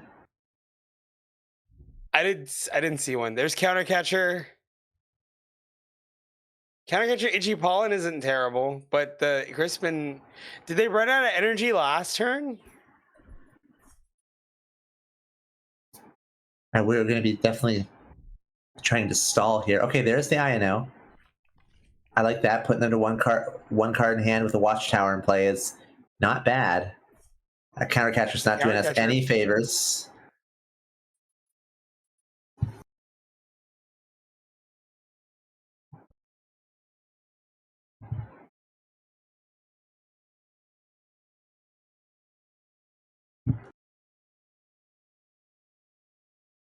So let's talk about, because we saw last game when we thought Gamer Boy was desperate and just playing out to play it out. They were playing to win. So let's assume Gamer Boy is once again playing to a win condition. What is that win condition? Because surely they're going to knock out that Flareon. What else? I mean, to me, without a Darmanitan or a way to get like poison damage or any kind of damage on the field, because that was the big difference last game. He was able to gather damage, right, and able to take that damage off and move it. He can't do that here. Gamer Boy is very much like, I don't know where you would because even if you were okay, let's say you wanted to spread, then right, there's no Darmanitan, there's no Darmuka on the bench for you to even set that up. I wonder if they have to if they have to use Peachurunt and just pass with a poison Pokemon active without attacking. I mean, I think attack. Okay, here comes boss. We're about to find out what we're gonna do here. I guess we're betting it all. Yep, we're betting it all right now on them just not having it, which is not a bad call because right now the hand's dead. The hand is dead. They have to find something through a Watchtower. That's not a guarantee. Now they did set up the Fan Rotom as a retreat pivot or an attacker or whatever, so that was smart. Let's see if they top deck something. Nest Ball. Okay, Nest Ball gets us a little bit more draw. Pheasant Deputy for 3. Mm-hmm. So I mean, Leafeon gets us there. Yep, Leafeon Ultra Ball. There's a switch. Boss's orders. That'll do it. There it is. That'll do it. Assault landing, 70 damage. Down goes the teeny tiny Badoo. Rec ties up the set. We are going to a game 3. So here we go. Deciding game, all the marbles. One of these players is going to be moving on to face off against. We don't know yet. Do we know yet? Nope. We don't know yet. On the other end. Nope, they are still in game 3. Okay, Hold on, I gotta shut the door real quick. Hold on. Okay, here we go. Deciding game 3, Rec versus Gamer Boy. We are flipping to set up, and we will see in just a second what these players have to offer. I'm keeping an eye on the other one. Venomous Joke versus Salty Steak. Nothing's shown up in their chat. They're just playing. No early GGs, nothing like that. I never know what to call players when their Limitless name and their PTCGO or TCG1 name are different. But oh no, that is not the hand you want. After 2 good starts in a row, we see a really, really ugly start for Rec here. It could be just as ugly on the other. No, it's not. Oh my God, it's a Zorua. Well, we'll see, but not off to a good start. Double for sure. Zorua.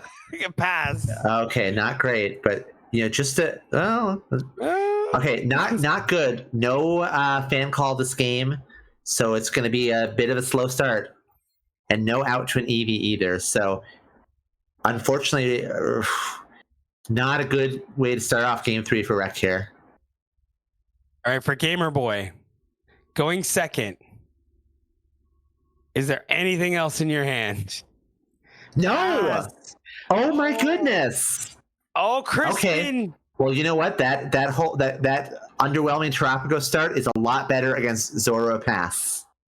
Yeah, just load so your we're going to see a unified beatdown for not a knockout. Oh my goodness. You would have wow. Oh man, there's another Zorua. Turo as well. There's Zorua. Oh my goodness. So crazy. What else were you gonna do, or do you bench the other Zorua now? Surely, Yes. right? I mean, surely Yeah, we bench right. it. Oh, no, no, we they don't. don't. Oh, Fire. still no way to knock out a Zorua. It can use wait, this hold other up. attack. We have we are in the Crown Opal range, aren't we? We have a grass and a psychic. Well, yeah, we could. It'd be a little costly. Crown Opal here. Has to be a 4 energy Terapagos, but sometimes you got to do what you got to do.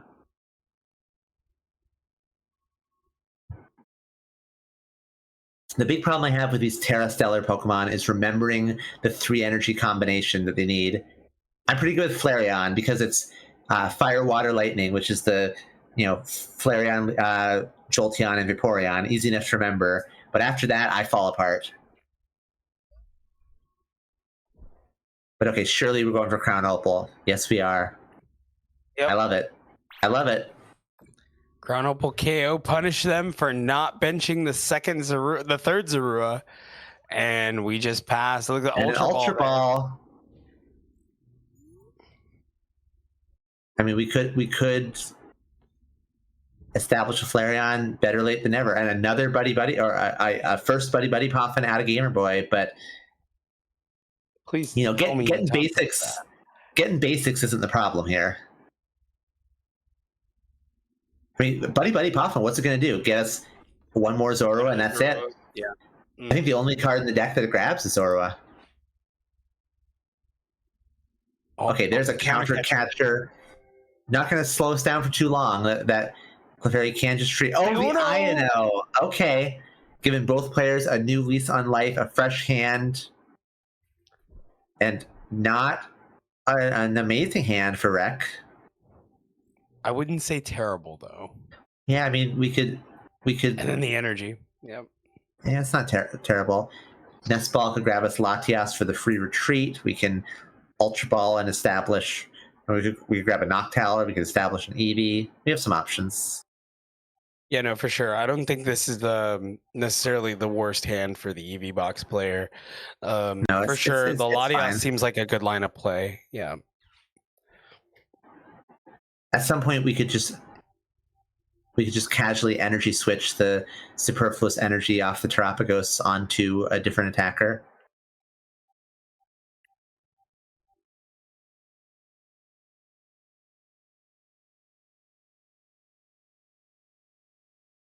I'm really thinking about it. Yep, going for the Latias.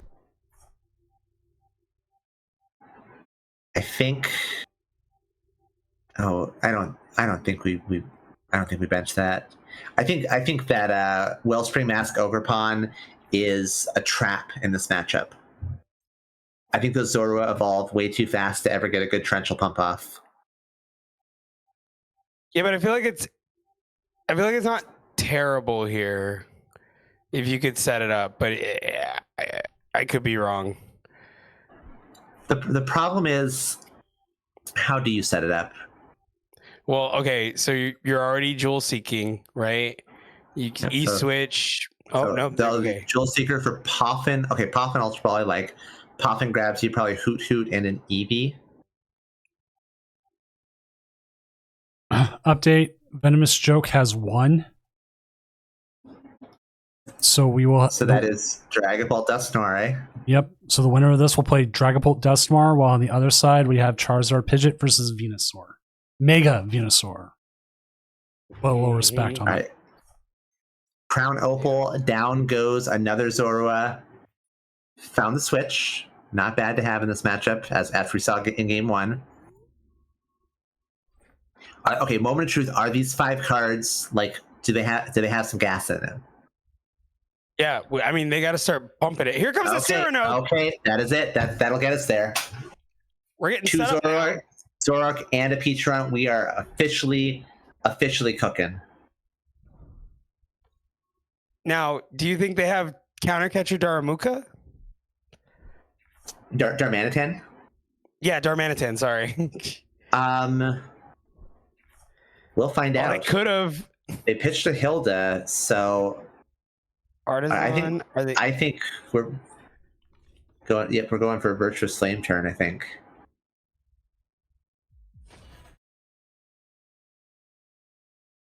I would have liked to have seen a counter catcher on the Hoot Hoot there,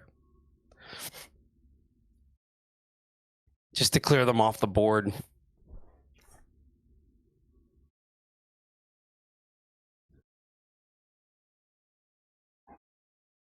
Okay, Ultra Ball gonna grab But the now, no Noctowl. Eevee in play.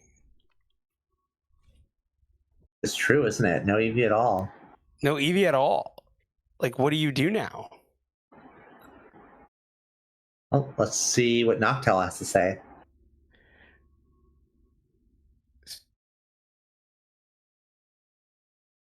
Do you think that's what they could be waiting for? Is for them to bench the Eevee?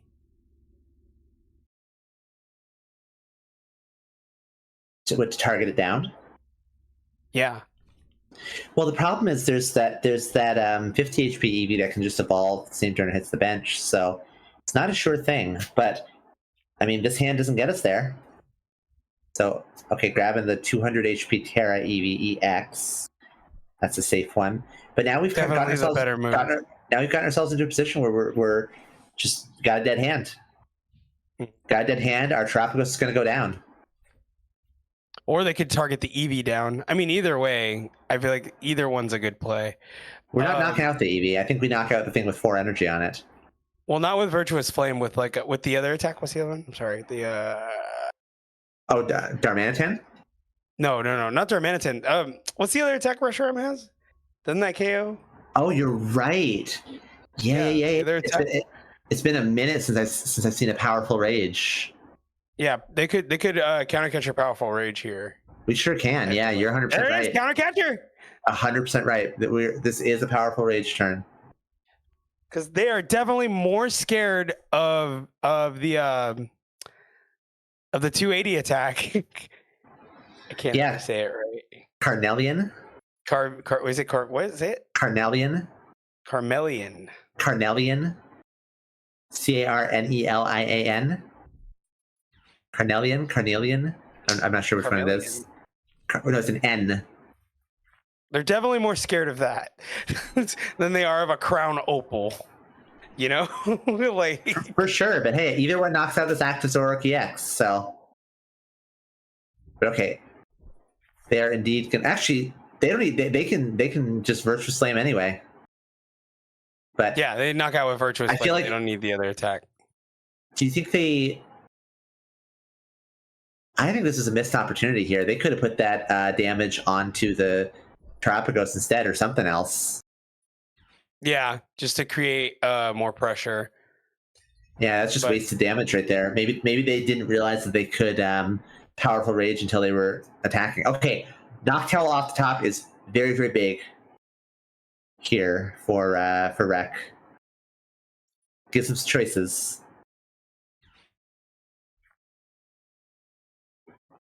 Now there is theoretically a world. I have to. There's theoretically a world we could see a Carnelian here. Yeah, off of the With the right sequencing. yeah, because they have Sparkling Crystal. Yep, Glass Trumpet. Glass Trumpet. You have Water Energy. You can make a lot happen here. Cyrano in deck.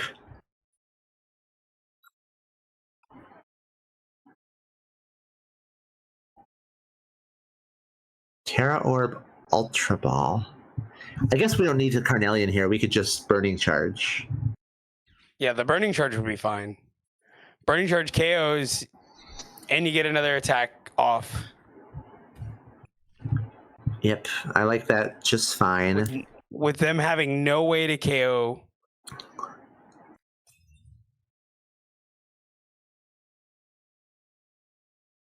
And probably just Burning Charge the Lightning Energy into play to threaten the Carnelian. Nope, no choice to do that. Yep, So because it's on the instead, Terapagos.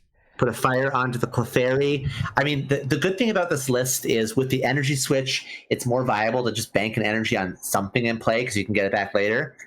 So still in a bad position here for Gamer Boy. The Tropicos is heavily damaged, but it survives an Adrenabrain. Gamer Boy would have to target it down with a Gusting Effect to KO it, and otherwise it's just holding on to lots of energy that can be moved around later. The Flareon is an energy switch or a sparkling crystal away from a Carnelian. There's an Ultra Ball in hand for another Noctowl, assuming the last one's in deck. I haven't checked. So we're kind of in a position here where if Gamer Boy is going to have a response, it probably has to involve at least an INO, and ideally the Watchtower, and Secret Box got them both. So that's a good way to start this. The Secret Box really changed everything here.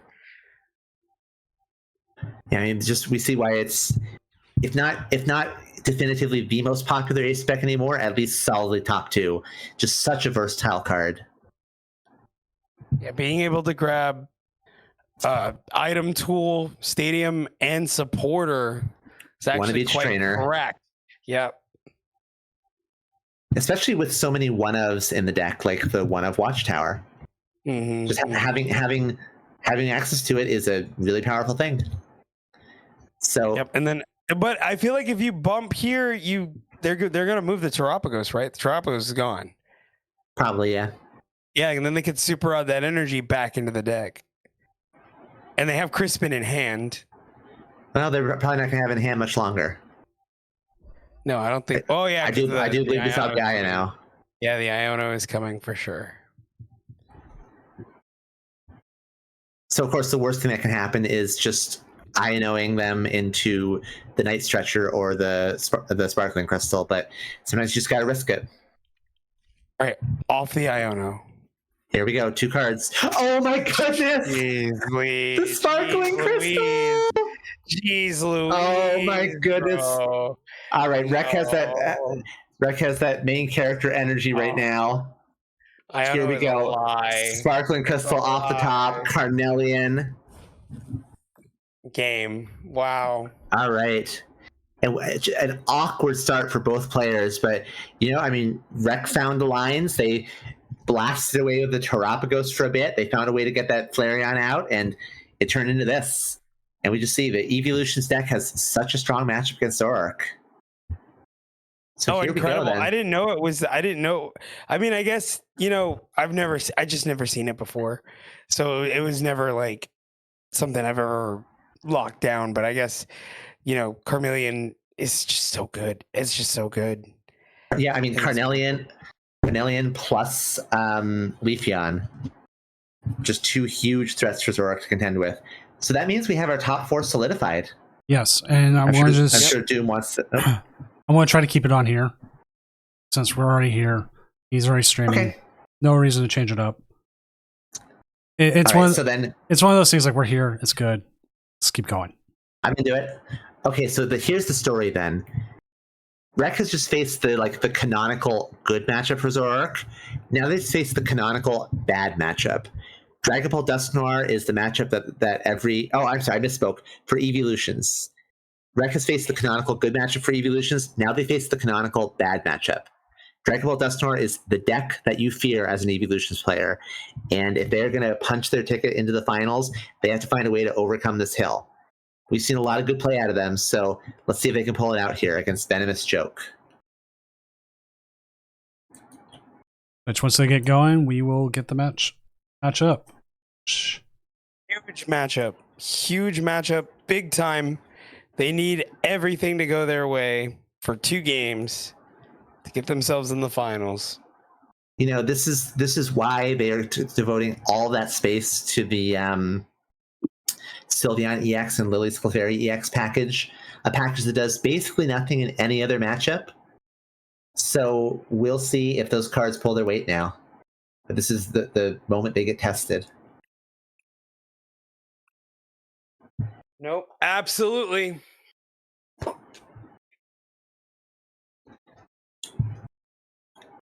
So I'm excited Good luck, to Joker. I'm excited to see this. No, for sure.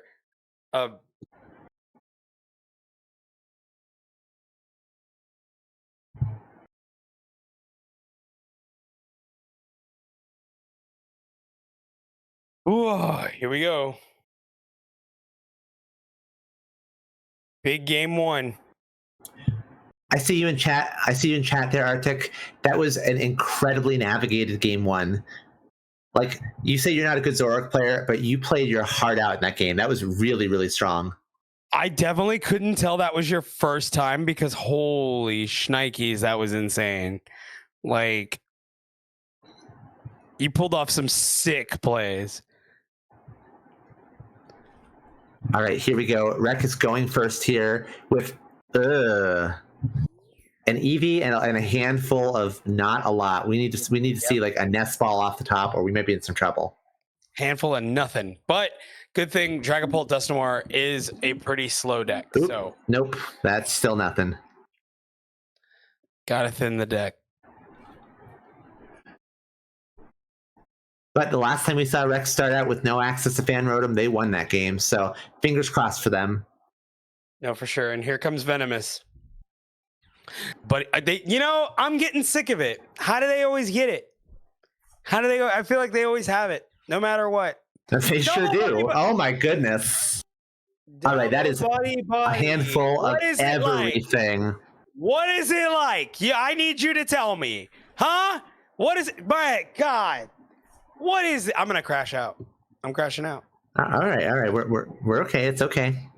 No. Gonna be okay. I mean, Rek might not be okay because they're about to get Budu locked here, but Brother.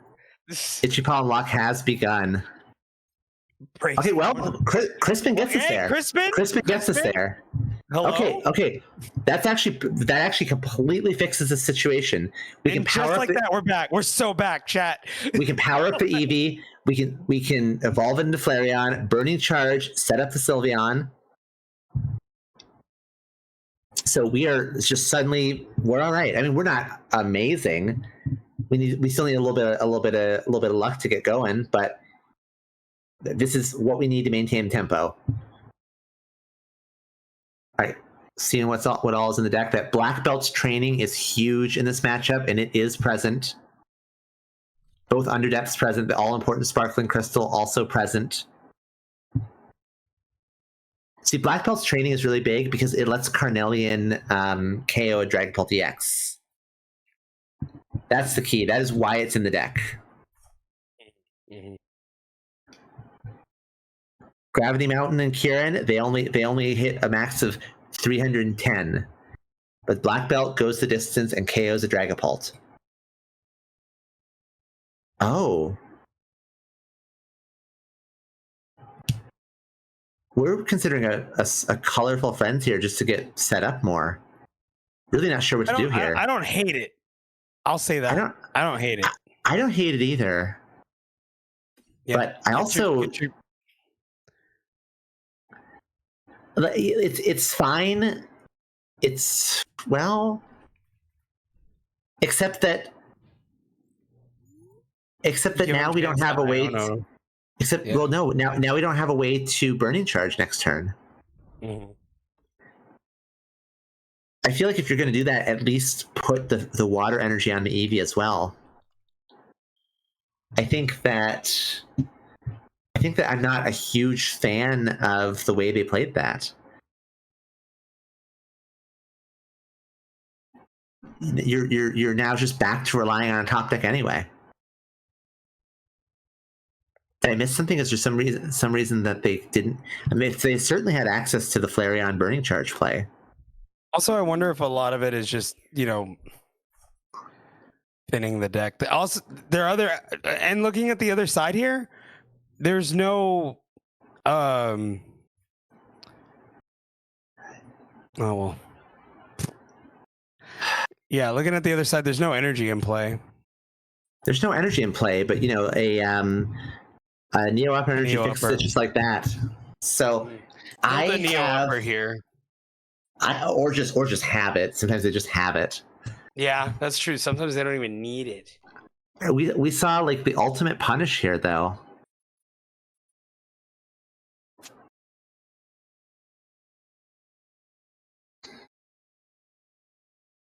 They didn't even like hedge and grab Latias off of the colorful friends. I guess I couldn't grab Latias and Sylveon both. Here comes the Dragapult. Oh no, just another Dracloak. Okay. Yep. So maybe no out to the energy so far. Maybe they have the Dragapult in hand and they just need the Neo Upper. All right, moment of truth. Are we gonna see a Hilda? Nope, just an itchy pollen again. All right, well now we can see a Jewel Seeker. Another Hoothoot's nice, but where do we go here? I guess this is an opportunity for not for Cyrano, who is prized.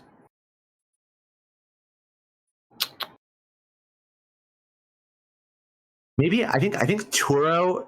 I think what I like here is Turo plus Sparkling Crystal.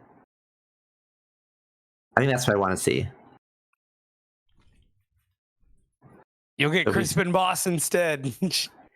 Well, I guess I'm mistaken. No, Crispin also lets us attack, and I guess we're gonna see an Angelite this turn. That's pretty good. Well, like it's not bad certainly, but the problem is that it's still possible for the Sylveon to get KO'd. It would take a Dusclops and a Neo Upper Dragapult. And that's Get one search here. That's what I mean about Angelite sometimes being a bit of a trap. Like this might work, but there's a big wide open window for Venomous Joke to punish them. Okay, Fire Energy, sigh of relief for Venomous Joke. Now things are solidly in their corner. They can boss the Dracloak next turn, and they're feeling just fine.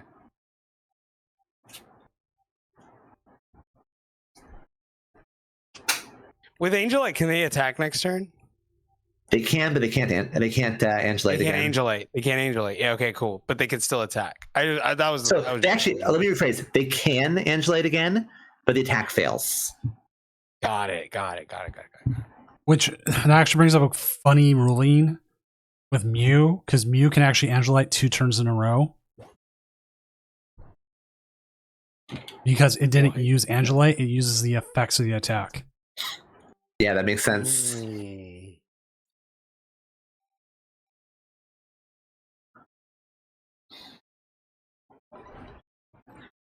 All right, well, now the Sylveon's just taking over the game.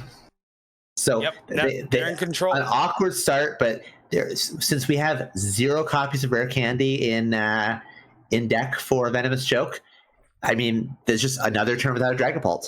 So it was a little touch and go. There's a big opportunity to punish, but didn't happen. Angelite. And now, oh my goodness, they just whiffed any Pokemon, any evolution. So yeah, Angelite again could just sweep up this bench. And suddenly we're just this is just solidly in Rex corner. Yep. Angelite shuffles away both of those bench Pokemon. It's just a Budew against the world. And if they can't get any Pokemon on the bench, it's over. It's over. Oh All my right. God. Let's go. Game 2. We're so back. We're so back. Well, so Rex is doing what they need to do, and they overcame that scary matchup in game 1. Let's see if they can do it again. No Rare Candy is so bad. I just say it. It's Rare risky. Candy is crazy. No Rare Candy is really risky. I mean, it's hard to call it bad when this style of Dragon Ball Dusknoir is so thoroughly proven. You gotta have at least one though. I don't know. I just don't like this. Like, I don't like this. I don't like the. Why wouldn't you play Candy? You know what I mean? I don't know. I do like having access to. I like having access to the threat of it, because if you have the threat of it, your opponent has to respect it. And okay, that's a fan rotem start. We are officially cooking here. Yeah, we're in it. We're in it to win it now. So very, very strong start here.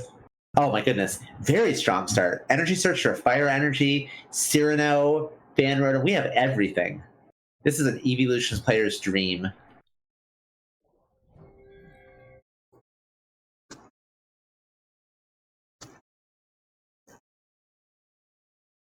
All right, there's that all-important fan rotom. We're going to see a fan call. This is where we find out 4 Hoot are prized. Just kidding. They're all on the deck, as are all the Noctowl. I'd love to see it. Audacious going for double Noctowl here. I'll be honest, I don't care what's in the hand. I never want to go for double Noctowl.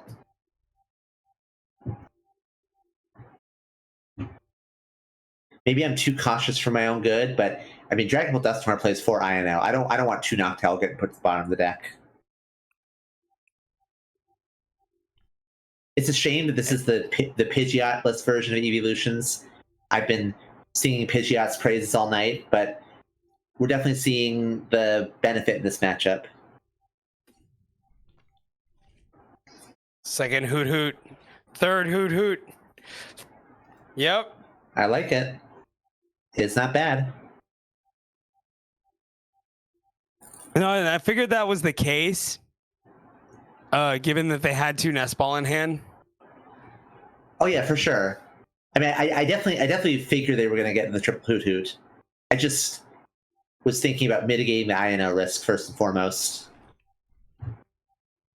And then they have Cyrano in hand. I mean, honestly... And search for fire, and we're cooking. Yep. Or Psychic. Sure, whatever they want. I mean, I guess we're just going for that Angelite threat immediately. Yep. So theoretically, we could see an Angelite next turn. I mean, it just literally takes Noctowl, Jewel Seeker for Crispin. If this is double buddy. No, Crispin won't do it. Okay, there it is. Lilies. No, I'm not sorry. We don't need Crispin at all. We just Jewel Seeker for the Sparkling Crystal. Cyrano gets a Sylveon. Water Energy attach. Yeah, we are 100% going to see an Angelite get rid of both those Reapy this turn.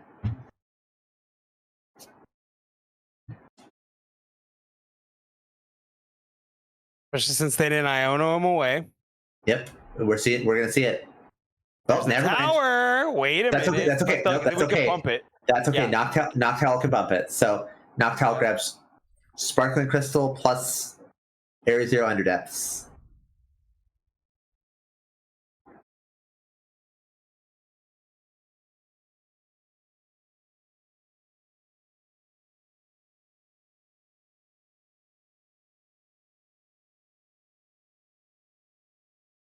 I mean, I missed something, right? Did they see a different line or something prized that I overlooked? Oh, they are grabbing Crispin. Okay. Then how do you get the Sylveon? What am I missing? Yeah, they're both there. Oh, grab the Sparkling Crystal. There we go. There we go. We're going to see it. There we go. All right. Sylveon's in the deck too, right? I didn't miss something? I think, yeah, no, it should be in there. Here comes Cyrano. There it is. There it is. Okay, we're cooking. I'm excited. Yeah, I'd go Mew. I'd for sure go Mew here.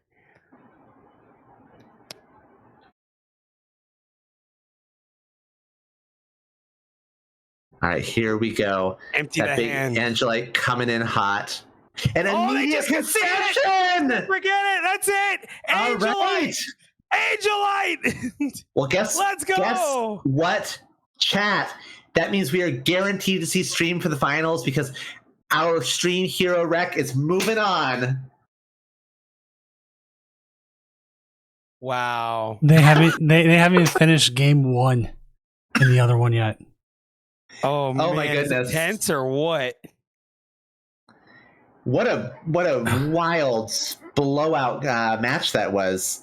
Remarkable Insane. stuff. They had no response. I'm pretty sure that's what happened. I have to say though, I mean, wasn't that a situation? Didn't Venomous choke Buddy Poffin for Budu? Yeah. I mean, that's a situation. You got to have that third repeat before you grab the Budu, I think.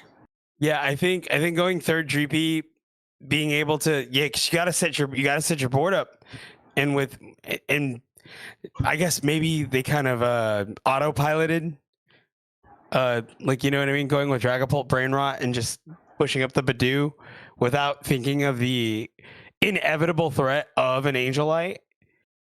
And again, Zero Candy, they got punished for Zero Candy. So it's unfortunately how the cookie crumbles. Even with zero candy, you can mitigate the threat of an Angelite significantly if you just get your 3 Dreepy. Sure, you lose 2 of them, but you can evolve one, start reestablishing. The fact that they can't do it every turn really, really helps to mitigate that threat. But Yeah, no, for sure. That was a Wow. game. that sure was a match. Oh my goodness. So We have no- A certified we have- Doom classic. We have no way to watch the other match, right? I'm waiting for them to finish game 1 before I ask them if they can stream game 2. Gotcha. So Should we move back to the casting desk for now? yeah, let's go ahead and move back there for now. And then I can share exactly what I'm looking at. All right, That Joe, 1 list second. I'm once gonna again. step away from the bet for a minute. I'll go for it. All right, just you and me, Doom. I've been so quiet all night now I don't know what to say. Has it been nice? Have you been enjoying your break? I've sorted a lot of cards. Good. I am a little bit more prepared for Vegas that way. I've built Dragapult Dusknoir, I have built Charizard Pidgeot, I have built Gardevoir, and I have most of the EV deck already. What I am missing from those with or without Pidgeot. I can do either. Okay. The one thing I'm missing right now is this EVX. But Well, if you need it, I could probably help facilitate that. Don't forget. yeah, I think there's actually like check local card store that's near me. EVEX. They have a bunch of them for $2. There you go. You're in business. Or if I wanted to, I could spend $43, get the Prismatic Evolution surprise box they have, and hope I get the EVEX. Isn't there like a box topper promo or something? EVEX. It's in the surprise box, but you can get any of the EVEX. I see. So then they're all stamped with it. And the thing is, I had EVEX. I had the stamped one. This one right? No, not that one right here. They didn't show it on here. That's the one I got right there. This one's great. This I got the one's fancy one. for like this much. Like I'm not too worried about it. And like if I do, Of course. if I do go with it, the harder one was getting like the Flareons and stuff like that. That the more costly kind of thing. So when I saw that, I hate the trend on Twitter where someone destroys their cards like after a regional, like that. I hate it so much. So dumb. I hate anyone destroying cards. But I also try to get as many price stamped cards as I can, especially Cosmic Hollows. But Yeah, I gotta save mine for you. I'll just give you mine. So because I don't need them. I don't use them, and I don't care for them. So anytime I get them, I'll hold on to some for you. yeah, I try to use them as much as I can. Like I got a full set of Buddy Poffins, I got a full set of Nest Balls, full set of Arvins, full set of like Ionos. Like it all goes like. Except for research. Research, I play Full Art Juniper. Classy. Full Art Juniper's not that expensive. No, it's like a couple bucks. Yeah, easily. I don't think any researchers. Yeah, I think Sada is like maybe $7 or so. That's the most expensive. Yeah, I don't think I paid more I than have- like $5 for them. I have bought a lot of full art research because I've mentioned this before, but I run for all of my like retro decks from the recent years. I do all full art supporters and Pokemon. Mm-hmm. So I bought a lot of full art research. So the most 20 expensive ones right now are the ones with the Professor's Program stamp.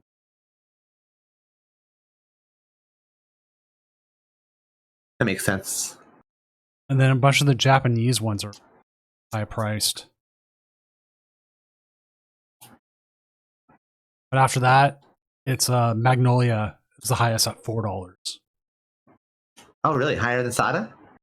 Sada is right there. It's Sada and Magnolia are 1 and 2 right now. Interesting. Juniper's right on their tail, but they're all like $4, $4 to $3. Turo's like you can get for 2. Oaks have actually gone up. They're like 25 cents at one point. Yeah, it wouldn't surprise me if those keep going up. And then after that, you start getting into like the normal arts.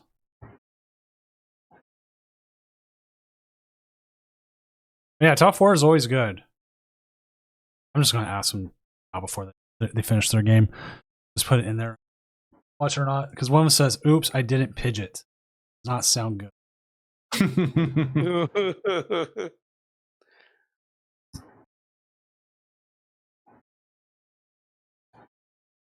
Let's see. Jolly Flyman would hate to move. Oh, Jolly Flyman said, yeah, he can do. So we can Okay. All right. at least get game 2. Do you know who won game 1? So game 1's still going. I just asked. I was just like, you know what? I should ask before they get too far. Some people keep an eye on their chat. Some don't. Good call then. He also might be in chat right now. This chat. So I will make sure that is set up so we can see that game once they get to game 2. Unless he jumps in. Never know. Never know. Yeah, it's actually been a while since I had Jolly. I think the last time I did, he was playing Iron Thorns right before a regional. That's good. We can see them tearing it up with the jungle dump. I know a certain Twitter account that's going to like this, so. We'll have to make a whole big spectacle of that when we're recapping this tournament. Yeah. Well, oh, that reminds me. Start working. The 5 through 8. Which is. I wish I had a fraction of your graphic design skills because I would definitely be making stuff for my retro tournaments. It's 20 years of doing so much stuff. And like, I don't know. I don't remember why. Who I saw do something like this. Oh, now I remember. Tabletop Village. They have a guy who like every week puts like the local meta up. Mm-hmm. And I saw that, and they were using the Smash Brothers kind of graphic. Oh, that's cool. I could kind of take that. Let's make it my own. And since then, that's what it is. Yeah, I think that's like super cool that you adopted that because I just think that we should have more of those.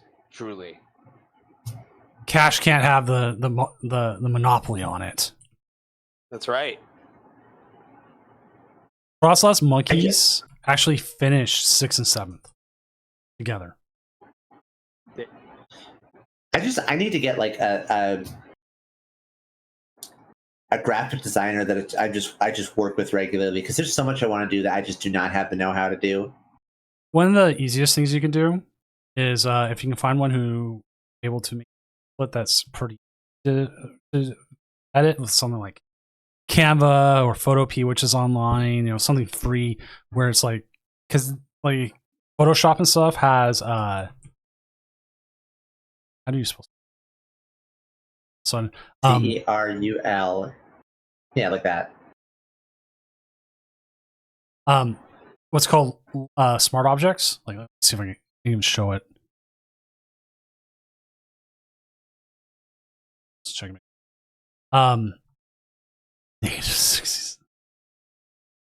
So Photopea is just like an online version of Photoshop. I don't remember if it has smart objects, but sometimes you can, or they can have it set up in a way where like you just have to drag the image behind it, start masking, just maybe change out some text. It's like easier, I would say, low level stuff that someone with no experience could do. Okay. Yeah, so just find someone to make me an editable template. Because that's all I'm doing right now with this. Is I made this template some time ago. I have like I have a whole bunch of card art down, and all I do is I go in, I change what the card art is. Like I just the way Illustrator works is it's just linked to an image. So it's like, oh, okay, now I use this image, and I just gotta change out all the names. Yeah, that's something I could do. I mean, that basically reduces the project to the level of like a little bit of Microsoft Paint. And let me tell you, I can do a thing or two with Paint. So if it's that level of technical proficiency, I am confident. Yeah, it's just a little bit of time, a little bit of effort, and make sure whoever you're signing up with knows how to set up a template for it. And Now I just need to find an artist to work with. That's the other challenge. Yeah. Which I mean, like when I'm an artist, I'm looking for artists to work with. That says something about my workload. Right. Ugh. Oh no, I have begged you twice already. I'm not going to beg you a third time. Don't you worry. And like the thing is, like people ask me these projects, and it scratches an itch. I'm like, ooh, I could do that. Ooh, this would be great. And then it's like I just don't have the time for it. Like I need to get together my Black Friday deal. Matt. Like I got to get it up like in the next week. And what I'm doing is I'm going to do a Dragapult.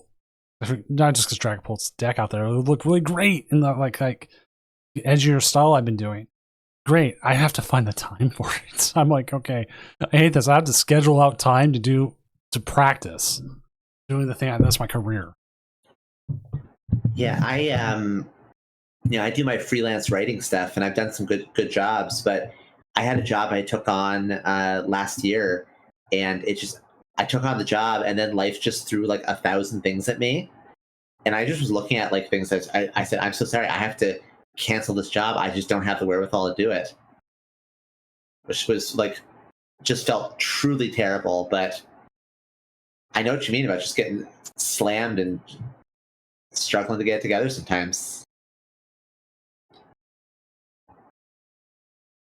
Okay, we got Jolly Fireman has won, so we know who won, and then he's going to jump on here. And okay, so moving on to game 2 now. We'll be in game 2. And then once he gets onto a table, we'll go there, and his opponent is going second. So once he jumps to a table, we'll jump to it. I'm ready. Ready. Here we go. You ready, Frodo? Let's get it. Yeah, let's go. We're all sitting here Race waiting. Frodo. I'll race you. The thing is, you can't jump to a table early and guess that's the one he's going to be at because they all are different. Is this the right table? Yeah, that's the right table. Sorry. I can't be hearing you guys during the game. I don't want to cheat.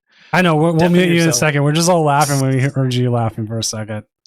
I won by deck out, by the way. Oh, That's why wow. it took so Incredible. long. We still got game 2. Cool. Awesome. Well, I'm going to mute and deafen you now so you don't Thanks. get horrible information from us. Thank you. My information is beautiful. Thank you very much. I swear. Frodo, you've been lagging. So I double clicked it, and I don't know why it just didn't take me there. I was like, you know what, whatever. I lost. I was just like, damn. You have to change your name to Slodo at this rate. No, nothing. No laugh. No pity laugh. Even. Aha! Oh, Thank you. I'm gonna go walk into the sea. All right, here we go. Look alive, trainers. We are live with game number 2 of our top 4 match. All right, that is a solid hand. Yeah, I mean, not an amazing hand, first? but we got a Are Lily. we going first or second? That's my real question. See, the one thing about this deck is it doesn't really matter if you miss basics turn 1, thanks to the power of that Vitality Forest. Yeah, we saw earlier how Forest nutty it of can be. Vitality. Just kidding. I know card Forest names. of Giant Plants. What's the difference between the two cards? Vitality Forest does not work on the first turn, and you can only evolve into grass Pokemon. Whereas Forest of Giant Plants, as long as you evolved from a grass Pokemon, you were set. There goes the Bulbasaur. Here comes an Ultra Ball. God, Okay. just like that. Oh, the dynamic duo, Bulbasaur and Chikorita. I love these two little Pokemon so much. And then pass. Wow, what a first turn. I am such a grass type enjoyer. Like, truly. These are two of my favorite starters ever. And a good start, too, for, oh my goodness, names. What are names? For Bohan, with Charmander Duskull and a Buddy Buddy Poffin. Also, love the art choices here. Beautiful cards.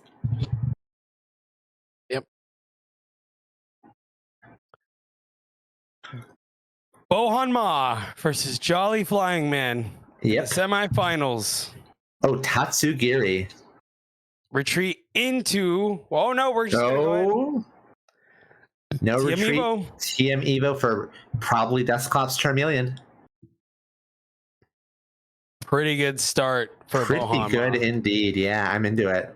I love the ability to threaten a Dusk Noir so fast. Okay, and oh, interesting. Not even go for the Teal Dance. Just put that thing on a Bulbasaur and Lily for. I mean, it's fine. Looks pretty all right to me. Can Teal Dance again? Grab Meganium, grab Bulbasaur.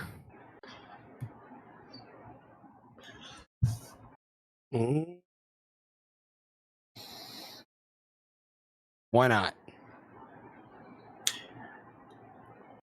Toad Scroll. Okay. I'm a little surprised, maybe. Well, I guess Bind Down's and the pretty Bind good. Here Down! we go. I've been waiting to say it. I told you it's going to happen. It had to. There was no All right. way. There's a Bind Down and Bulbasaur bullying Charmander. Oh, but that Charmander's going to breathe some fire. It's Steady fire breathing for 30. 30, yeah. Sure. 60 after weakness, but notably not a KO on this Bulbasaur. That Tatsugiri sitting on the bench like, is it my turn? Is it my turn? But nope, you gotta wait. And oh, boss's orders. Oh, they know. They're going for that Bayleaf right away. Yep. Curse And Curse Blast! Okay, Bayleaf's going down. Wait, yes, exactly KO. That'll do it. Is that what you wanted? Are you happy now? Yeah. Like, Bully the Bayleaf. Why isn't that always the first move? Like, it makes the most sense. Yeah, I mean, Meganium is the reason the deck works.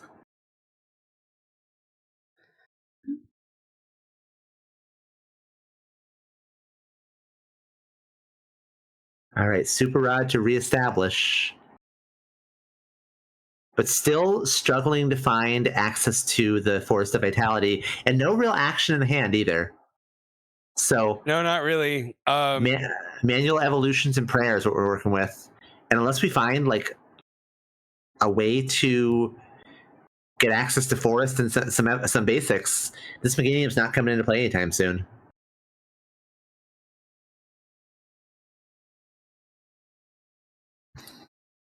Oof. Yeah, I gotta get Chikorita down. The lone Chikorita, the other one's prized. You I know suppose. what? Not going after the Fez though is interesting. But I guess you don't want to do that so early in this matchup. Yeah, taking their time with a field full of one prizers. They're respectable. They kind of have the inevitability here, thanks to the weakness on the Charizard. Of course, there is that big Ho-Oh.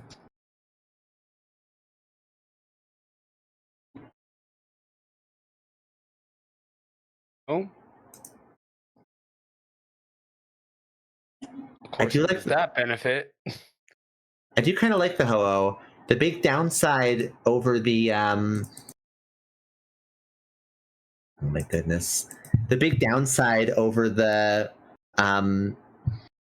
Chi-Yu is that it takes 3 energy, but the upside is that its damage is not dependent upon a KO having been taken. So definitely a much scarier threat for this grass type deck than the Chi-Yu, I'd say. No, absolutely. We saw earlier, Jolly Flying Man in chat was saying that the Ho-Oh is his biggest op, and I tend to agree. Yeah, definitely. Here comes the Iona. Fresh 5 for both sides. Force of Vitality. Force Vitality's good, and Lily to get a fresh hand of 6. Thankfully for Bohan, their own Dusclops turned off the extra draw in Lily's determination.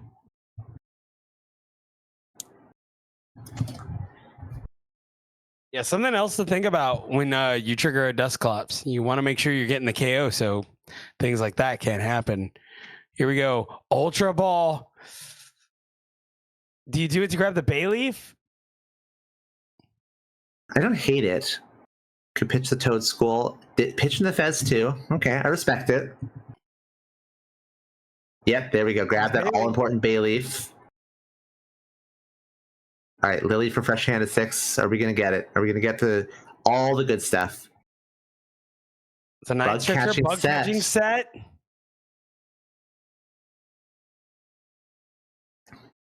All right, here we go. The big evolutions of Mega Venusaur and the Meganium. Everything you need to get going. There it is. There's the Meganium. I guess are we going to have to move it? Okay, yeah, manually retreat the Bulbasaur there. And they're just going to bind down the Tatsugiri. No, okay. I like it. I'm into it. Yeah, they force them to have a jet energy. And notably not dropping the Mega Venusaur yet. Not willing to expose it to a Ho-Oh. They're saying, you know what? If you want to get a Ho-Oh powered up, you gotta drop a Charizard, and I'm not gonna drop this Venusaur until you do. That's right. They must be wary of the 2 jet energy and the 1 Turo. Yeah, this is a very mobile Charizard deck for sure. Yep.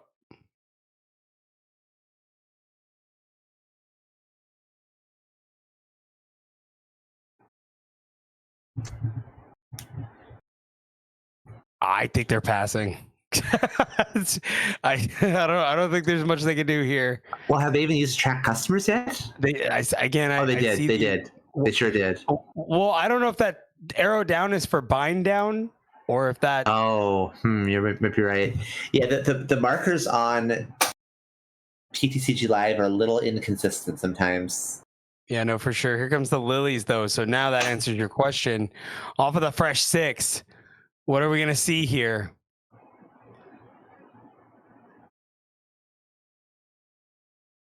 I think if I am Bohan, what I want is Rare Candy Charizard. Okay.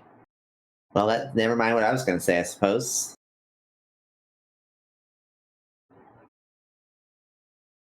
But just 1 energy to the Ho. Are we a little low on energy? The deck only runs 5 fire energy, so if we discard 1 and prize the couple, that could get ugly. All right, Attract Customers has officially been used. And just a pass.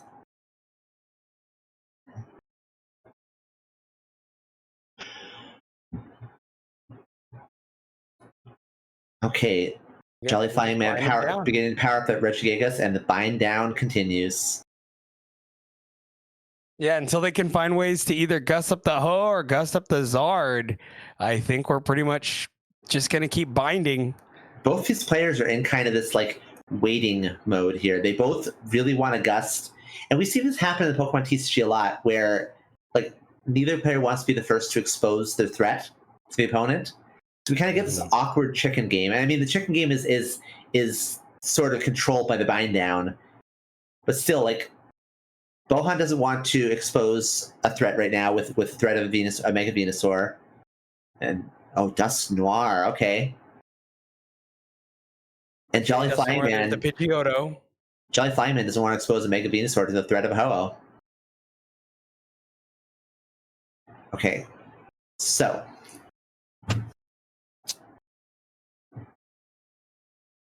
Cursed Blast coming in. Coming down on the Ivysaur.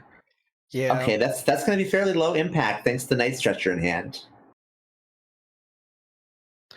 And double bug catch. Well, okay, 1 bug catching set. I thought I saw another one in there. But yeah, no, Ivysaur will come right back. 2nd energy to the Ho-Oh and they pass. So how do you feel about using the Dusknoir just to take out an Ivysaur like that? I think it was a little too aggressive. I don't think it's as I don't think that was as necessary as they thought it would be.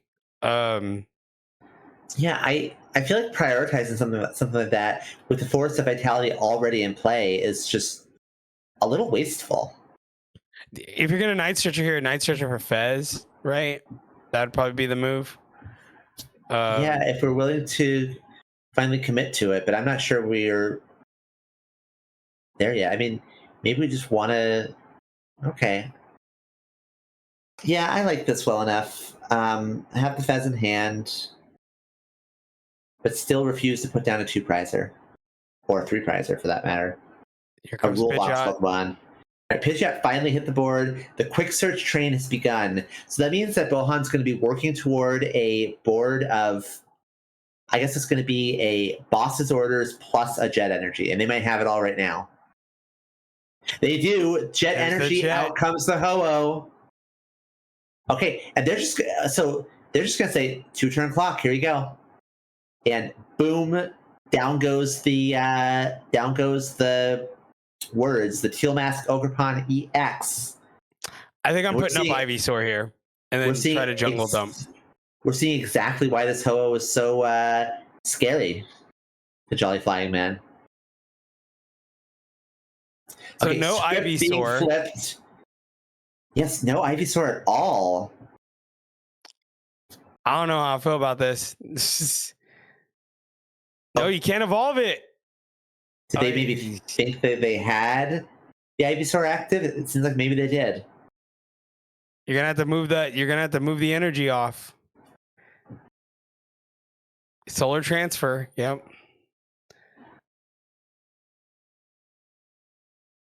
But how are you gonna retreat? How are you gonna retreat this Bulbasaur? It's 2 energy. You gonna do it? You gonna give it back? Okay. Oh, okay. Sure. That's 2 energy now, thanks to the Meganium's wild growth. Yep. And here we And go. jungle dump. Boom, 240 damage. Down goes the Ho-Oh threat. 3rd prize taken for Jolly Flying Man.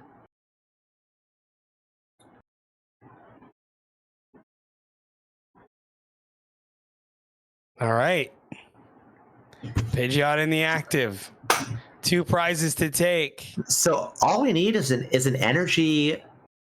It's a fire energy on the Charizard and a quick search for a boss's orders, and that could be the game on Pheasantipity. I think so too. So the Cursed Blast that we said was a little aggressive. Maybe just did what it needed to do, which was take a prize card and set up this clock. Because Bohan now is in a position where they could win the game right now. I think they're checking their deck and making sure everything's there with the Buddy Buddy Poffin. But all they need is fire energy plus a boss's orders, and that is the game. Or even worse, they need both. And if they don't have it, that's kind of hard. Oh, for sure. I mean, they could miss it. There's the max belt, which could be enough to KO this Ivysaur if they needed to. But I don't think they. Yeah, here comes the quick search. Okay, off the quick search. Yeah, this will be telling for sure. They've run 2 boss's orders. They've played 1. I don't know if they played the other one. I don't recall. Where's the other one prized? Even worse.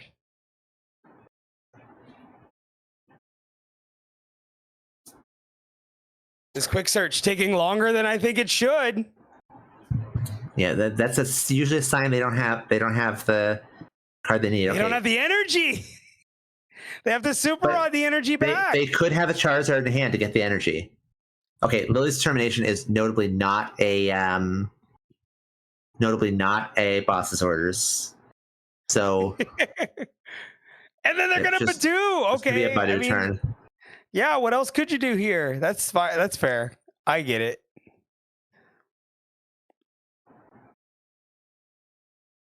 Set up a second Zard. No, second. Nope, grab the Ho-Oh. Oh, yeah.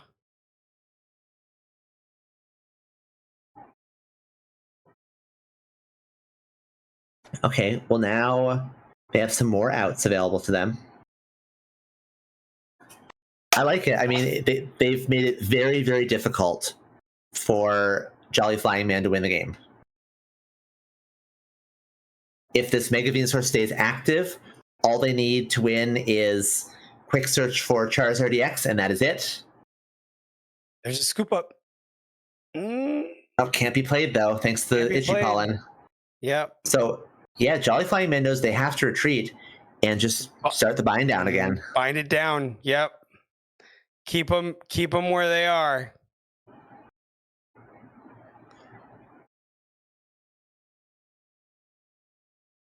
Okay, there's the Tough start. Charizard. Infernal Rain once again. Probably going to put at least one energy on the Ho-Oh. I guess fire on Ho-Oh, fire on other Charizard. Theoretically, if there's a Jet Energy and or a Boss's Orders in hand and the other one in deck, we could still see a win this turn. We're about to find out. We sure are. I have to imagine. Hand of two. I have to imagine though they don't have everything, but goodness, wouldn't that be cool if they did? It'd be insane. Even more proof that Iono is a lie.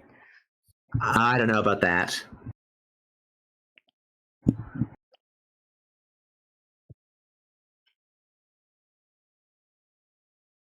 Okay, There's Jet the Jet. Energy. Boss.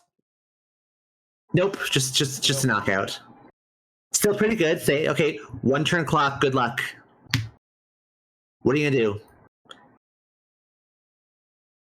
I mean, you gotta push up the Mega Venusaur. I think.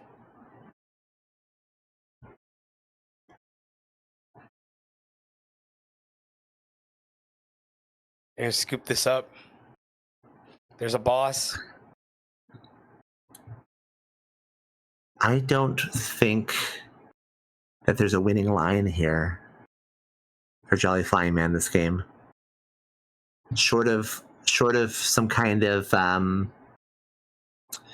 short of a bind down line. 2 Jet Energy have been used, but I think the Turo is still unaccounted for.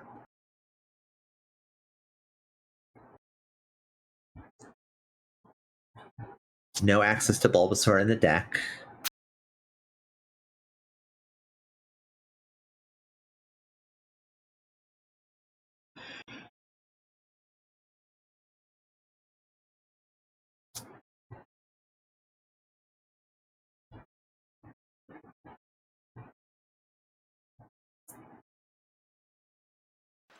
Doot. Okay, picking up the Mega Venusaur. Putting down Bulbasaur. Lilying. No.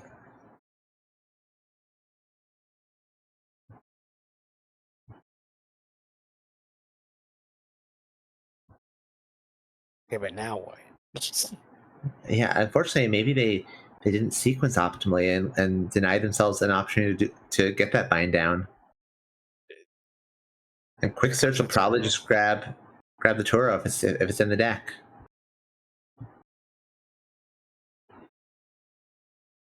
Yep, there it is. And that'll be the game, and Jolly Flying Man knows and concedes immediately. So we are going to see a game 3.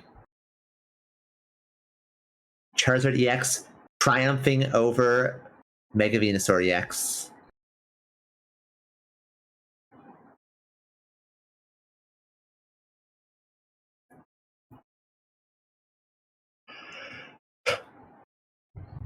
Okay, I am a little bit tired, so let's bring the energy for this final game 3, and let's lock in. You ready, Frodo?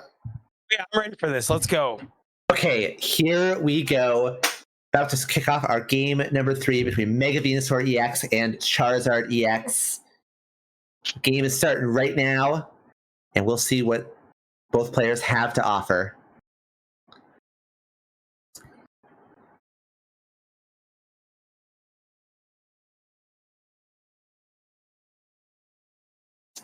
They will go second. with all the marbles on the field. Who's gonna get Okay. to face EVBox in the finals? All right, not a terrible starting hand. Lily plus a forest is, I mean, it's not a lot, but it's kind of getting that forest turn 1 is not everything you want, but it's certainly a lot of what you want. Yeah, no, especially going second. I think that's pretty good. And double Charmander plus Pidgeystar. Who needs Buddy Buddy Poffin? Bohanma. Bohan does, because there it is. They're going to grab themselves probably Tatsugiri Duskull. Yeah, I'd imagine so. Hopefully, maybe even have a Jet Energy to push up the Tatsu. No, Double Duskull. Never mind. We don't Here want comes- to there's gonna attract be- customers. Yeah, this will be a very aggressive game for them. Here We don't goes want to attract Forest customers. Lily. Who needs customers when you can blow up? Am I right? No, for sure. There's the Bulbasaur. We're gonna bind down. Yep. We sure are. Force them to have Rare Candy Charizard. And Bulbasaur bullying that little Charmander once again. You know, you said you didn't see enough bind downs. How's that? This is, I think, our 47th bind down of the set. That's pretty good. Maybe 48th. I've lost count. Made up for it on my end. There you go. All right, Artisan I'm for for the it. Buddy. This Charmeleon. is Charmeleon. I'm into it. Here's the Jet on the Badoo. Badoo. Itchy Pollen. Like, okay, you're gonna bully me. I'm gonna bully you. Okay, scoop. Right. They'll go. Yep. Here comes down a Chikorita for sure. No, Mm. another Bulbasaur. Okay. Shows you what you know, I suppose. I would have guessed I don't- Chikorita too. I was thinking Okay. Chikorita for Fresh hand at 8 once again. And oh my goodness, there's an Ivysaur Venusaur if we want it. But not sure we want it. Not sure if we want to expose the 3 prizer so soon. Yeah, but you got to think that I don't know. I'm looking at Bring the Mayhem. I think Bohan Maz. Oh no. Did they mean to evolve the active? That's the second time they've done this. Yeah, it's I don't know. I don't know Interesting. what's going on there. I don't know what's going on there, but I don't like it. This is the second time they've done that. all right, immediate itchy pollen for Bohan. Yeah, I was gonna say if they evolved to Mega Venusaur, I don't think their opponent has Well- a follow up. Okay, well they can do it right now if they want to. Oh no, they can't because there's no Meganium in play. Nope, no Meganium. So they have So- to do this naturally. No access to wild growth, so we're just doing a good old honest jungle dump.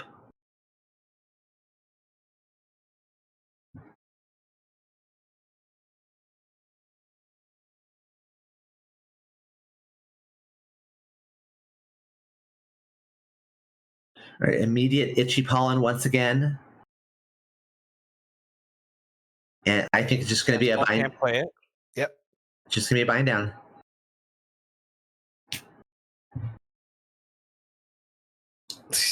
And down goes the Badoo. Now counter catcher is online. So if we see Rare Candy Charizard blow up Mew, it is very much a line here. By the way, Chikorita Bayleaf now in hand with a Forest of Vitality in play. Oh my goodness, Klefki. Get up the Klefki so they don't restart?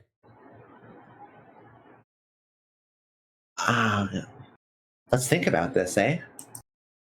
I mean, I feel like they kind of just did it for him.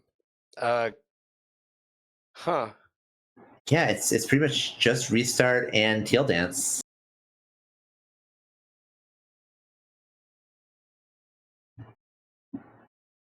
And just the bind down again. At least Yeah, we got we're a just gonna Bayleaf lock down. him in. Yeah, what are we doing here? I don't. Did you just say we're gonna lock in Klefki? Yeah, I think so. And I don't think that's the second Jet Energy, and all they have is Turo. Are we just jousted until we KO it? I'm confused. Locking in Klefki has the kind of puns that gets you. Keep it up. I'm 2 for 2 tonight. Is that another gold star? Yes. Yes. Frodo, you can have a bronze star.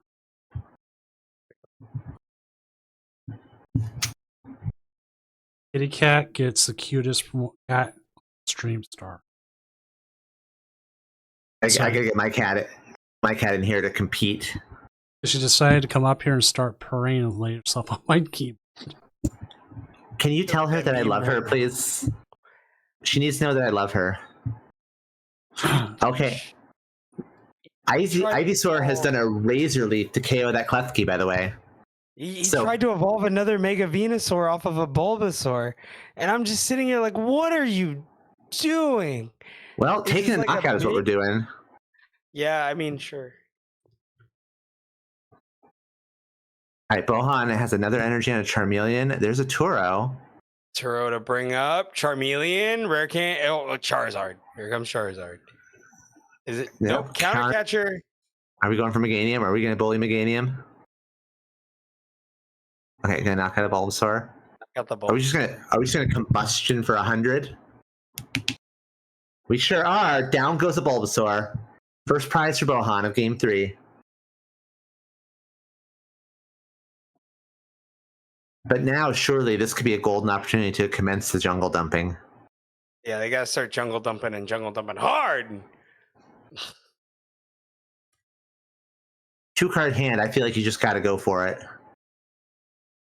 2-card hand for Bohan. I feel like Jolly Flying Man's just gotta go for it. Yeah, to go start dumping. Yeah, do it.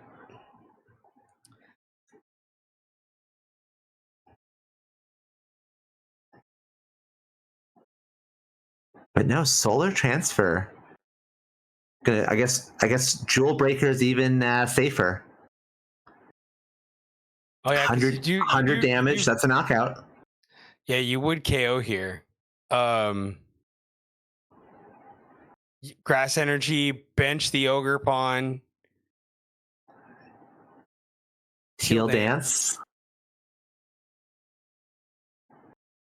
Bug Bug catching catching set. Interesting that we didn't just grab another Pokemon just to have a little bit more discard fodder. No, for sure. And here we go. Jewel Breaker, 100 damage. Down goes the Charmeleon, and a third prize taken for Jolly Flying Man. I'm surprised Jolly Flying Man didn't opt to restart there before taking the KO. I agree. I wonder if there's a thought process there. Okay, there's the Ho-Oh Ho-Oh. comes down, but it's just And a pass. So just not a lot to work with for Bohan here. Clear your hand. Clear your hand.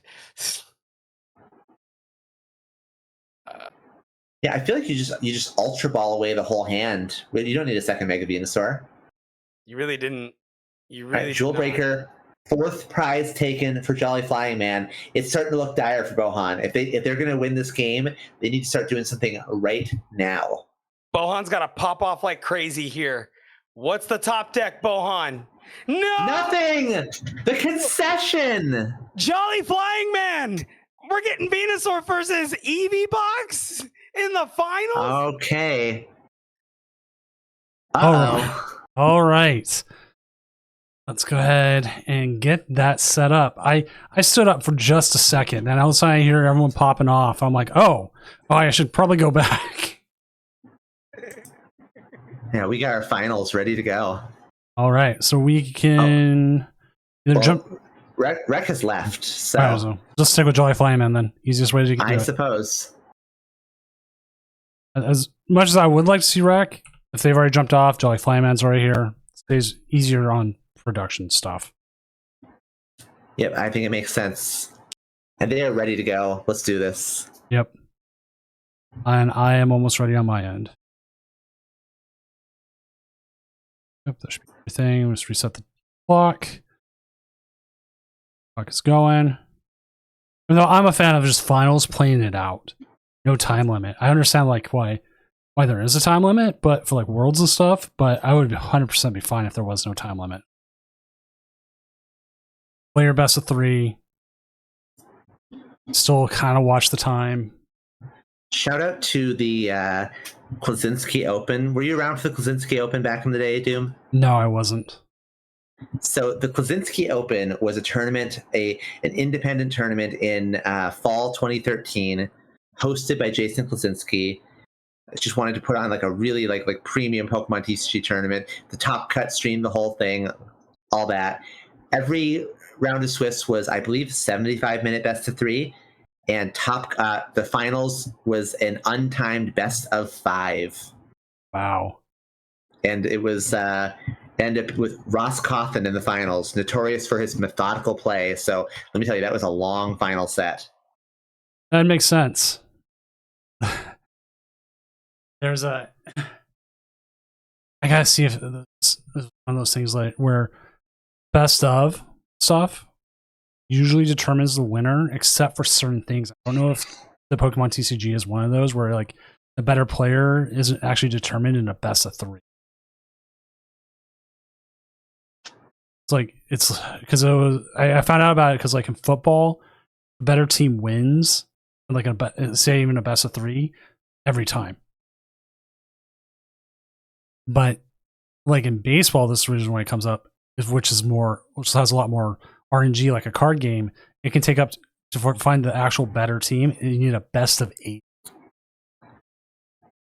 Okay, well, I don't want to interrupt the baseball talk too much, but I have to say, Fan Rotom start with a Buddy Poffin. This is the evolution dream. Unfortunately, we can't see Rex's hand, but I mean, I can't imagine they're feeling too bad about what they have to work with so far.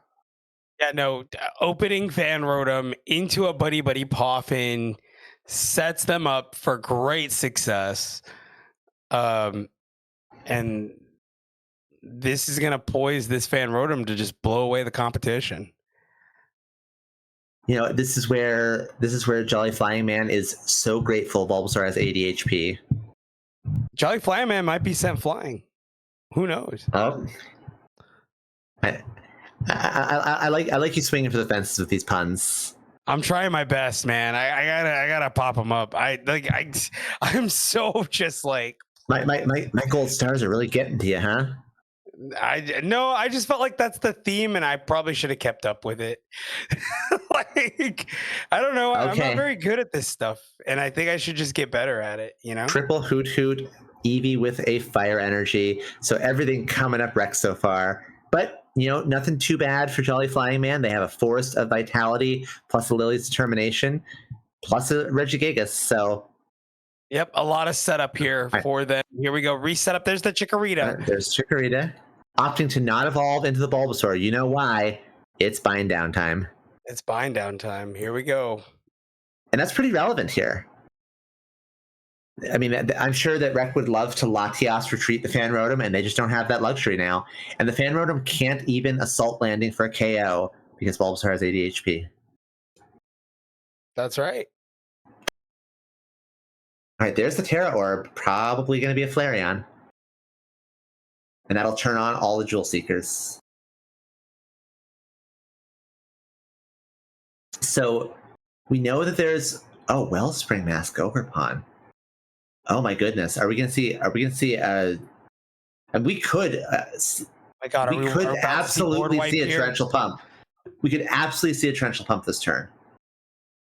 I think we know they have 2 Noctowl in their hand, so a Crispin, a Switch, and a Sparkling Crystal will get the job done. Do they have Sparkling Crystal in hand, do you think? They might.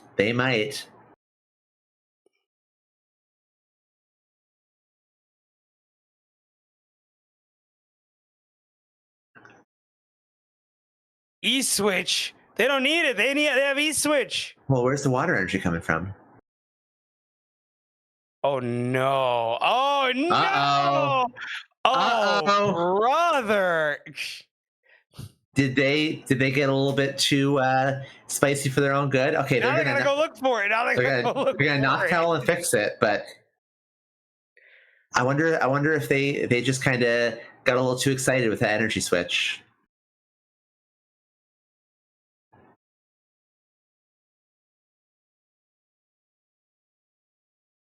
Okay, there it is. Sparkling Crystal and Crispin. Sparkling Crystal. Okay.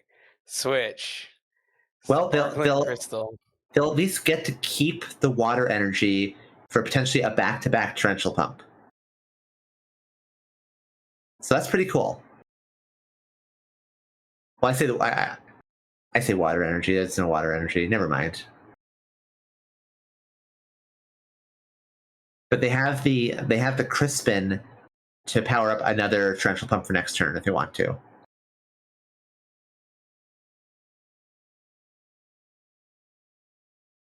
And the fact that Jolly Flying Man still needs 2 manual attachments, best case scenario, to get going is something that Rec can try to exploit. So, okay, here we go. Pheasant Deputy going to flip the script, got a few more cards to work with. There's Chikorita, that's good, but we know already that Rec has everything in hand to punish this Bulbasaur. And no access to Forest of Vitality here in the hand for Jolly Flying Man.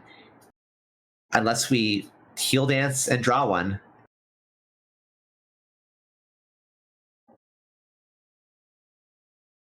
We could just see Ogerpon Crimes really starting to define this game.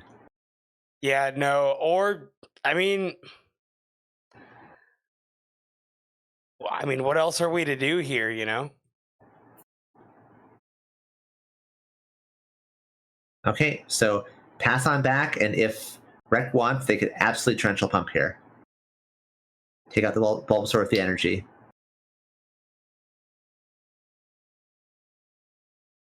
It's not the highest impact play since the Regigigas will survive it, but taking a third prize is not terrible. So this Crispin is going to be very telling. All right, that's a water energy. Oh, they're going to go for it. We are about to see a back-to-back torrential pump here. Yep. All right. The thing is, are they just going to pump the Bulbasaur, or what are we? I mean, the heads-up play is pump the Chikorita, right? Like, no matter what. Yeah, no, for sure. Yep. And it did. Yep. No, they got. Okay. Yep. They know what's up. Down goes my poor little Chikorita. I'll miss you, my love. I'm sorry. Third prize taken for Rec here. And, I mean, Jolly Flying Man's not out of it, but they're still kind of struggling. Yeah. Script. A Lily will help him get a fresh hand. And benching the Teal Mask Ogerpon allows them to take advantage of the Area Zero underdepths, load up their bench even further. There's Bayleaf energy. Just no way to get Chikoritas back into the deck. And they don't want to get rid of the hand that they have. I don't blame them. Oh, another Nest Ball. No Super Rod, no Night Stretcher. They have 3 recovery cards and have found none of them so far. Yeah, well, I mean, also they have they could have. They have to commit. And there's the Night Stretcher and the Forest of Vitality and the Bayleaf. Mm-hmm. Okay, that's something. Put down 2 Chikorita, grab 2 Chikorita with both Night Stretcher. Well, they could also. No, it's not gonna get them far enough. Never mind.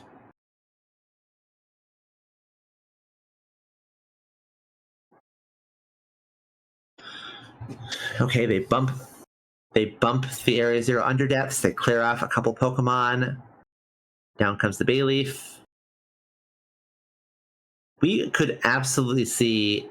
Oh no, we couldn't. Never mind. I got a little excited. Here comes Meganium. Here comes Meganium. 1 card short of a Jewel Breaker KO.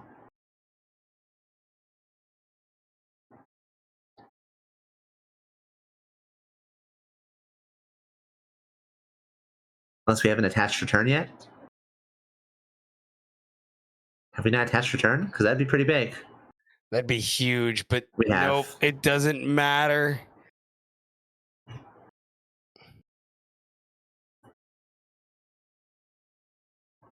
All right. 6-3 to Rec. I mean, this Bench is where, full. if at all Yep. possible, you just pivot into a Flareon and get off a Burning Charge. Yeah, KO the Well- Gigas. Pretty much set up game next turn. I mean, if you have a Crispin, you could torrential pump again. take out an Ivysaur, but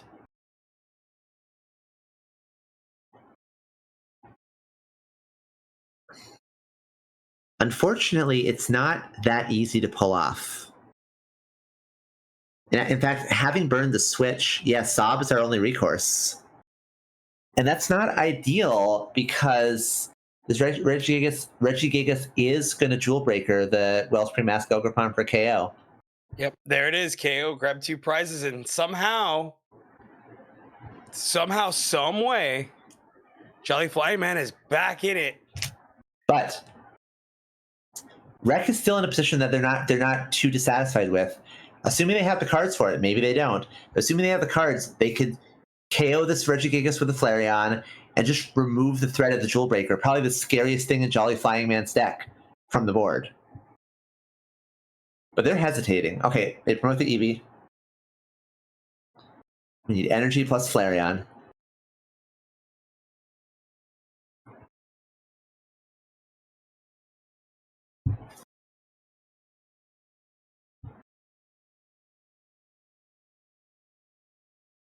Oh, they're really taking their time. Oh, Leafeon instead. Well, okay. A Verdant Storm would also KO the Regigigas here.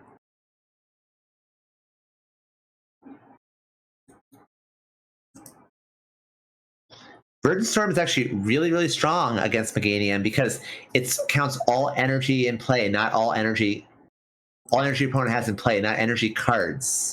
So presently, Jolly Flying Man has 8 energy in play. This can be a very, very big Verdant Storm.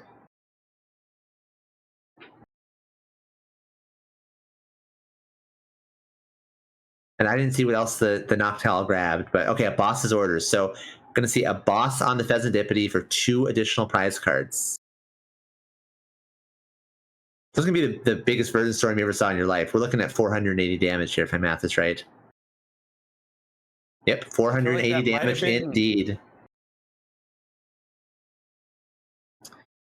It's a little bit questionable because What's your follow-up? Fan Rotom. Oh, just KO with Fan Rotom. Yeah, I guess. Assault Landing. Yeah, I mean, 40 HP remaining. That's not very much. So just makes it a single energy drop this game.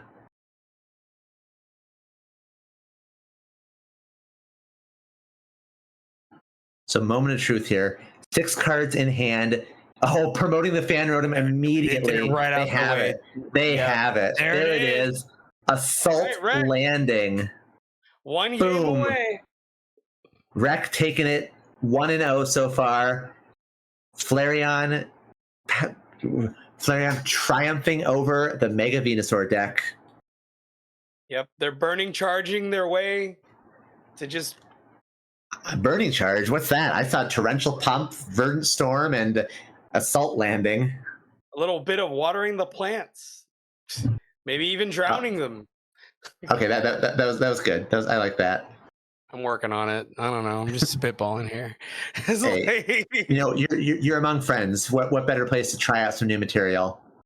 Gotta try stuff. Now, am I going to roast you? Absolutely. Yeah, go. That's it. I don't have anything else to say. I'm just going to roast you. I do it with love, allegedly. I appreciate that, homie. We are a few Torrential Pumps away from Eevee Box. I think this would be their first Tournament of Doom, wouldn't it? What a hand! Not a terrible hand. The Teal Masks get us a little bit more action. A couple Bulbasaur, but still not a lot of action in this hand. All right, Teal Mask Ogerpon, save us. I'm sure they feel a little bit conflicted about dropping Teal Dance Ogerpon like this. I wonder if they're even going to hold off on it. Okay, they're thinking about it. Would try to be a little aggressive there. I don't know. Maybe because, I don't know. Getting the Bayleaf down or the Chikorita, maybe even a shot at one would have been nice. Yeah, Teal Mask Ogerpon, though, is so scary to have in play against the Flareon. So I don't fault them for being cautious. Okay. Rek's only option is an Io. Really praying to find that Fan Rotom. And they do! There's the Fan Rotom. They Okay, get it that's every huge. time. Wow. So gonna probably get them at least Eevee, Hoot, and Noctowl. If they have one of those pieces in hand, they can grab something else. What's it like? And this is honestly not much better of a hand for Jolly Flying Man. I mean, it's better, but it's not great.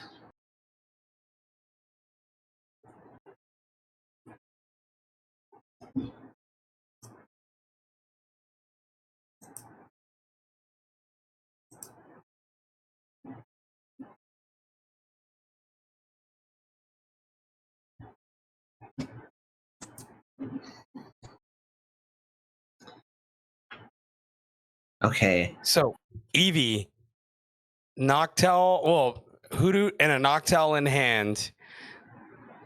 Yeah, that'll do.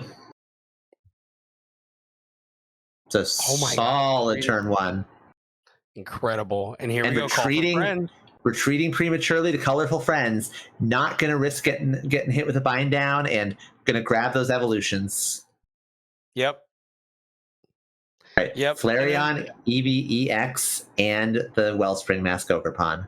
And this hand looks pretty dead. Yep. A Teal Dance and a Prayer. Yeah, pretty much. The draw. See, Venusaur just feels like it's a draw engine away from like being really Okay. good. We could see a KO on this Eevee this turn. A Turo plus attached onto the Ogerpon would KO the Eevee. Do they see and- the line? Do they see the line? And I think you go for it, right? Yeah. Yeah. There's a very good chance that line makes it so Rek cannot attack next turn. I can't. Oh, Turo, there we yeah, go. there There we you go. There we They go. see it. They see it. They see it. They saw it. Yes. All right, Myriad Leaf Shower, 150 damage. I And it's bet enough to Rek, KO the Eevee. I bet Rek wasn't counting on that. Now, if they have the 50 HP Eevee, so they can still just get right back in it. But if they don't, it might be a stumble for them. We'll find out. Now does Rex see the line in return? Well, Okay. that EVEX cannot evolve this turn. Here comes Noctowl. I imagine Stadium Nest Ball. That would be, I think, would be the move there. Because I know they have two Noctowl in hand. So if they want to set up a pump, well, I don't know if they can do that just yet. But So they could still theoretically get a Flareon this turn. They need Area 0 Underdepths plus Nest Ball plus... Okay, Crispin and Ultra Ball will get us there. Discarding a Flareon. and the Teal Mask. I mean, and the Ogerpon. I think pitching the Ogerpon is reasonable, but... Okay, they have the Crispin. What they need to get the 50 HP Eevee and an Area 0 Underdepths. There it is. Do they have the 50 HP Eevee? Oh, Glass Trumpet. Oh, they can Energy Switch. And Crispin?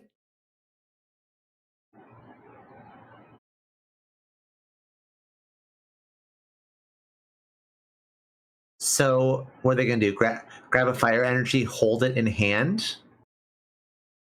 Nest Ball for the 50 HP Eevee.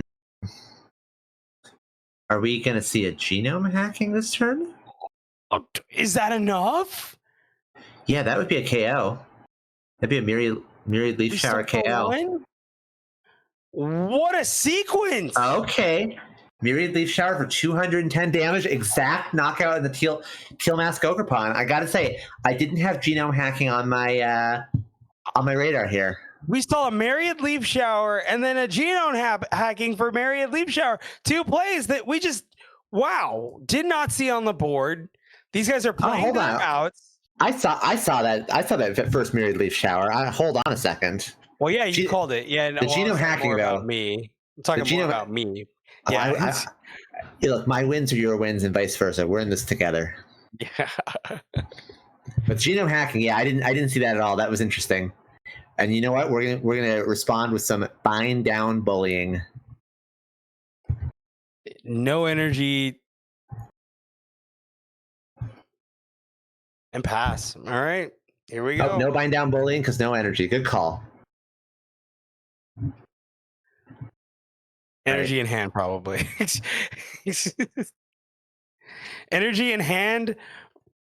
Boss up Pheasantipity. Cruel arrow. Oh, On a that would be Chikorita. that would be hot. That would be hot. Oh my goodness. I'd lose it. I'd lose it right here. You know what? If that happens, I'll applaud you. Here comes energy. Energy. Water. Ultra ball.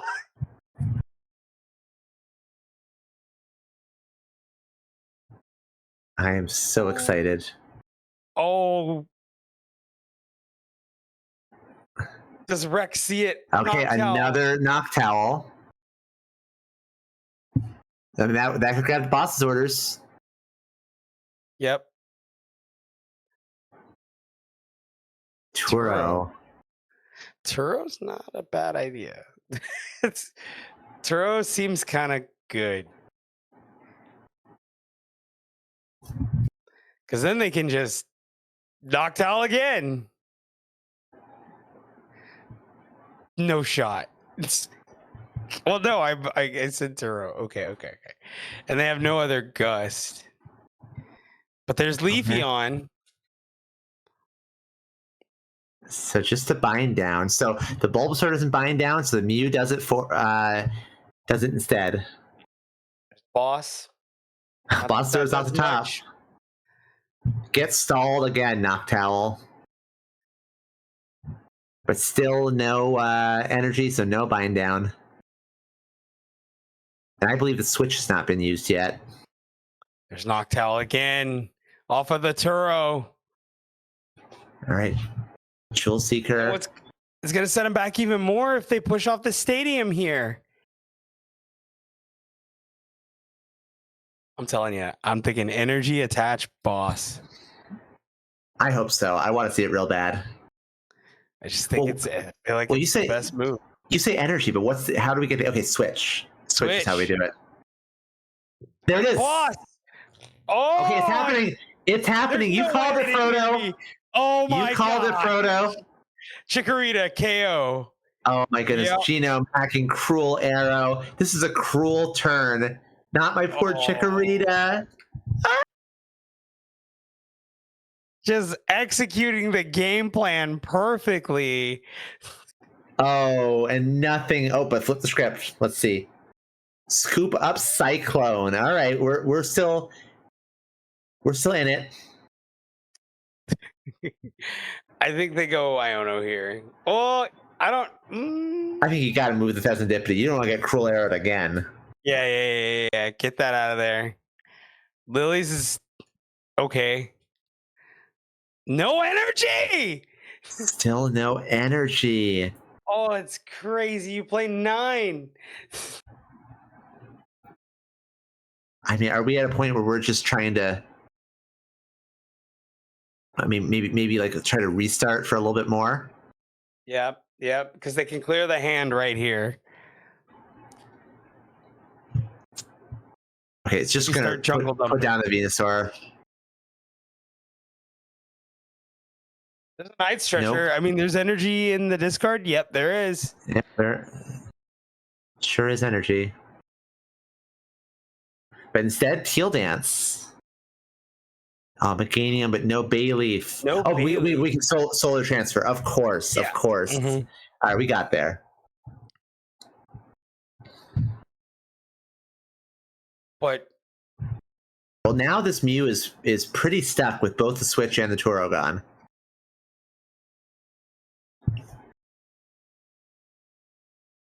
So at this point, it's going to be Rex's job to just kind of, well, all I can do is bind back and prepare for next turn.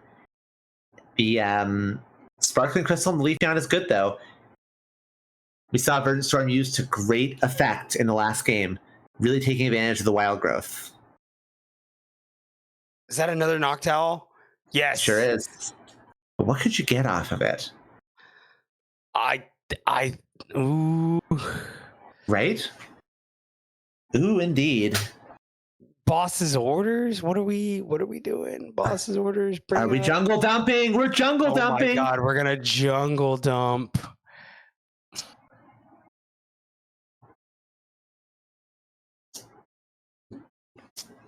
Well, finally, someone's jungle dumping this game. Rex says, you know, if you're not going to do it, I am. The dump has been jungled. Okay, but... Oh. Hold on. I wonder... I mean, there's a chance that that we'll be unable to... There's a chance... What? Okay, never mind. Okay, this Mew EX is going to go down. But this Venusaur might be stuck active. Yeah, no. There's the Meganium, but they can't evolve into it. Oh, they can't. There's no stadium. Is that going to be the game? They don't. They're going to try to retreat. Are they going to hard retreat this? You need 4 energy. You can't do it. Oh my god, that's game. That's game. It's over. I think it is. I think they're going. There we go. EV-Box is That's done. the confession. Rec has won with the evolutions. Oh my lord. Okay. Wow. That is exciting. That is some Pokemon right there. Mew EX MVP. Genome hacking, genome hacking, genome hacking. What a remarkable set. Okay, I have to say this. This is something Jolly Fly man said in the chat.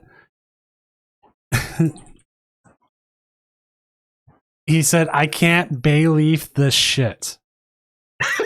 That's pretty good. That's pretty good. He says apologies for the swear, but I'm like, this is just too good. That's I love amazing. That is incredible. Oh. Well, I know how I want to celebrate this. I want to go to bed. I think we're all pretty well there. It's pretty crazy. That was an amazing finals. Wow. You know, I said in the beginning I want to see Evolutions really put on a show, and they did. I'm excited about that. I had a good time. I think it was a good set. I think I was pleasantly surprised Venusaur got as far as it did. It hasn't really almost went to sleep after the energy and water pond. It hasn't had as much success, but now it does. So, or now it's had since the regional. So maybe we'll see it this weekend in Gdansk, which is actually going on right now. Stream isn't up yet, but it's going on now. So we're starting to see some stuff. I am so glad that I didn't decide to co-stream that, because I would be just pulling the worst all-nighter of my life. Yes, I've started so many of these, and then I'll wake up and it'll be like the end of the tournament. I'm like, oh wow, maybe I should stop streaming these late night tournaments, and then I don't. I still keep streaming them. But we're glad you do. With that, last second promotions. Who wants to go first? I'll go first. So thank you so much for having me again tonight, Doom. It's been a blast. I have been your commentator, Kara, aka Shining Espeon. Go ahead, give me a follow at Shining Espeon 3 on Twitter or twitch.tv/Shining Espeon.